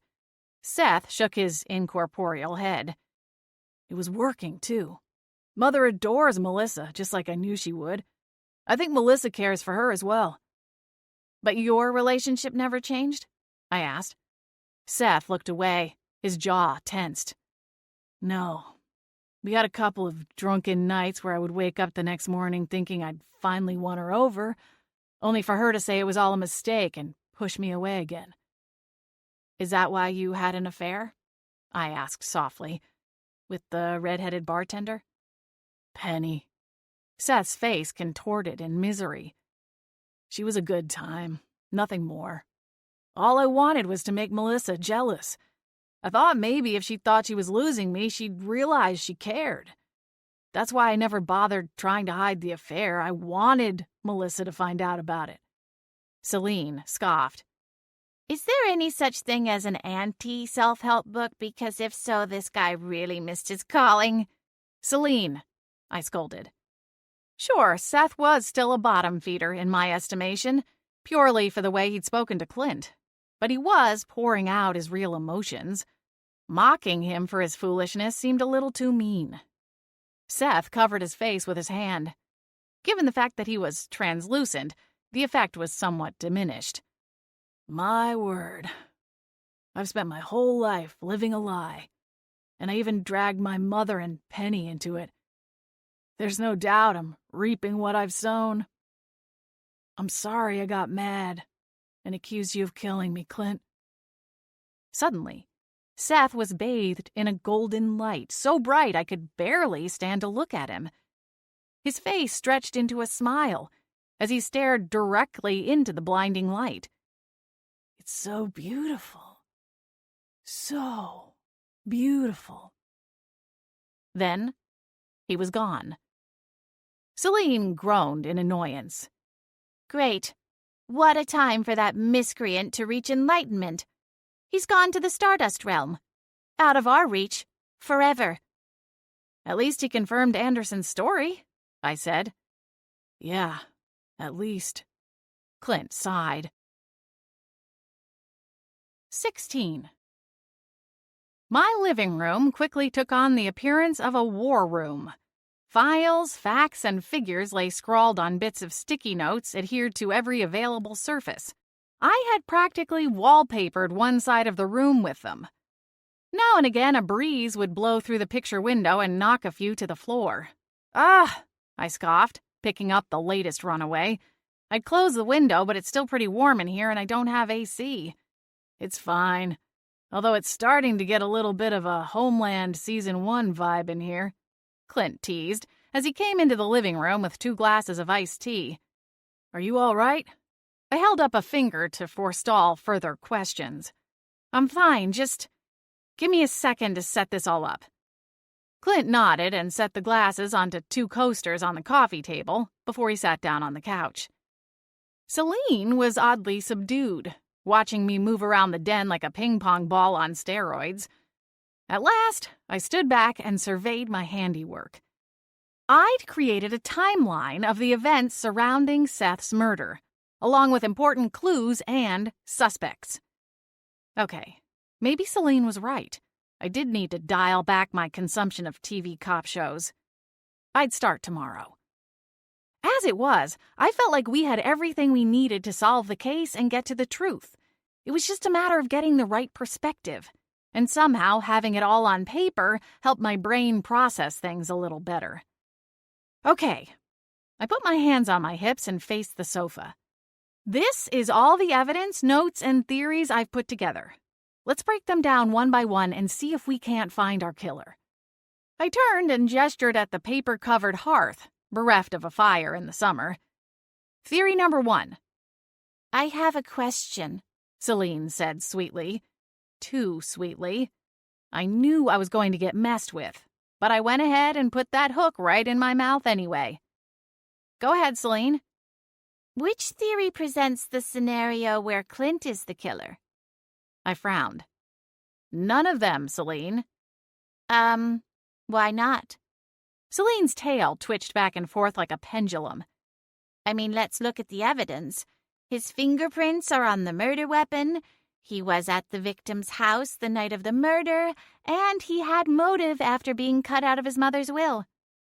I wiped a hand down my face. Thanks, Selene. I'm sure Clint appreciates that. Clint winced. I'll admit, it's going to take some rock-solid proof to even have a shot at getting the detective to focus on someone other than me. Unfortunately, you don't have an alibi, I said. But the fact that you bought the gift basket means your fingerprints are on the murder weapon. For that matter, I could be the killer since my prints were on it too. Selene popped up her head. Luckily, you have me to serve as your alibi. As I recall, you came home after work, scarfed down a sad TV dinner, and then an entire sleeve of Oreo cookies, watched reality shows until you fell asleep, and drooled, might I add, right here on this very couch. I closed my eyes and silently counted to 4 to keep myself from hurling her into a wind cyclone right out into the lake. First of all, it was not an entire sleeve of Oreos. Selene cocked her head to one side. Okay, fine, it was, but in my defense, it was a rough night, okay? And we're getting way off track. I groaned. Anyway, as I was saying, the prints alone won't be enough for an arrest warrant, or they would have already taken you into custody. Clint was smiling as he looked between Selene and me, but he sobered slightly as I steered us back to the matter at hand. My lawyer says all they need is one more piece of evidence, even circumstantial, to make the arrest. It literally could come any day now. I swallowed hard. Right. Well, as far as motive goes, I think we can make an argument that Clint is well off financially enough that that shouldn't be a factor. Fair enough, Selene replied. I'll allow it. When did this turn into Judge Judy? I groused. Now see, there's a woman after my own heart, Selene purred. She speaks her mind. She doesn't take anyone's crap. Yes, quite an idol. I rolled my eyes, then tapped my wall of sticky notes. Can we please focus here? My first theory involves Seth's business partner, Anderson. I gestured to the evidence tree. Anderson was at Seth's house the night of the murder, giving him opportunity. We also know they argued that night, remember? Seth said he needed a drink alone in his study to relax afterward. Clint nodded. That was also the reason why I didn't actually go inside that night when I stopped by. I went there to talk to Seth, but Melissa told me he was in the middle of something. I left without seeing him, but according to the police, some neighbor reported seeing me at the house, which they're using to place me at the scene of the crime. Right. I nodded and gestured to another note that had a line scrawled about the neighbor. Anderson also scores high on the motive chart, I added. He wanted to buy Seth out of his share of their business. Seth refused. Now the whole company belongs to Anderson, and he doesn't have to fight for it. That's significant. I agree with you that on paper it makes sense. But Anderson didn't seem to be acting guilty, Clint interjected. He honestly seemed to be broken up about the situation. Pish-posh, Selene replied. That doesn't mean anything. Seth said he went to the study to get a drink after the argument, though, I pointed out. It didn't sound like Anderson was still in the house at that point. So unless he left, then came back to kill him, I'm not sure that theory holds too much water. Plus, if he killed him, why bother sticking around for the funeral? Wouldn't he want to get out of Winterspell as quickly as possible? All right, so if it wasn't me and if it wasn't Anderson, who is left? Clint asked, after taking a sip of his iced tea. Anderson said Seth had alienated his friends. I wrote down that it could have been a random intruder, but it doesn't really make a lot of sense. Nothing was stolen from the house, which would rule out robbery as a motive. Plus, in a tight-knit community like this one, where much of the population can use magic, random home invasions are exceedingly rare. I think it's clear that the killer had a personal grudge. Selene sounded dead serious for a change. Thank you, Selene. That was a useful comment for once. You know who might have something personal against Seth? Selene asked sweetly. How about the guy who got cut out of the will? I rubbed a hand down my face and sighed. Selene, it's all right. She doesn't mean anything by it. She's just messing with the new guy, like hazing. Clint smiled as if it were no big deal, but I was still miffed on his behalf. There really is only one person left, I said, a little hesitant to bring it forward. I pointed at a sticky note near the end of my collage. Melissa. Clint didn't seem completely surprised, but he also didn't look convinced. Now, at first, I skipped over her because of how upset she seemed at book club. But the more I think about it, the more I'm struggling to recall if she shed any actual tears, or if it was a lot of sniffling and burying her face in her hands. I mean, honestly, if my husband was murdered, the last place I would go is book club. Ha! You could be on your deathbed and still try to find a way to get a hold of some of Judy's crab cakes, Selene interrupted. I shot her a dark look, but pressed on. She's not even a regular at book club. I go every month. For said crab cakes, Selene said with a grin. And I think I've only seen her there a couple of times. I didn't even know her name, and it's not a huge group. What if she was only there to make an appearance, to play the part of the grieving spouse? You heard what Seth said. They weren't really married or in love. So unless his death hit her a lot harder than Seth would have expected, she was acting, playing it up for a crowd of sympathetic housewives. You may be onto something, Clint said. But just because she's a drama queen and possibly milking sympathy from book club doesn't mean she's a killer. Fair enough. So, let's look at motive and opportunity. First, the motive. Why should she be happy with half the inheritance from the sham wedding when she could have it all? Clint shook his head. That doesn't make any sense, though. Melissa has been really sweet the handful of times I've seen her. She's the one who was trying to get me and Seth to patch things up after our estrangement. He fell silent for a moment, then added, She called me that night. My eyes widened. She did? She felt bad that Seth and I didn't get a chance to talk when I stopped by, because he was busy with Anderson. She said she knew I was staying at a hotel in town and wondered if I wanted to get together with her to talk about Seth. According to her, she left the house not long after turning me away and went out to run some errands. She said she didn't want to get back home and listen to Seth and Anderson argue. At first, I turned her down and told her I was busy with some work stuff in my hotel room, which was true. But she convinced me to meet her anyway. Clint paused and exhaled. Anyway, she said she had to drop the groceries off at home and that she would meet me at the lake so we could walk and talk. I fired off a few emails, then left my hotel room and went to the lake, by the bench she told me about near one of the foot trails. I waited for probably half an hour, by myself. To be frank, I was getting a little annoyed with how long it was taking her. I'd left my work in a bit of a fragile spot to meet with her, and it seemed like she was blowing me off. So what happened? Did she ever show up? Clint shook his head. No. The next thing I knew, my mother was calling me in absolute hysterics, saying her baby boy was gone. Oh. I swallowed. In hindsight, I assumed Melissa went home to drop off her groceries, and that was when she found Seth dead, which explained why she didn't show up to meet me. Did you tell the police any of this? I asked. He nodded. Of course. But at that park bench, it wasn't like there were any witnesses to back up my account. They said the phone records only proved that I knew Seth was alone and that there was an opportunity for me to strike. Clint bit off the end of the sentence with a disgusted huff. Sounds like she set you up good, Selene commented, licking one of her front paws. Trussed you up like a juicy Christmas goose. I hated when Selene was right, but she was making a lot of sense. She lured you out of your hotel room, possibly in hopes of other guests seeing you leave, right around the time of the murder. Then she had you go to a remote location with no witnesses to corroborate that you weren't at your brother's house on the other side of town. Although, what about the cell towers? Could that prove you weren't at the house?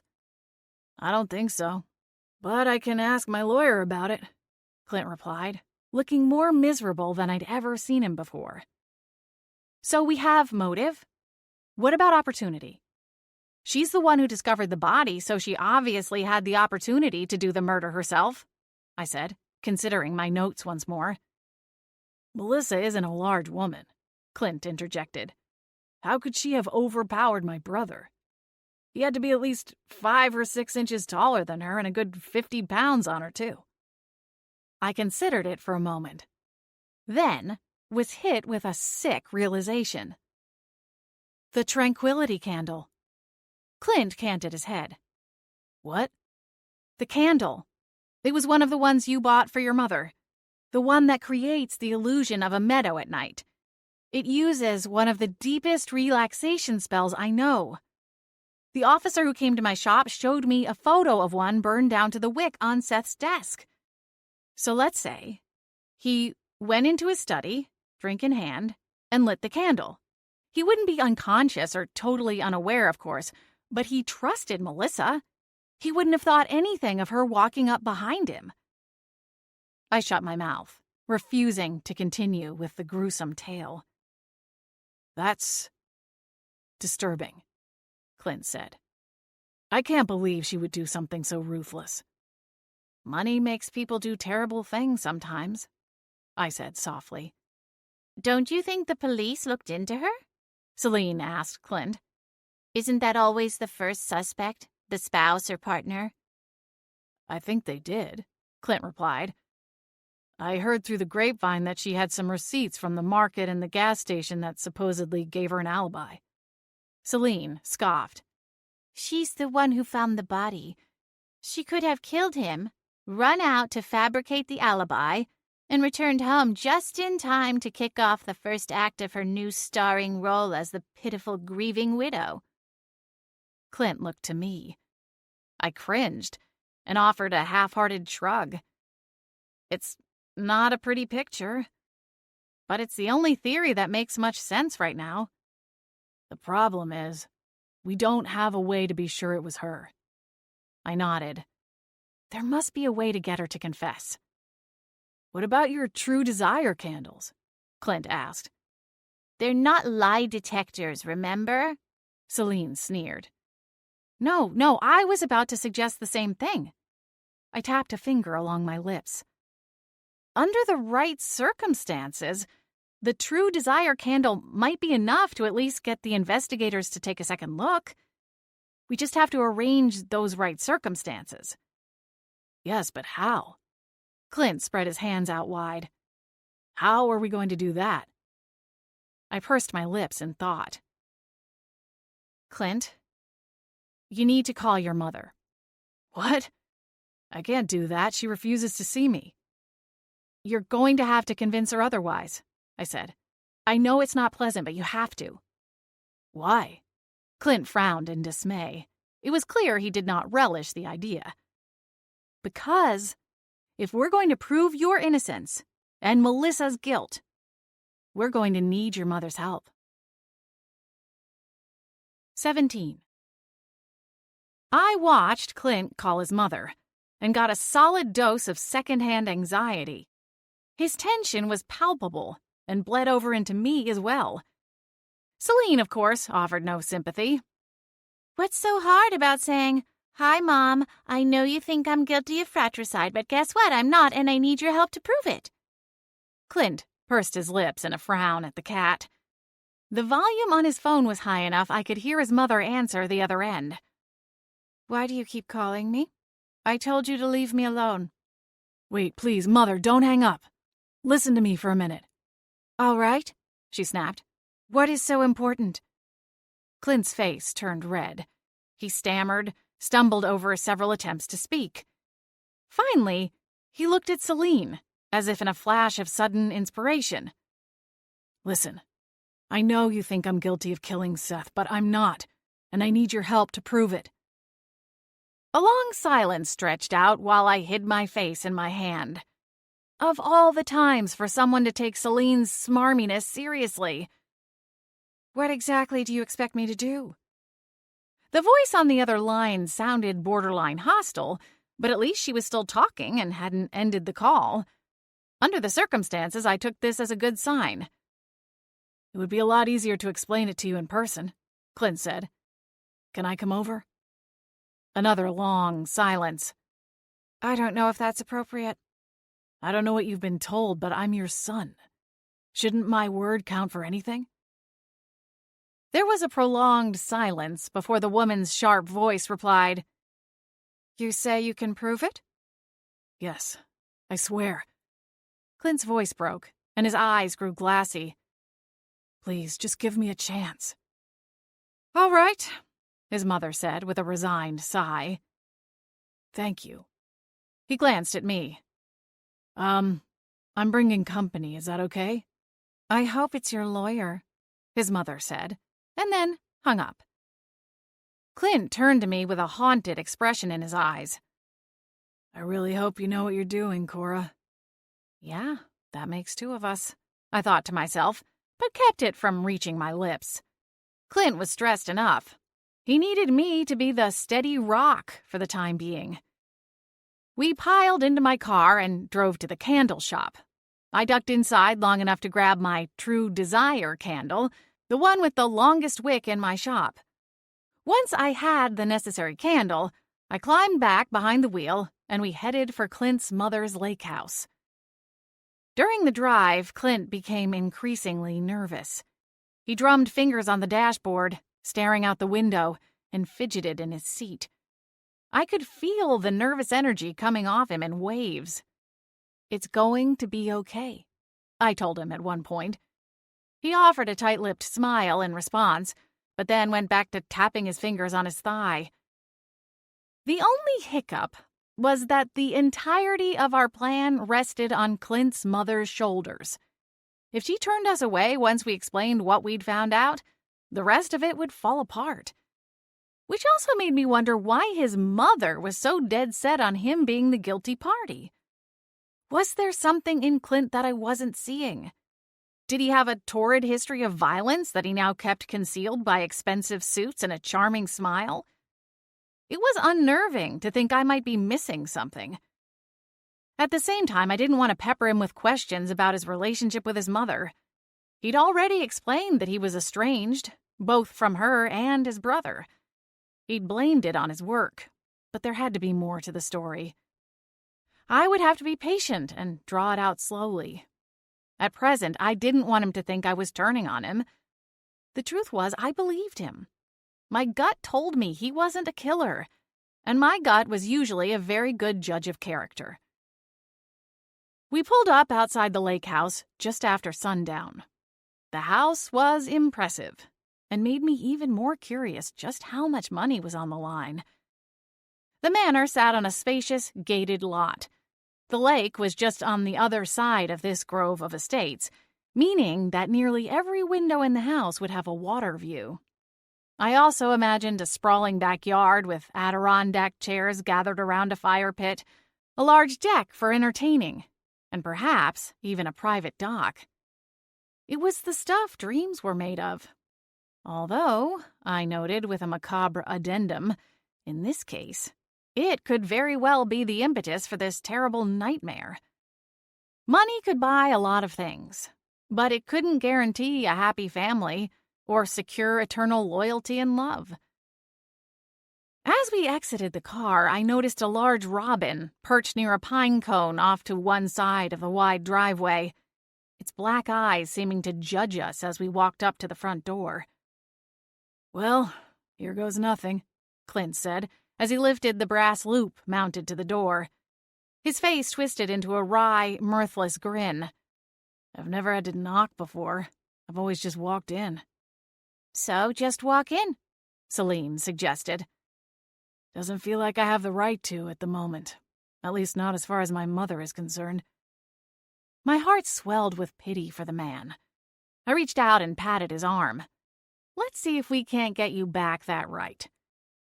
He rapped the metal knocker against the wood a few times. Then we stood back and waited. It seemed as if the 10 seconds or so that it took for Clint's mother to answer the door lasted for an agonizing eternity, particularly for Clint.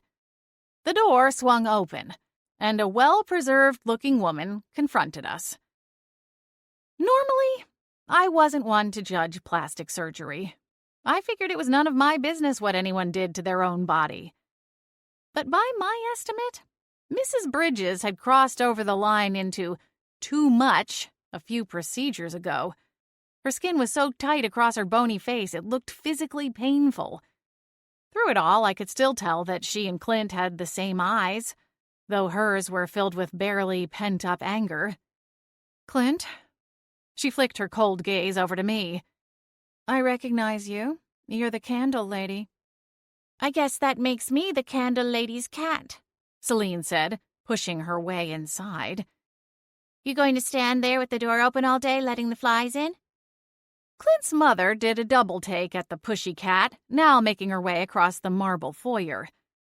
I resisted the urge to rubberneck around their well-appointed home. Let's just say that their wealth was obvious, if not overt. They had a lot of the same things I had in my own house, just fancier. She led us into her living room, and I was surprised to discover there was tea. Clint's mother made a point of pouring herself and me a cup of tea, but eschewed doing so for her own son. He eventually sighed and leaned forward toward the coffee table to make his own cup. "Now, what is it you have to tell me?" she asked bluntly. Her eyes were full of accusation, as if to say she seriously doubted we could tell her anything at all, that might change her mind. Clint struggled to speak. afraid to even look his mother in the eye. I could relate, as she seemed a fearsome woman. However, all his behavior did was make him look even more guilty in her eyes. "Clint," I prompted, "show your mother the deed to Seth's house." "The deed?" Clint's mother's eyes narrowed to slits. "Is this about the will? You think after what happened I'm going to cut you back in?" "That's not what this is about," Clint said swiftly. "I mean, I've already said I don't care about the money. I've plenty on my own." "For now," she muttered. "Seth tells me." The woman paused, a flicker of emotion somehow managing to break through all the fillers and Botox. "Seth told me you were struggling to bring on new clients." "Seth and I never talked business," Clint said, his voice nearly a growl. "How would he even know?" I cleared my throat. "Mrs. Bridges, will you please—" "It's Ms. Cleaver," the woman interrupted tartly. "How appropriate," Selene muttered from her place on the floor. "Ms. Cleaver," I hurried to say, "will you please look at the deed? Specifically the signature line?" She sighed and reached into her pocket for a pair of reading glasses. "All right, I'll play along, but I don't see where this is going." She scrutinized the deed for a long moment, then looked up in disgust. "It has the names of my dead son and his widow on it. So what?" "Yes, but look at the last name on Melissa's signature and printed verification." Clint's mother made a big show of sighing and taking another look through her reading glasses. Her eyes squinted behind the red-rimmed lenses. Again, she scoffed and yanked the glasses off her face. "So, she used her maiden name when she signed. Is this supposed to be some sort of smoking gun? What could this possibly have to do with my son's murder?" "Everything," I said. She snapped her hawkish gaze my way, and I swallowed hard. "I know this is going to sound strange, and it might be hard to believe, but—" "Oh, for goodness sake, will you just spit it out?" she snarled. I swallowed again, trying not to let my voice break when I spoke. Seth and Melissa's marriage wasn't real. Her face contorted in a suspicious grimace. "I don't follow you. What do you mean it wasn't real?" She pointed her finger at the front door. "Should I bring Melissa over here so she can break down in miserable sobbing because her husband is dead? Their marriage seemed pretty real to me." Clint cleared his throat. "When we went to the records office, we asked for a copy of Seth and Melissa's marriage certificate. It's not on file." Ms. Cleaver waved a dismissive hand. "So, they forgot to file some paperwork. They're hardly the first magical couple to wed in the non-magic world and forget to notify the order." "The wedding photos were staged," Clint burst out. His mother's eyes went wide. "That's quite an accusation, young man." He ran a hand over his face. "Mother, listen. His business partner told us that Seth confessed the whole thing to him after a night of drinking. The paperwork, or rather lack thereof, only confirms Anderson's account. The marriage was a ploy to try and get you to change your will. You've never made it a secret that you wanted Seth and me to settle down, have children, live the way you wanted us to. Seth thought that by fitting into that mold you would show him favor." "So what? Melissa was only pretending to be his wife?" Ms. Cleaver shook her head. "Yes, that's exactly what she's been doing. And we have reason to believe that she might know more than she's letting on about his death," Clint added. His mother's face fell slack. I don't believe it. Why would he tell such an outrageous lie just for money? Are you saying I didn't know my son at all?" "He had all of us fooled," Clint said gently. "I never would have suspected he would go to such lengths. But you have to admit, it worked. As soon as he got married and Melissa announced she was expecting their first child, you called me here to change your will and—" "I'm dying, Clint." The words seemed to reverberate somehow, as if they had a physical weight to them that slammed into the room like a sledgehammer. Clint's mouth hung open. I don't understand." Miss Cleaver's face became a grim mask of anger and grief. I called you here in hopes of sitting you and your brother down and telling you the truth. Yes, I made changes to the will, to grant your brother more because I knew I most likely would not be around to dote on my first grandchild. I wanted to make sure they had everything they needed to raise their baby properly. Selene slinked out of the room, and I desperately wished I could follow. This wasn't a conversation meant for me to observe, but I feared that getting up and leaving would somehow make it more awkward and painful. There was also a part of me that didn't want to leave Clint alone in the aftermath of his mother's news. It's cancer, Ms. Cleaver continued, her eyes glassy. I'm so sorry, Mother, Clint finally said. He started to reach for her hand, but then pulled away. I had no idea. Well, you wouldn't, would you? She replied, her voice turning sharp again. You're never here. You don't call, write. I have no idea what's going on in your life, besides the fact that you live in a fancy condominium and go to work in an office. Clint looked down at the floor between them for a prolonged moment. When he looked up again, a single tear had worked its way down his cheek. Is there anything I can do? No. Miss Cleaver shook her head with an air of defiance. I'm perfectly capable of taking care of myself. I've arranged for a live-in nurse to come when the worst of it arrives. And of course Melissa has offered to help in any way she can. Clint's jaw tensed. I know you don't want to hear this, and the last thing I want to do is cause you more pain, but Mother, please, you have to believe me. Melissa is not who she says she is. Miss Cleaver's cold stare slid back into place, and she shot it at Clint with a renewed fervor. How dare you? She sputtered. Melissa is like my own daughter. I love her just as much as I loved my son. Clint looked resigned. On a heavy exhale, he got to his feet.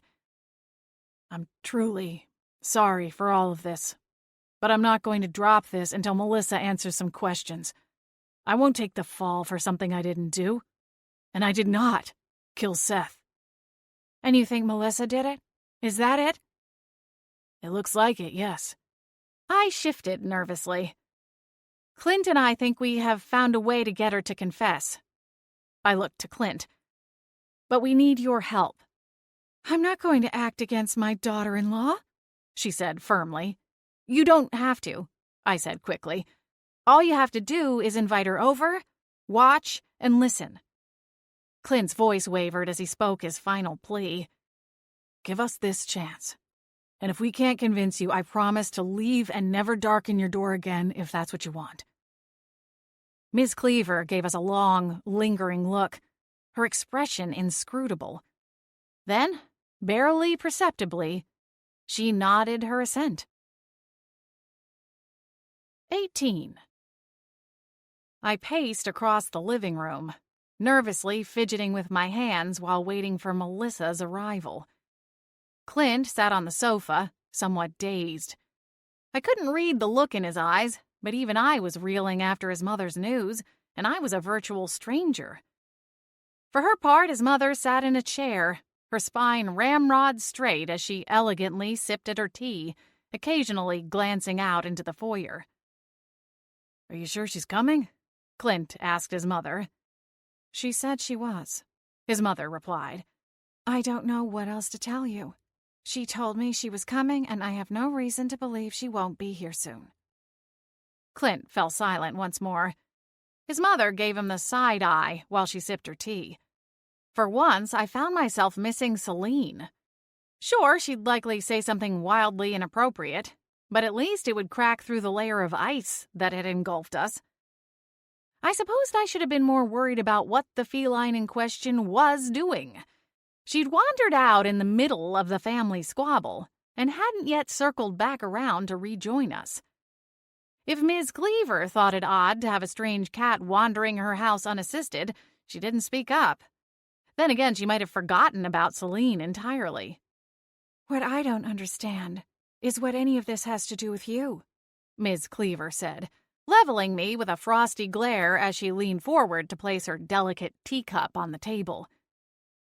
I wasn't quite sure how to answer. Had my involvement begun that night at the candle shop when Clint was shopping and asked me on a date? Or had it been the evening he'd appeared in the alleyway asking to use my computer? Or maybe it was when the officer asked me about the candelabra and the tranquility candles. "She's a friend," Clint said. Miss Cleaver looked at her son, but her stony mask remained in place. "A friend? Someone you knew from our summers here? Because prior to a week ago you hadn't been to Winterspell in over a decade." "A new friend," Clint clarified. "I met her my first night back in town, when I stopped to get your gift." He paused, a new emotion showing on his face. He canted his head and pinned his mother with a puzzled look.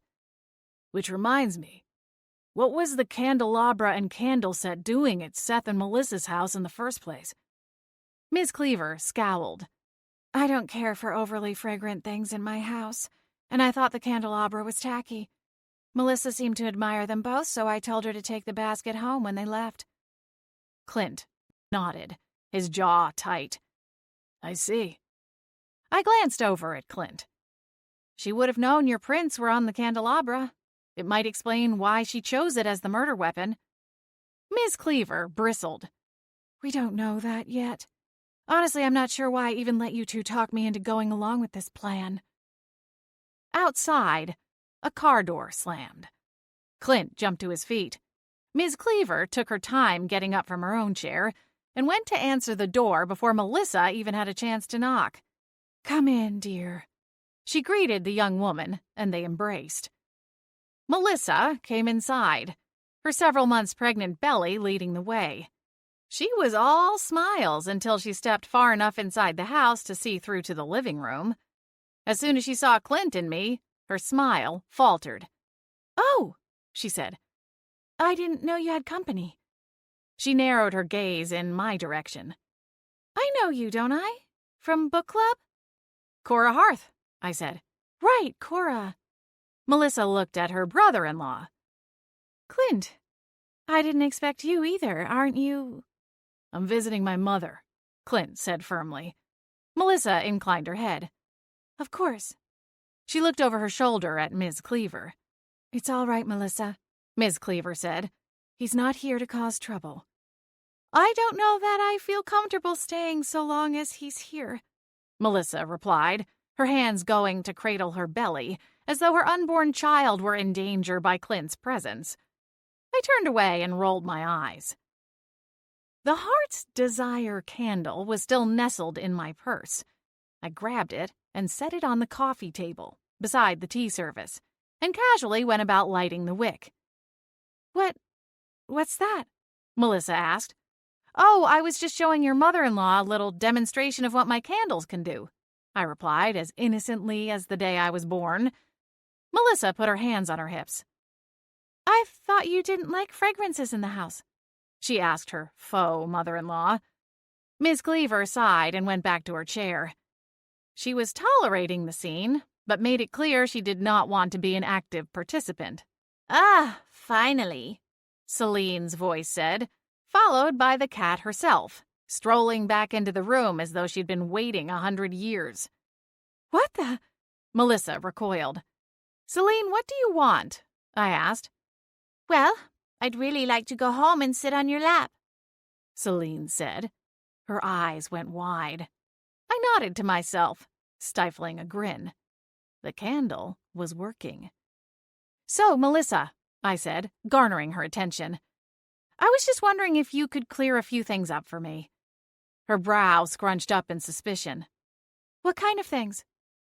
"Well, not to be indelicate, but now that Seth has passed on, is there anything you want?" Melissa's brow creased, as though she thought the question odd, but the magic took over and it smoothed again. Though something changed in her eyes, and when she spoke, her words came out harsh. "All I want is for the old lady to drop dead and leave me a pile of money." Her hand flew to her mouth. A sudden crash caused me to turn toward Miss Cleaver. She dropped her teacup, and it shattered on the floor. "Melissa?" How could you say such a thing? It hit Melissa right then and there that she'd been had. For a long moment she stood there, unsure of what to do with herself. "We know everything, Melissa," I said. "We know about the fake marriage, about your trying to use receipts as your alibi and trying to make Clint look guilty, the way you manipulated Clint's mother. Everything." Melissa was a pretty woman, but the way her face contorted with hatred sapped away her beauty in an instant as she sneered at me. "You don't know anything." "Seth really loved you, Melissa," I said with a sigh. "He was hoping he could change your mind about him and the marriage, that maybe you could be a real family, especially with the baby on the way." "You think I care?" Melissa scowled. "He was so annoying, always following me around and fawning over my every word. I can't believe I put up with it for as long as I did, but I was willing to hang in there for the money. But when he threatened to cut me out, well, that's when I knew he had to go. I hadn't gone this far to walk away empty-handed." "He was going to cut you out? He told you that?" "He'd been drinking. He never could hold his liquor." She scoffed impatiently. "He tried to kiss me. He started saying we could make a real baby together. I'll admit in the past we'd fooled around a little when we'd both been drinking, but I was done with that game, and I'd told him that multiple times. He didn't like that I told him no. He raised his voice, told me I was ungrateful and spoiled, that he'd given me everything and that I should be more appreciative. I got my keys and was going to go for a drive. But right before I left the house, he told me that if I walked out the door, the money was as good as gone. He'd tell his mother I cheated on him and have me removed from the will." "So you decided to kill him?" Melissa glared at me for a moment, and I worried she was about to stop short. But her anger bubbled over and she barreled ahead. "I wanted him out of my life, and I wanted my money." I pursed my lips. "How did it happen, Melissa?" Her eyes narrowed to slits. "Anderson flew into town. Seth had been ignoring his calls, so I guess he thought he would show up and leave him no choice but to deal with it. The two of them were arguing. That much was true. When Anderson went to leave the house, he said something to me in passing. He knew about the fake marriage. Seth wasn't supposed to have told anyone. I figured it was only a matter of time before he blabbed to the wrong person, like his brother." Melissa cut a dark look at Clint. "He had to go. I couldn't risk the truth getting out." Her lips twisted into a sneer. "I wasn't originally planning to pin it on you. That just sort of worked itself out, as if it were meant to be. I still had to be careful, of course. But your mother had sent me home with that gift basket of candles, and I saw that heavy candlestick. I knew it was my perfect out. I wore a glove when I did it, so the only prints on the candlestick would be yours. I almost lost my nerve after that first blow, but..." For a moment, her enraged exterior cracked, revealing a glimmer of horror in her eyes. I guess the memory of beating a man to death kind of sticks with you. She shook her head as if to clear it. "Then I threw the candlestick away in the trash, knowing the police would find it and lead them straight to Clint's doorstep."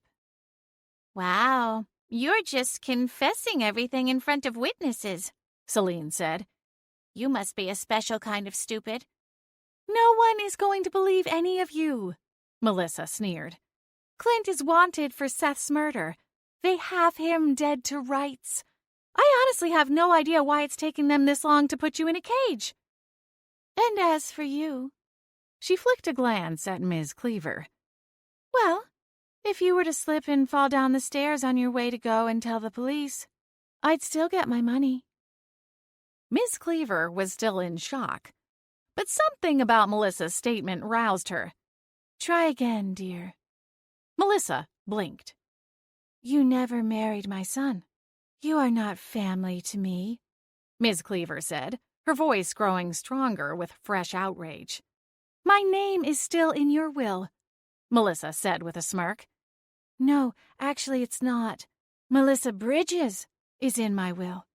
And seeing as how she seems to be a creation of my imagination, The money will revert to Clint and the various charity organizations I support. Melissa's eyes flashed with hot anger as she glared at Clint. It's an oversight.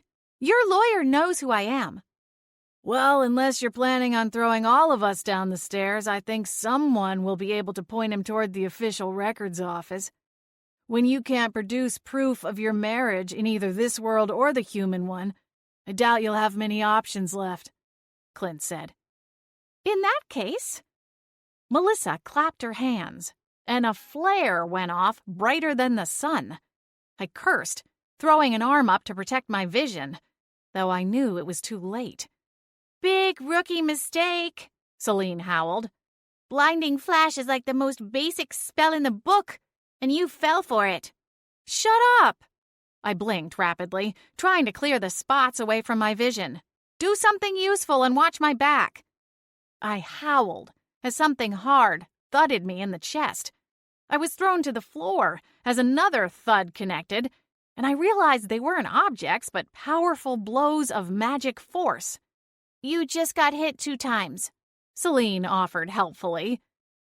Suddenly, a wall of flames burst to life, blocking the living room from the rest of the house. Panic spiked in my chest. I was an air witch. I couldn't fight against fire. Anything I did would only make it worse. Ms. Cleaver screamed and scurried for the opposite archway, only for a new wall of flames to erupt. This way, Clint yelled from the other side of the room. He threw open a window and began kicking at the screen. Selene raced ahead toward the window, stopping only to look back over her shoulder to make sure I was coming. I was about to urge her on ahead when her eyes went huge and a crack of magic exploded through the room. The blast sent me sideways a good 4 feet, a split second before one of the wooden beams stretching across the 10-foot ceiling burst into flames. Selene had saved me from being directly underneath it when the fire ignited. Well, don't just stand there staring, she snapped. Come on! Melissa was nowhere to be seen, but her fire magic was running wild, clearly intent on swallowing all 4 of us whole. Selene slipped out the window first. Clint looked at me, and a silent moment of communication passed between us before he jumped out. His hand stretched back up. Mother, come on. Take my hand. It's not too far. Ms. Cleaver bridled. I can't. We were technically on the first level of the house, but there seemed to be a daylight basement because the window was a good 6 feet off the ground. Come on, Miss Cleaver, I sputtered, my eyes watering against the smoke. We don't have time. I'll help you. The elderly woman gave me a panicked look, and I offered her my hand. She took it and allowed me to help her out the window. I used a bit of air magic at the end, ensuring she landed gently into her son's waiting arms. Then I scrambled out after her. No sooner had my feet hit the ground than a hand grabbed mine and tugged me across the manicured grass. Where is she? I said, coughing as I looked around. A car was backing out of the driveway, and a panicked Melissa sat behind the wheel. She hadn't expected us to get free. Clint bolted toward her. Call the police, I shouted to Clint's mother before charging after him. Melissa exited the car and shot a cannonball of fire at Clint. He dodged at the last moment, and it blasted into a boxwood bush planted under one of the windows. She snarled and reloaded her spell. What are you doing? Selene asked, bounding up beside me. Fight back already. I can't. I dove for the cover of a stone sculpture as Melissa went after her brother-in-law again. She's pregnant. Her unborn child hasn't done anything wrong. So use a non-lethal spell. Even non-lethal spells might cause harm to the child she's carrying, I said. I don't even want to knock her down with a gust of wind. Selene sighed. What about sneezing? Is that an acceptable risk to the child? What? Selene leaped up onto the railing of the porch. As usual, I have to do everything around here myself. Selene, don't. It's too dangerous. The cat stretched out to her full length as she poured on the speed, becoming a gray blur across the porch. Melissa turned her gout of fire toward the speeding cat. Selene leaped into the air over the flamethrower's path and flew past Melissa's face. As the cat sailed by, she released her secret special attack, Fur Bomb. Suddenly, the air around Melissa's face swirled with little bitty fine cat hairs that created an instant reaction in Melissa. Melissa was overcome by a sneezing fit as she scratched at her face. Clint saw his opening and seized her, pinning her arms to her sides before driving her carefully to the ground, ensuring she landed on her rear end, not her stomach. "Let me go, you jerk!" she snarled. Melissa kicked and squirmed furiously in his grip. She managed to get her teeth onto one of his fingers. Clint howled and released her. I threw up all of my magic at her, creating a tornado so powerful she couldn't lift her arms to cast another blast of fire magic. The only problem was the spell wouldn't hold up for long. I didn't have the magical endurance. Sweat beaded on my brow as I struggled to keep her at bay. "Take her out already," Selene said. "I can't." My voice came out from behind gritted teeth. "I don't want to hurt her." Clint was shouting something, but I couldn't hear him over the raging wind and crackling flames. He cupped his hands over his mouth and shouted until his throat went raw. "The belly!" he shouted. I had made him out at last. "The belly!" Yeah, of course, the belly. I knew that. That's why I was trying not to hurt Melissa. Then I saw it. The wind was sending Melissa's hair and clothing every which way. And when her shift lifted, I saw the belly was not, in fact, made of skin, but some kind of white foam, with a Velcro strap flapping in the wind. "That's a horse of a different color," Selene said. My eyes narrowed. I screamed as I poured on the power, giving it everything that I had. Melissa tried to conjure a flame, but the wind only blew it back at her, and she let out her own panicked scream before snuffing the attempted flame. My magic was quickly draining away. I looked away only long enough to catch Clint's eye. He nodded. He was ready.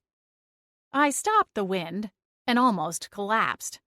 Clint raced in, no longer afraid to handle Melissa roughly. He flipped her onto her fake baby bump and pinned her arms behind her back. Melissa struggled at first, but she must have been near spent too, because the fight drained out of her quickly and her face went resolute. Panting, I staggered over to sag against the stone sculpture before sliding down to the stamped cement driveway. "She's not really pregnant," I said, still stunned by the revelation. "Was my brother in on this too?" Clint asked, jabbing a finger at the fake baby bump as he kept her wrists grasped in his other hand. "Was this part of the scam? To try and get even more money somehow?" Melissa twisted to shoot a glare over her shoulder. "It was his idea. He knew how much your mother wanted grandchildren. He thought it would help sway her to give us the money. For the baby." Clint swore bitterly and hauled her to her feet. "Stop talking before I do something I regret."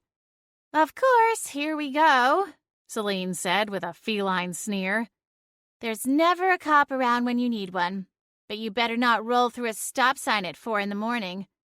"What would you even know about that?" I asked through shallow breaths. "You don't even drive." "It's the principle of the thing," she insisted. In fact, the police were on their way, thanks to Ms. Cleaver. Within a few minutes, a squad car pulled into the drive, and 2 deputies exited the vehicle. "What's going on?" the older of the 2 asked, his eyes on the boneless Melissa. "That's going to take a while to explain," I said. "But that woman murdered Seth Bridges and tried to kill all 3 of us." 3? 4 of us, if you count the smart-mouthed cat. "That's better," Selene said cheerfully. Then her ears went back. Hey! 19. The police were most intrigued by our eyewitness accounts. Despite 3 witnesses fingering Melissa as the culprit, they spent the next several hours painstakingly going over the flame-damaged scene of our fight with Melissa. I gave my statement at least 3 times. And while I understood and respected the process, it was late, and as soon as my adrenaline crashed, my body and mind were exhausted. Eventually, they were satisfied with our accounting of the events and left us to our own devices, taking Melissa into custody. Of course, she would still have to stand trial, unless she pled out. In either case, it was going to be a hard task for a lawyer to keep her out of prison for a long, long time. In the aftermath, Clint and I were pulled apart. The investigator wanted to speak with us one-on-one, and when they were done with him, he left the scene to go and be with his mother. She had been taken to the hospital, mostly for shock, but the paramedics who'd arrived on the scene also wanted to make sure her lungs were okay. I'd seen her get carried away on a hovering stretcher, and she looked gaunt and gray. Water witches had arrived not too long after the police, and while they were able to extinguish the flames quickly, there was still extensive damage done to Clint's mother's home. I imagined she would feel another swell of panic upon returning from the hospital to the blackened ruins of her living room. Selene and I drove home in silence, both exhausted and magically spent. For her part, Selene knew a lot of spells, but using her own limited range of powers was taxing. When we finally settled down in my bed, I turned my head to the feline lounging on the pillow beside mine. Perhaps the most shocking confession of all was yours, I teased. Since when have you ever wanted to sit on my lap? The cat didn't bother lifting her head. You know, I think your candle may have been malfunctioning. Really? That is most peculiar considering how well it worked on Melissa. Maybe it works differently for cats. Like instead of making us blurt out our heart's desire, we blurt out the exact opposite. Did you ever think of that?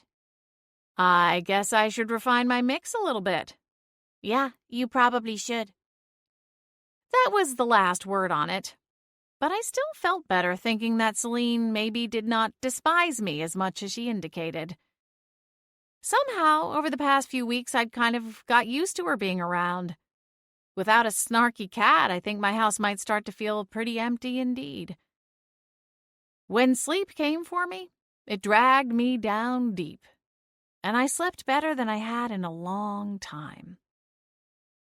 I awoke the next morning with more energy than I'd expected to have, though I could feel my magical reserves were still weakened. That wasn't an overnight fix. Selene was still snoozing when I rolled out of bed.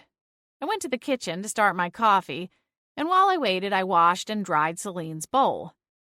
Afterward, I checked on the status of her Cyber Litter 5000 and found it was scheduled to be delivered later that day. When Selene padded out to join me, she went to her bowl and sniffed at the serving of soft food. Hey, did you wash my bowl? Yes, I did. No need to thank me. Thank you. You did a crummy job. Frowning, I paused mid-pancake flip. Selene, that bowl was spotless when I finished with it. You know it and I know it. Is it clean? Yes, I cannot dispute that. However, you don't seem to realize how sensitive my nose truly is. All I can smell is the stench of the dish liquid you used to clean it. Either switch to unscented or next time just use hot water and a little elbow grease. Capiche? I'll keep that in mind for next time, I said, rolling my eyes as I turned back to fixing my own breakfast. Selene looked up at me.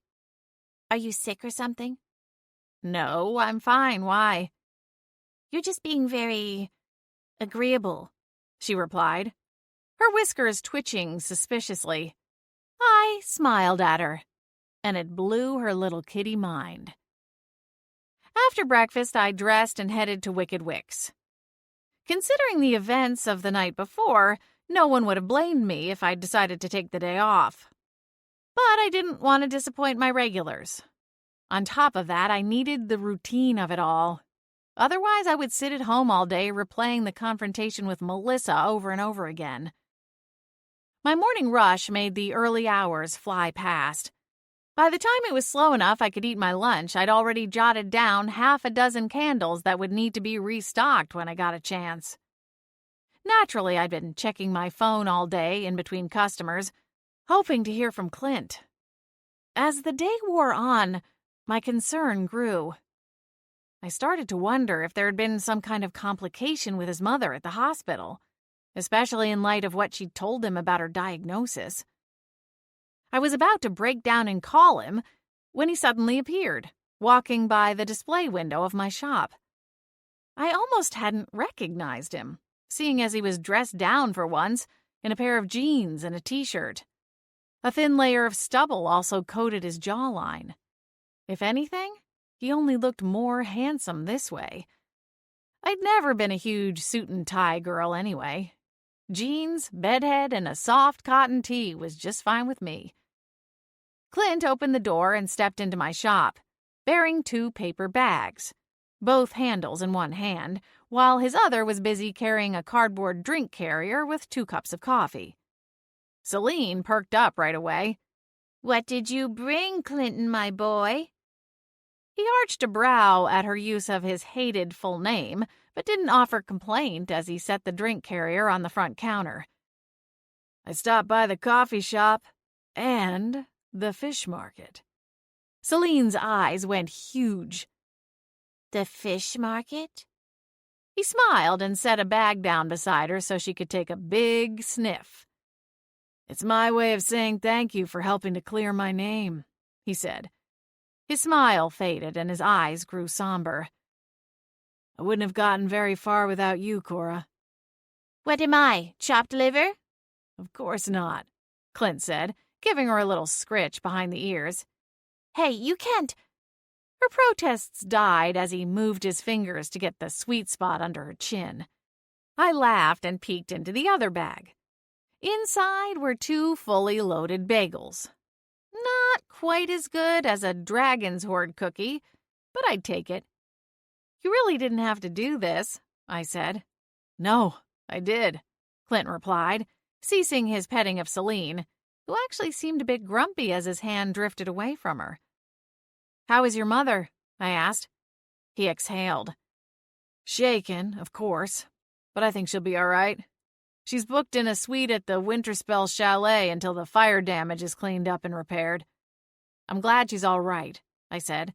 Clint bobbed his head. "So, what are your plans now? You're a free man and can leave Winterspell whenever you want, right?" "Actually, I think I'm going to stick around for a while," he said. "Oh, yeah?"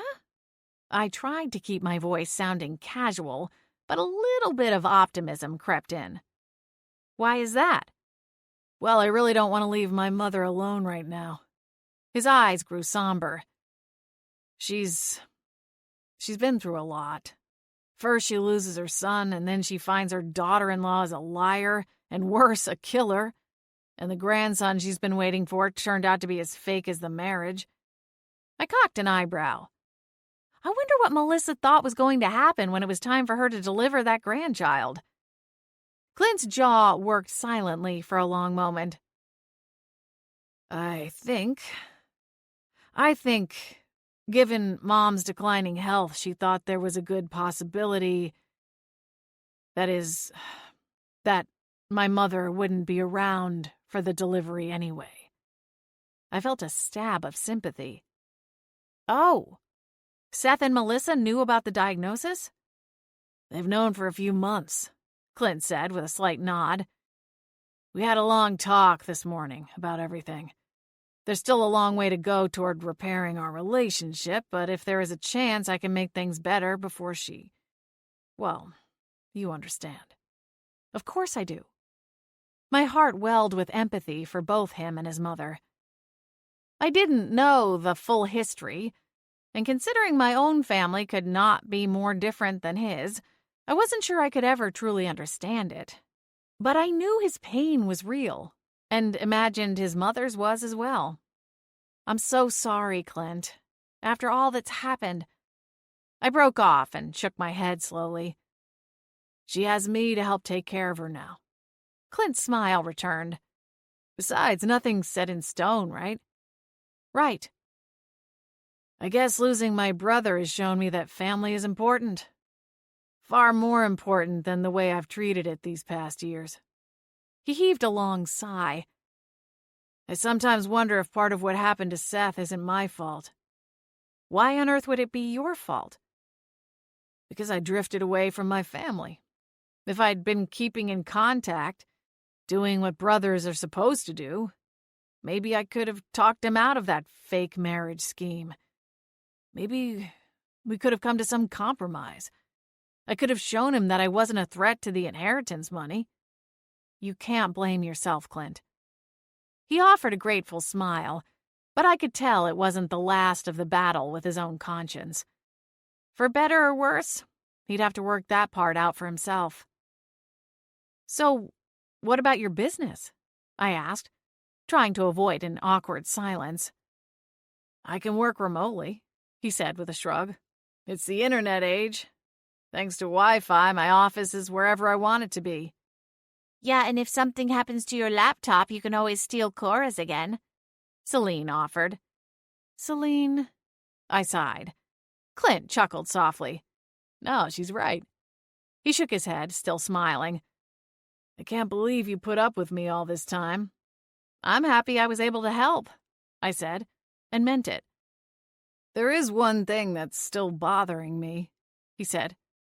What's that? Do you remember the first day we met? It would be a little hard to forget, I answered with a laugh.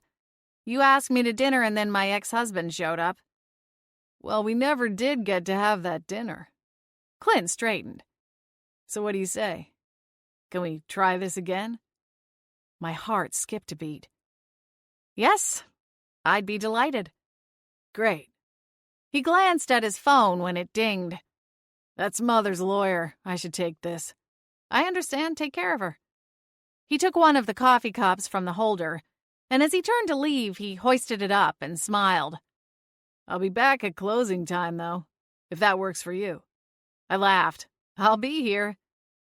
I'm really looking forward to it, Cora. He paused at the door to look back at me for a long moment. Something passed between us, and I felt the stirrings of that initial rush of excitement I'd had upon our first meeting. I returned to my workday, distracted by a fresh run of customers coming through the door. Still, Clint remained at the forefront of my mind. Solve a murder, get a boyfriend, Selene said later that day. Not bad for a week's work. He's not my boyfriend, I said quickly, cheeks flushing hot. We're just going to dinner. Uh-huh. Well, then you shouldn't have a problem telling Roger about it. I sighed. Did you have to bring up my ex-husband? I was trying to enjoy the moment. Well, I thought I should since he just pulled up outside. He did? On some kind of autopilot, I found myself brushing fingers through my hair and tidying up my apron a bit as I watched Roger cross the street and head for my front door. The bell rang, and he smiled as he walked inside. Hello, Cora. Hello, Roger, I said, with a note of resignation as the now familiar swirl of turmoil kicked up in my gut. What brings you in today? I wanted to see how you were doing. He walked up to the counter and stopped. I was at Sugar Shack this morning, picking up a few things, and I heard a couple of witches talking about you. They were saying you got into a fight with a fire witch, and the police were called. What happened? It's a long story, but it's true. I'm okay, though. Thank goodness, he exclaimed, though I caught him scanning my bare arms for any sign of harm anyway. Wow. I bet you could use a little TLC after all that. What do you think about me cooking you dinner tonight? We could watch a movie, your choice, and... Listen, Roger, I sighed. I don't know what more I can really say, but I'm not comfortable with the idea of having dinner with you, even as friends. It just seems loaded. There's no chance you'll change your mind? I don't think so. I paused and looked down at the coffee cup in front of me. Clint's name was written on the side in permanent ink. Roger noticed and let out a sigh. Ah, I see. He swallowed hard, but then nodded. I hope he makes you happy, Cora. I really do. You deserve the very best. Thank you, Roger. That means a lot to me. I came out from behind the counter and offered him an embrace. He held me tight, and for a moment I was transported back to another time and place. When I stepped out of his arms, a ball of emotion had crawled into my throat. Maybe we could have coffee sometime, I acquiesced, as friends. Roger smiled. I'd really like that. Okay. He headed back to the door, and I waved. See you around, Roger. See you, Cora. 20. I spent the rest of the day in a tug-of-war with my emotions, burgeoning hope over the new possibilities with Clint, and melancholy reminiscing over memories made with Roger. Selene had managed to eat her entire thank-you gift from Clint and was sleeping it off in the back room of the shop, leaving me to my own wandering thoughts. Business trickled off as the afternoon turned to evening, and I was able to distract myself somewhat by whipping up a few custom orders. There were 30 minutes to closing left when I decided I had time to do one more. It was a treasured memories candle, meant to conjure happy nostalgia for the user. Another version of the same base candle, meant to invoke painful memories of the past, was typically only used under the guidance of a mental health professional, sort of like a version of hypnosis meant to aid in trauma recovery. Luckily, it didn't seem there was a huge demand for that version of the candle in Winterspell. Still, I had to be careful in the crafting of the candle itself, because a mistake could lead to the opposite intended effect taking place upon burning the wick. I poured light green melted wax into the long, tapered mold and left it to cool while I gathered the components for the Happy Memories spell. It was critical that I cast the spell into the wax just as it hardened fully. The material components for the spell are, like most other spell components, decidedly symbolic. Were I a scientist, I would use a bit of brain or something. But I'm not a scientist. I'm a witch. So, when I say that the chief component for the spell was a stopwatch that had stopped running on its own volition, you will pardon the confusion. I examined the watch in the palm of my hand. It felt heavy, almost ponderous. The glass faceplate featured a noticeable crack running down the middle. I could go on a long diatribe on why it has to be a watch that is stopped of its own volition. If I were to take a watch and physically damage it so it would not function, then that would spoil the spell. This is because memories have to flow naturally and don't do well when you try to force them. The next component of the spell was a hawk feather. This had nothing to do with memories, but rather was a token of my being a wind witch. The feather represented the element of air.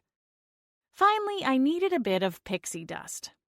The pixies in Winterspell exuded it naturally, and the enterprising ones swept up their homes and businesses and compiled the dust for merchandising purposes. Why pixie dust? Pixies never forget.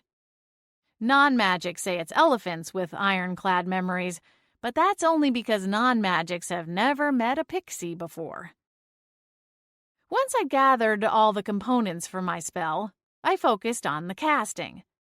I used a bit of wind to carry the watch, dust, and feather aloft into a swirling cyclone.